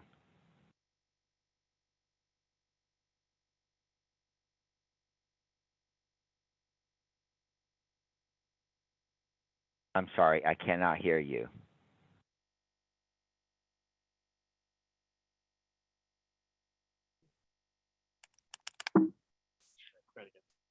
Can you hear me now? Yes, I can. Oh, okay. And on the previous drawing, the previous on the rendering, the dormer was narrower, so the spaces on each side, left and right, there was more roof showing, maybe like twice as much, and that made a difference, right? Is that right? Yeah. Can that bedroom get narrower? Is that possible?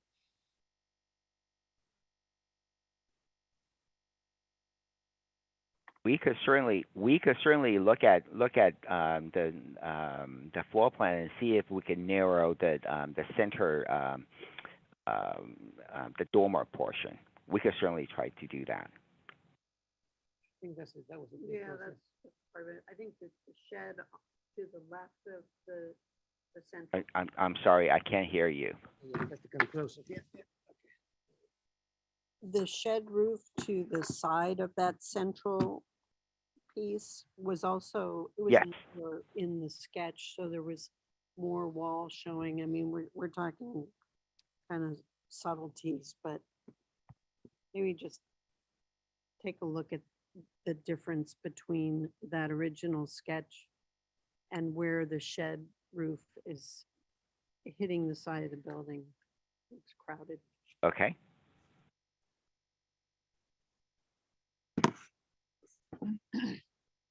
John, additional comments? No. All right.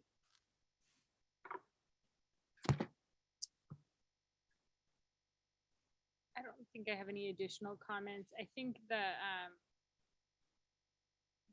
I know we were talking about the dormer getting shorter. I almost think that center tower portion. I'm sorry, I can't. Oh. Yeah, can you repeat that, please? Oh, okay. I don't know if I was muted. Can you hear me at all? Yes, yes. I agree with the comment that the proportions of the dormer roof looked a little funny, and I was actually thinking as you study it, you could possibly maybe widen that section so that it has more mass in the center and brings that dormer into scale. I see. Just one more way to look at it, maybe, because right now it's kind of acting like a tower, but it's not. And so maybe going one direction or the other with the proportions as you study it. Okay, got it. Yeah. I don't have any comments. All right. So, let's see. Yeah, I don't have anything to add either. Does someone want to make a motion? Someone with a loud voice? Yeah, I'd like to make a motion for preliminary approval and to return with the condition that the, what is it called, this plan 5, is that what it is? Lot 6, front elevation, the restudied per our comment. And I think that would be the only condition. Back for final full board or? Well, yeah, I guess we need. I think we need to take a closer look at the landscape. It's a big project. Yeah. So we need some details too. I'm sorry, I can't hear. Yeah. Okay, so it will be continued to the full board to bring more landscape. Final landscape plans. Yeah, so preliminary approval and return to full board for final with, all your detailing and full landscape plans, including Wheelo and all the accoutrements necessary. Great, thank you. All right. I made a motion. I'll second it. Second by. Hey, this is Alex. So, can you guys hear me? Yes. I was having a hard time hearing you guys. I'm not, maybe something's going on with the audio, but what I picked up was changes to lot 6 need further study to better integrate with the rest of the building and restudy the dormer proportions. Is that accurate? Just restudy the right into it. Yeah, restudy the dormer proportions in the front elevation. I think that's it. So, yeah, that's the only thing. Okay. That was the only thing for lot 6. For lot 6, yes.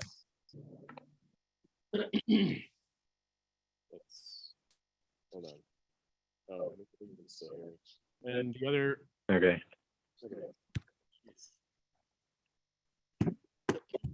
Okay. Yeah, you guys are cutting in and out, so maybe it's on my end, I'm not sure, but So Alex, the only other thing was to return to full board with full landscape plans and detailing on everything. okay. Yeah, I caught that. Okay, thanks.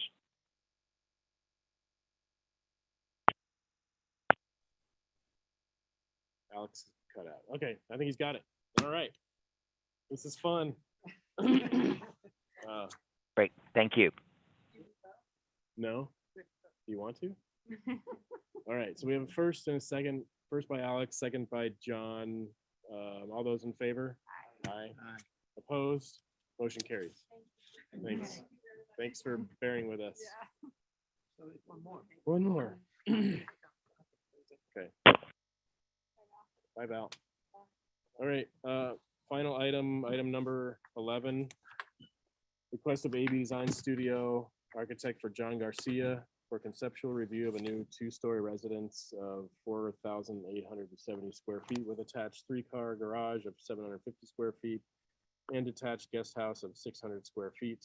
There is currently a 2-story residence of 2622 and a garage of 529 on the property. It's a 1.09 acre parcel, 347 Ridgecrest Drive in the Summerlin area. We have the applicant here. Please state your name for the record.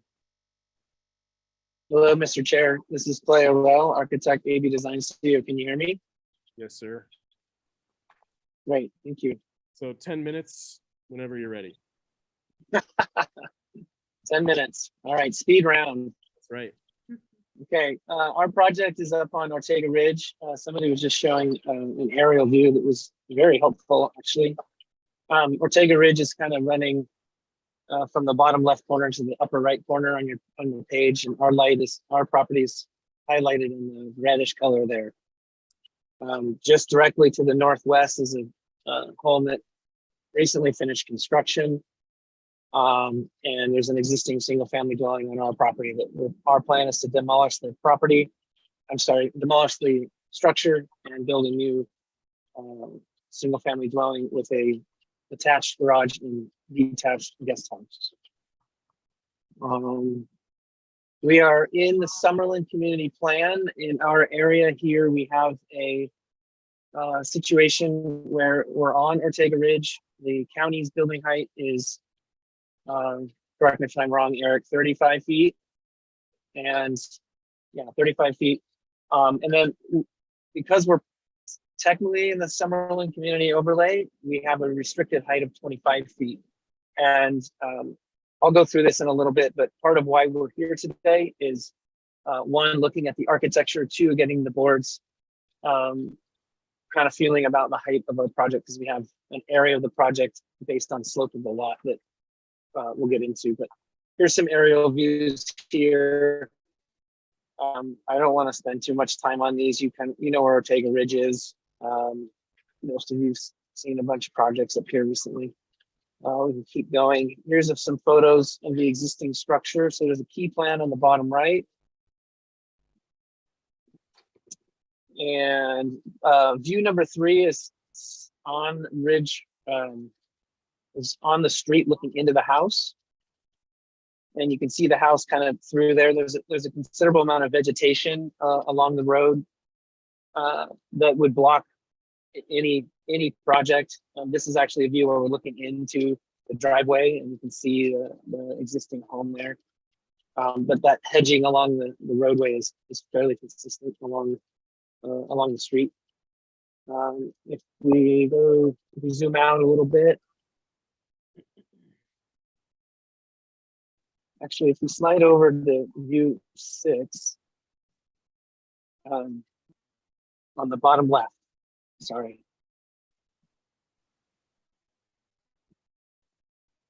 I can show this to you a little bit more on the survey, but what's happening on this photo and what I was talking about the height, you see the green pipe in the foreground?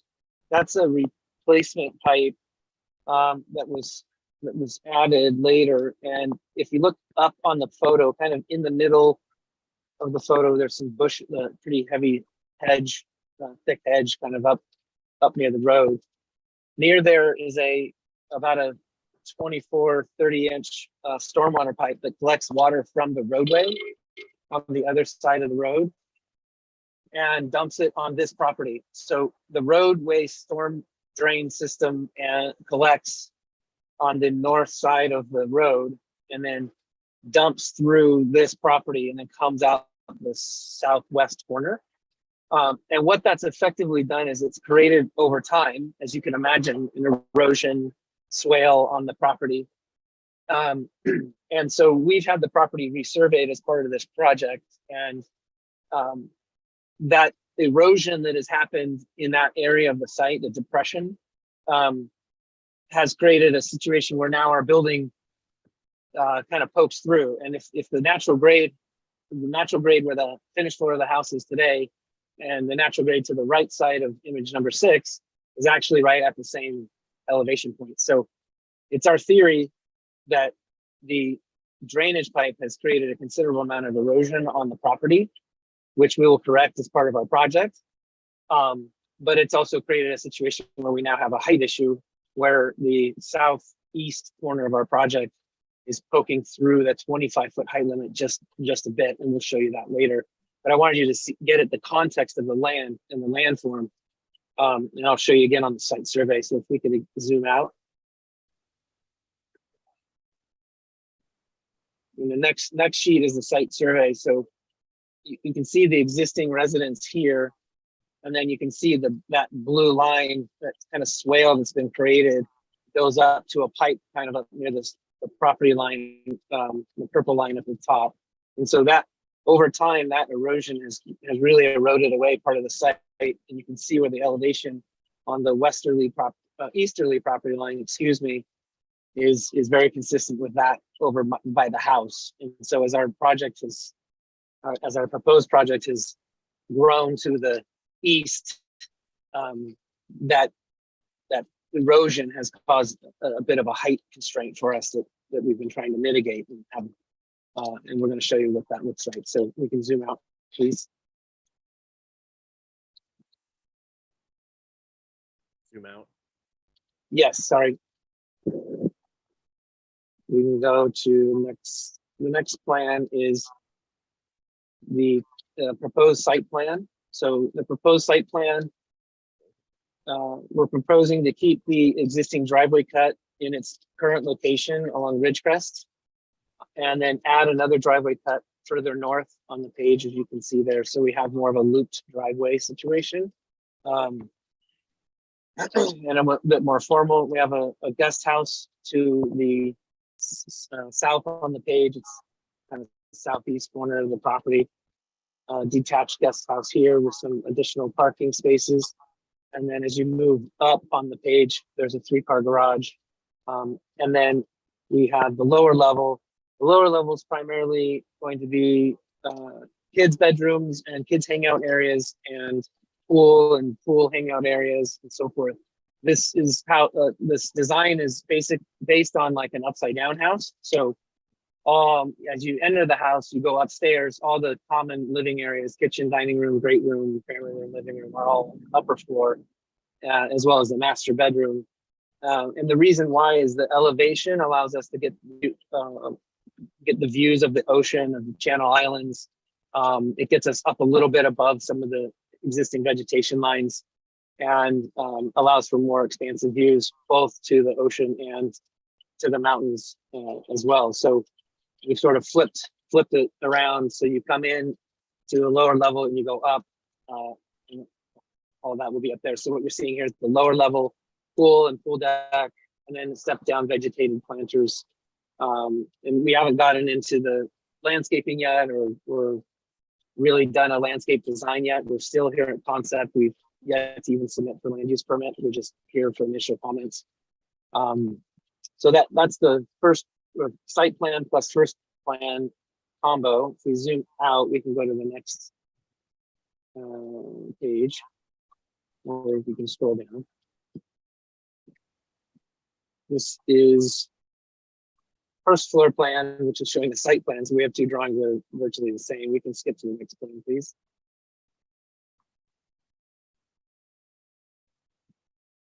Here's the second floor. So the second floor enjoys, like I said, views, expansive views of the channel and the mountains behind us. There's an open area down below to the lower level. The master suite is on the upper part, page north of the floor plan. And as you move down, you've got it says dining room, but it should say family room or living room. And then the dining rooms below that, and then the kitchen. And there's a roof terrace in that section as well, south on the page. So we're really just trying to open up space. You know, the roof terrace is above the garage, which provides a place to come out from the kitchen and hang out. You can see the roof below of the guest house. So it's a relatively simple plan. It's stacked, and the page south side of the second floor, we've broken down the mass and just have a one-story piece with a garage with a roof terrace. We can go to the next page, please. Here's a roof plan. So on the roof plan, it's a flat roof design. There's some skylights and some chimneys coming up through the building that you can see. You can see that lower roof terrace on the southern end of the second story.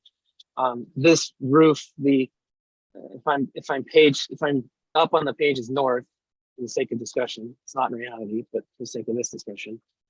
The southwest corner of the second floor roof is the portion, and we have some diagrams we can show you there. But it's that portion of the roof that's poking through. It's like a small triangle area that's poking through the 25-foot height limit in the Summerlin plan, but nowhere near the 35 height limit in the Santa Barbara plan. We'll go to the next page, please. I'm trying to hurry. South elevation. So this is the elevation looking from the guest house, looking towards the structure. As I mentioned, it's a modern flat room contemporary structure.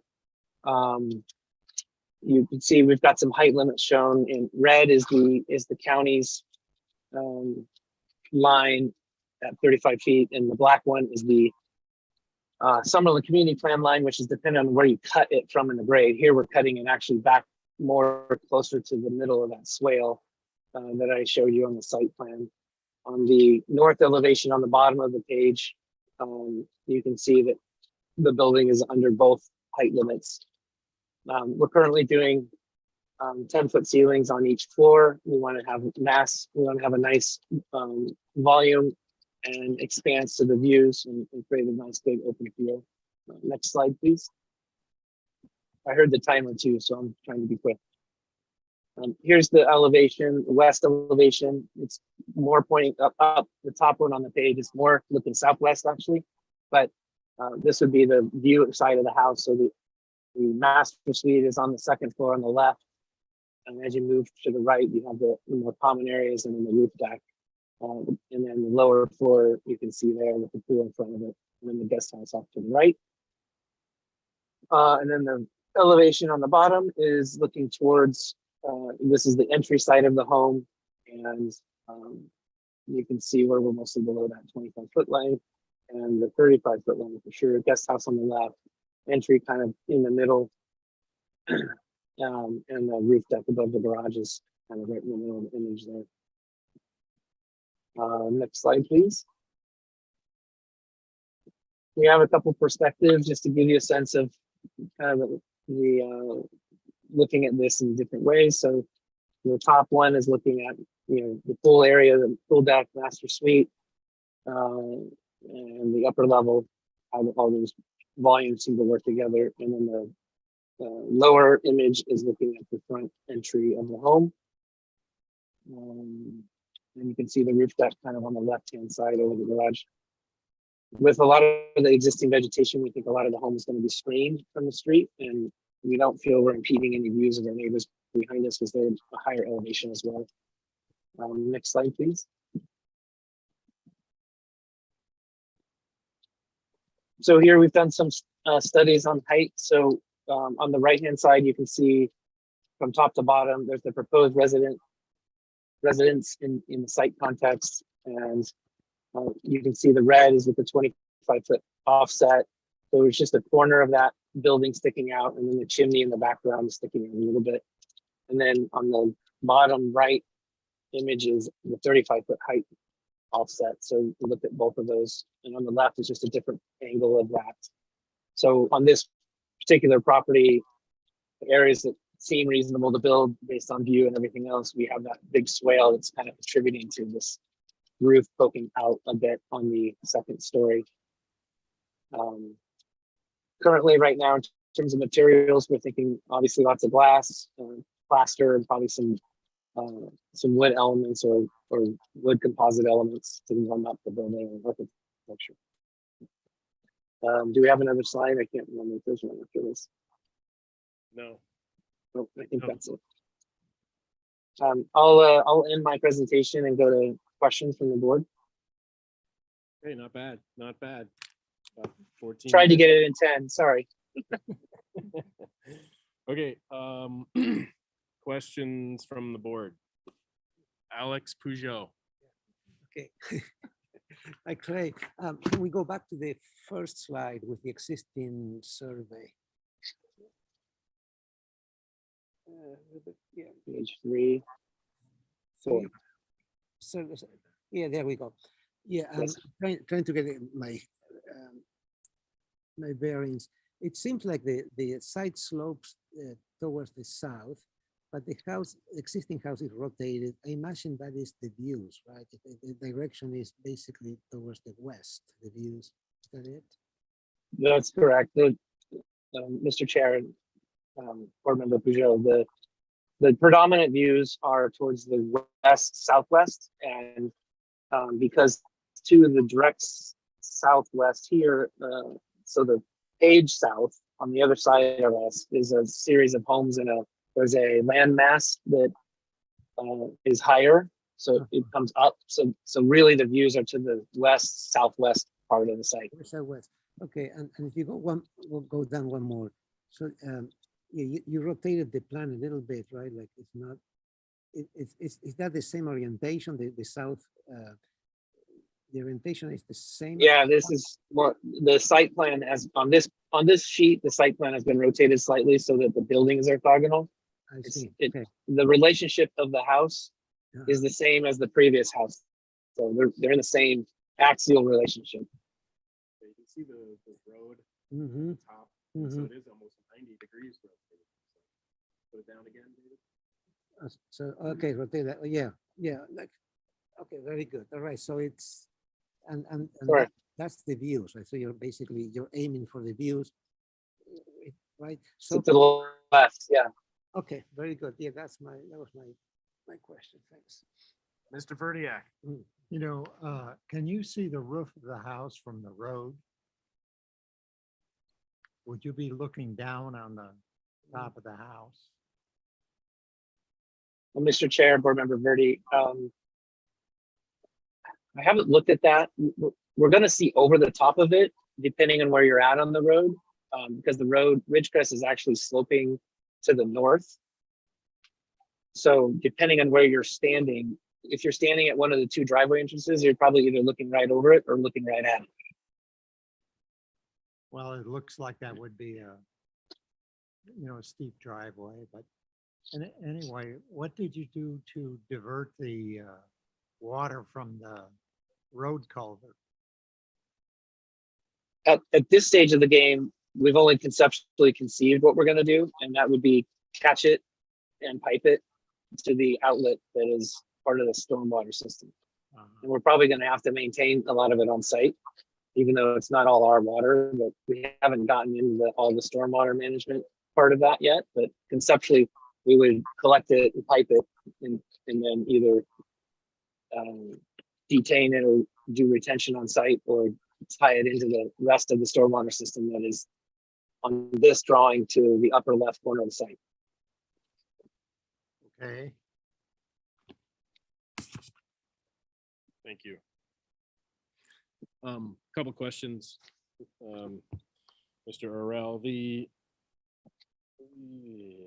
John took one of them about the swale. So as far as the height restrictions, you know, wouldn't it be possible to base those on a pre-erosion survey?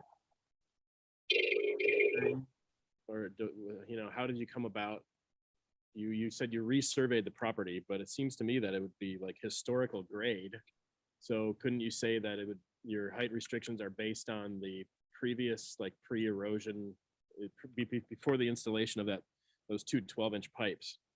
Have you thought about approaching it from that angle? That is, I mean, you're saying it in a much, Mr. Chair, excuse me, you're saying that in a much better way than I probably presented it, but that's the case we're saying is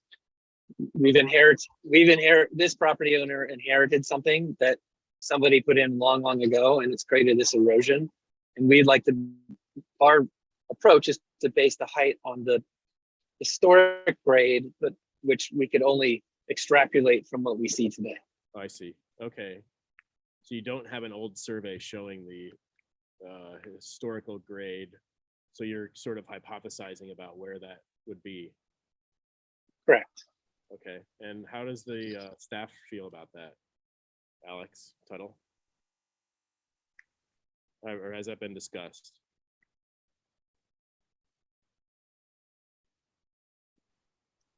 Perhaps staff can get back to us on that. Yes, Mr. Chair, we also haven't submitted yet for land use permit, so we anticipate having that discussion with staff. Got it. Okay. Fair enough. Yeah. And then just looking at the site plan again, David, there's a couple of questions. What are all the black dots? Are those supposed to represent shrubs? Like, you have this sort of zigzagging retaining walls and they're little black dots everywhere. Are those meant to be plants? Yeah, they're just initial concepts for plantings. Yes. Okay, just wanted to clarify. And then I mean, that's a really enormous pool deck. Is there a reason you need such a large? It looks like, I think it's a floating terrace, right? South of the pool.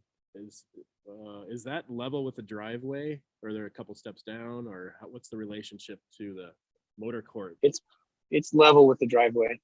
Okay, and then is there a reason that needs to be extremely large? I guess you're just showing a 4-top table there and a spiral staircase, but then the rest is blank. I mean, what's the plan for that zone, I guess? Just outdoor living? Just large outdoor space for events and parties and things like that. Okay. All right. Very good. Thank you. I think that's all I had for questions. And so I'll pass it on to Ms. Grubb for her questions now. I don't think you have any. I had the same question about that big patio, so.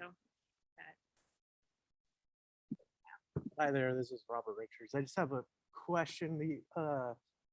Is the elevation of the lower level of the proposed house at the same elevation as the existing house, or what is the idea of how those are potentially different?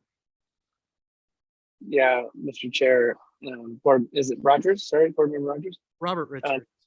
Robert Richards, sorry. I can't see your thing on here. We've set the home basically at the same elevation of the lower floor of the existing house. So yeah, it's sitting in that same pocket at that elevation. Cool. And then where you have that erosion going on, how much fill are you gonna have to do to kind of rectify what's going on there to bring the grade up? Good question. Not exactly sure how much fill we're going to have to bring in. We have a lot of fill on the site on the south side that had been brought in previously that we're dealing with the county on. So we have the ability to push some dirt around. So I don't think it's going to be a massive import. If anything, we're going to balance. Our number one goal is to balance everything on site. So, but I don't feel like I mean, it's really only a couple feet, 3 or 4 feet of difference. So I think when we get into natural grading, cutting and foundation work, we're gonna have enough spoils to do that on site, fill that area. All right, roger that. Thank you for answering the questions. Thank you. Roger that, Richards. Roger that. Quick question. Do you have any sort of activity space aside from like the terraces? Are you planning a, lawn area for the kids or anything to that effect? Mr. Chair, there's been early discussions of that, but we haven't planned anything yet. We want to get kind of through concept, get a landscape architect on board and really work through those things, but Got it. certainly something would be planned. It just hasn't shown up yet. Okay, and one more question from Mr. Verdiak. Does this patio area to the south of the pool, is that cantilevered off the ground? Or it looks like that in the perspective. There's a, Mr. Chair, Board Member Verdiak, there's a portion of it that's cantilever, but the whole deck isn't cantilever. It's just a few feet of cantilever. The supporting structure is underneath it and recessed. Scroll down. Does the, well,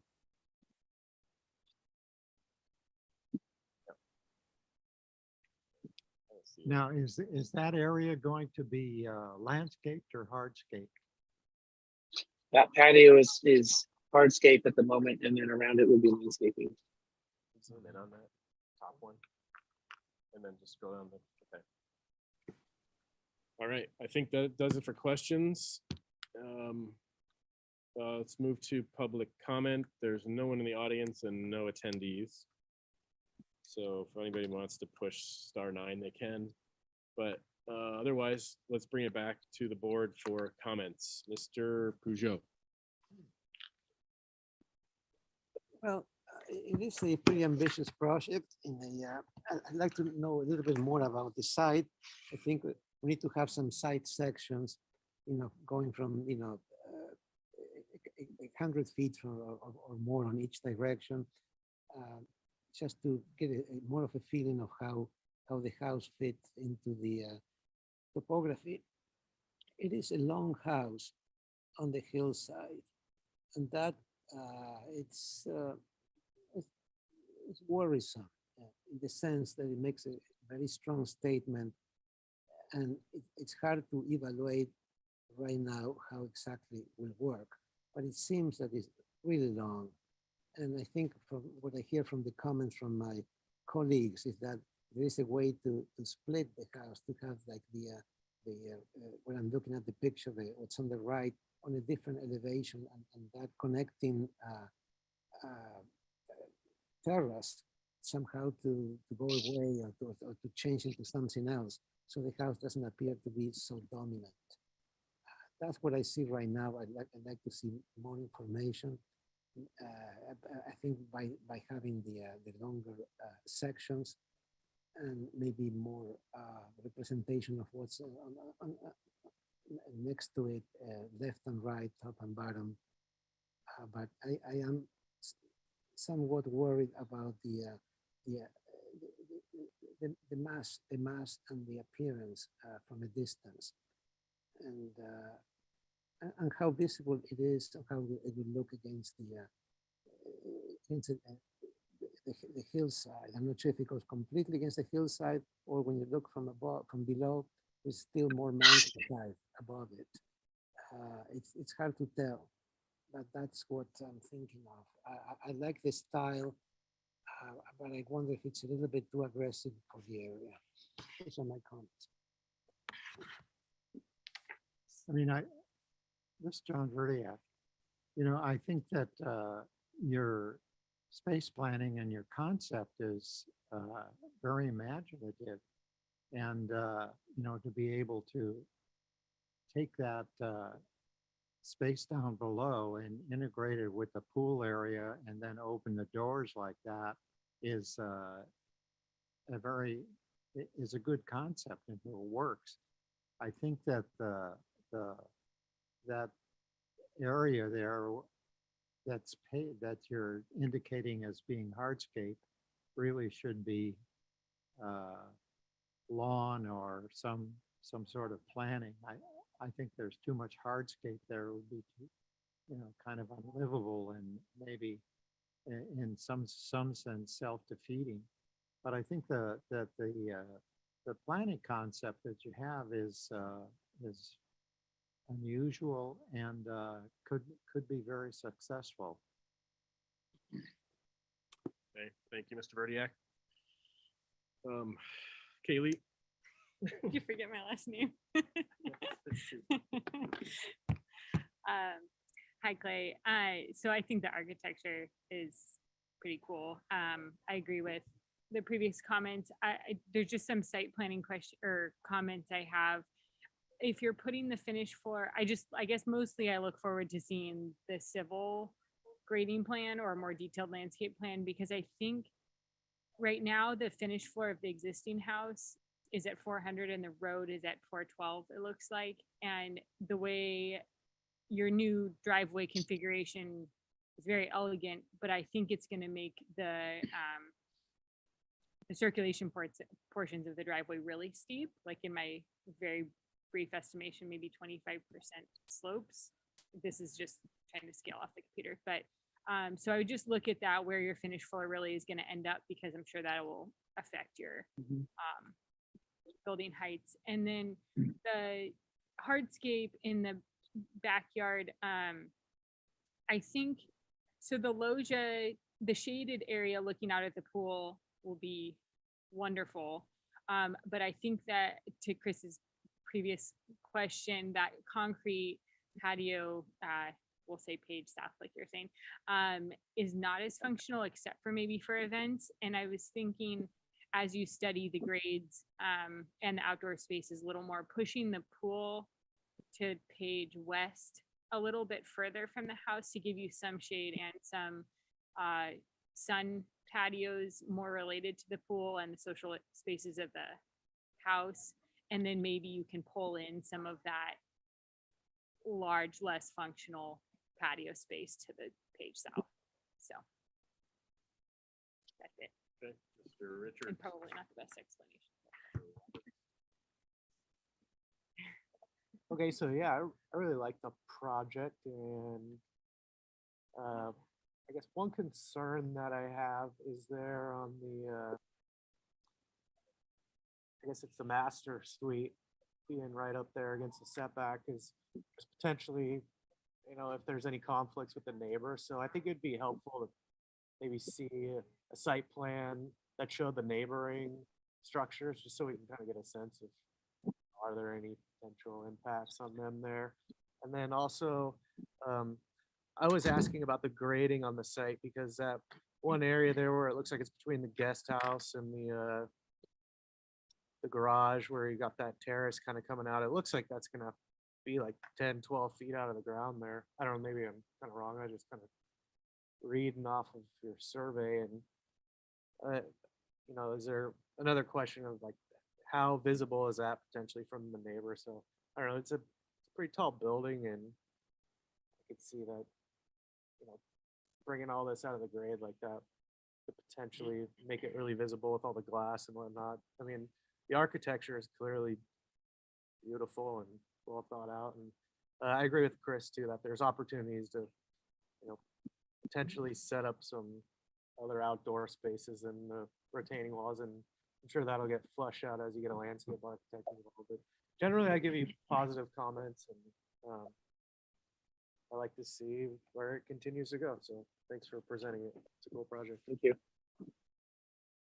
Okay, thank you. I don't have much more to add, but I concur with most of what has been said. I think we just need a little more info maybe about, how this integrates with the site and the greater neighborhood context. So I think we're definitely be needing to see, it does seem very ambitious, just looking at the survey versus the site plan. I mean, it's only 2,000 square feet more of house, but it uses up almost the entire site. So, I think we're definitely going to want to at least do a site visit and possibly story polls once we get to the point where we're, you're ready to show us that. I think the terrace, on the main floor is very large and could be reduced. I'm kind of wondering what happens from the top of the guest house to the grade on the south side, I think it is. Just want to see how this is. I don't know how accurate this rendering is with regards to the existing site. It looks pretty close, but again, there's sort of some faux vegetation thrown in there, so it's a little hard to read where, what happens, and shows height of retaining walls. And for instance, as John pointed out, what's the height from that very large overhang of terrace down to the ground? Is that indeed 10 feet or is it much less? It's again hard to see, but very nice project, very cool solutions, and we look forward to seeing where this goes. Mr. Chair, Yes. would you mind having the board comment on the height issue? Because I know that that's going to come up. We're in Ortega Ridge, but we're subject to the Summerlin Community Plan down the hill. So, is the height issue something that this board feels comfortable with or uncomfortable with, where we're poking out through the 25-foot line? Okay, Kaylee has a comment for that. I'll just be the first one to comment on it. I think in my mind it's supportable, but I think we need more information on the finished floor elevation, because I think if that moves around at all, it's of course can either tuck it down more or push it up further into that height. But otherwise I can support it, I think. I'm in support. Thank you. It seems to me that what's exceeding the 25-foot limit is just sections of or portions of the roof overhang. So I don't see it as a major violation of that height limit. So that's my opinion. Thank you. Sorry, we're passing my laptop back and forth, so that's why it sound weird. I mean, I agree. I think it's just a minor detail. I'd like to see the side sections, maybe 3 side sections showing what exactly is the height limit and what the assumed erosion argument that applies to. I would like to see more information. Yeah, I concur. I think we just first want to make sure that the planning staff is going to allow you to sort of assume some elevations based on pre-erosion, events with those drainage pipes, and otherwise, yeah, I think you're pretty close. So it is just a few portions of roof, but again, it's a very ambitious project. So to me, I think we just need to see a little bit more info, and really, I mean, a grading plan I think is going to be key, so that we can really see what's happening with the site and finished floor elevations, as board member Grubb had suggested. So does that answer your question? Yes, it does. Thank you, Mr. Chair. All right. Alex Tuttle, do you need any clarification on any of the comments?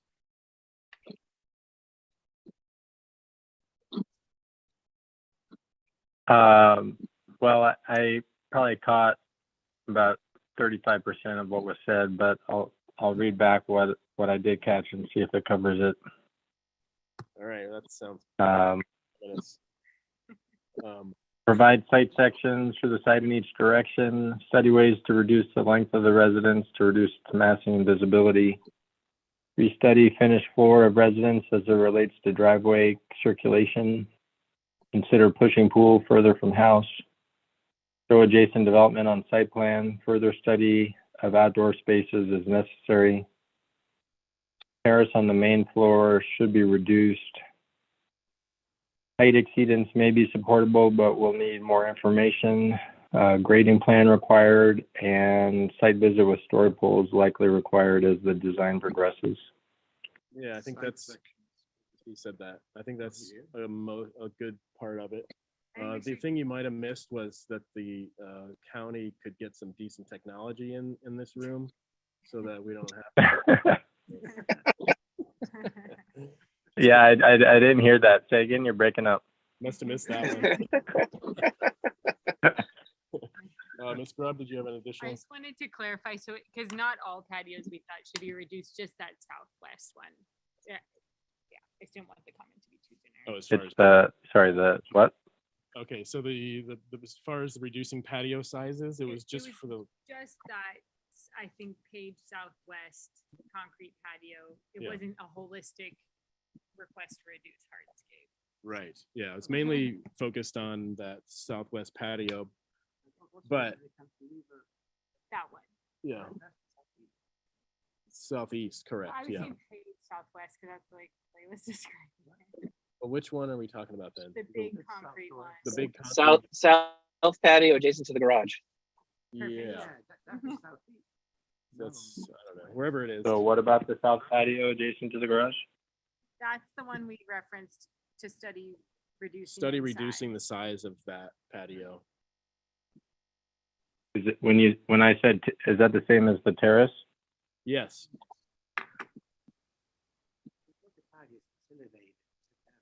yeah, So terrace on main floor next to garage?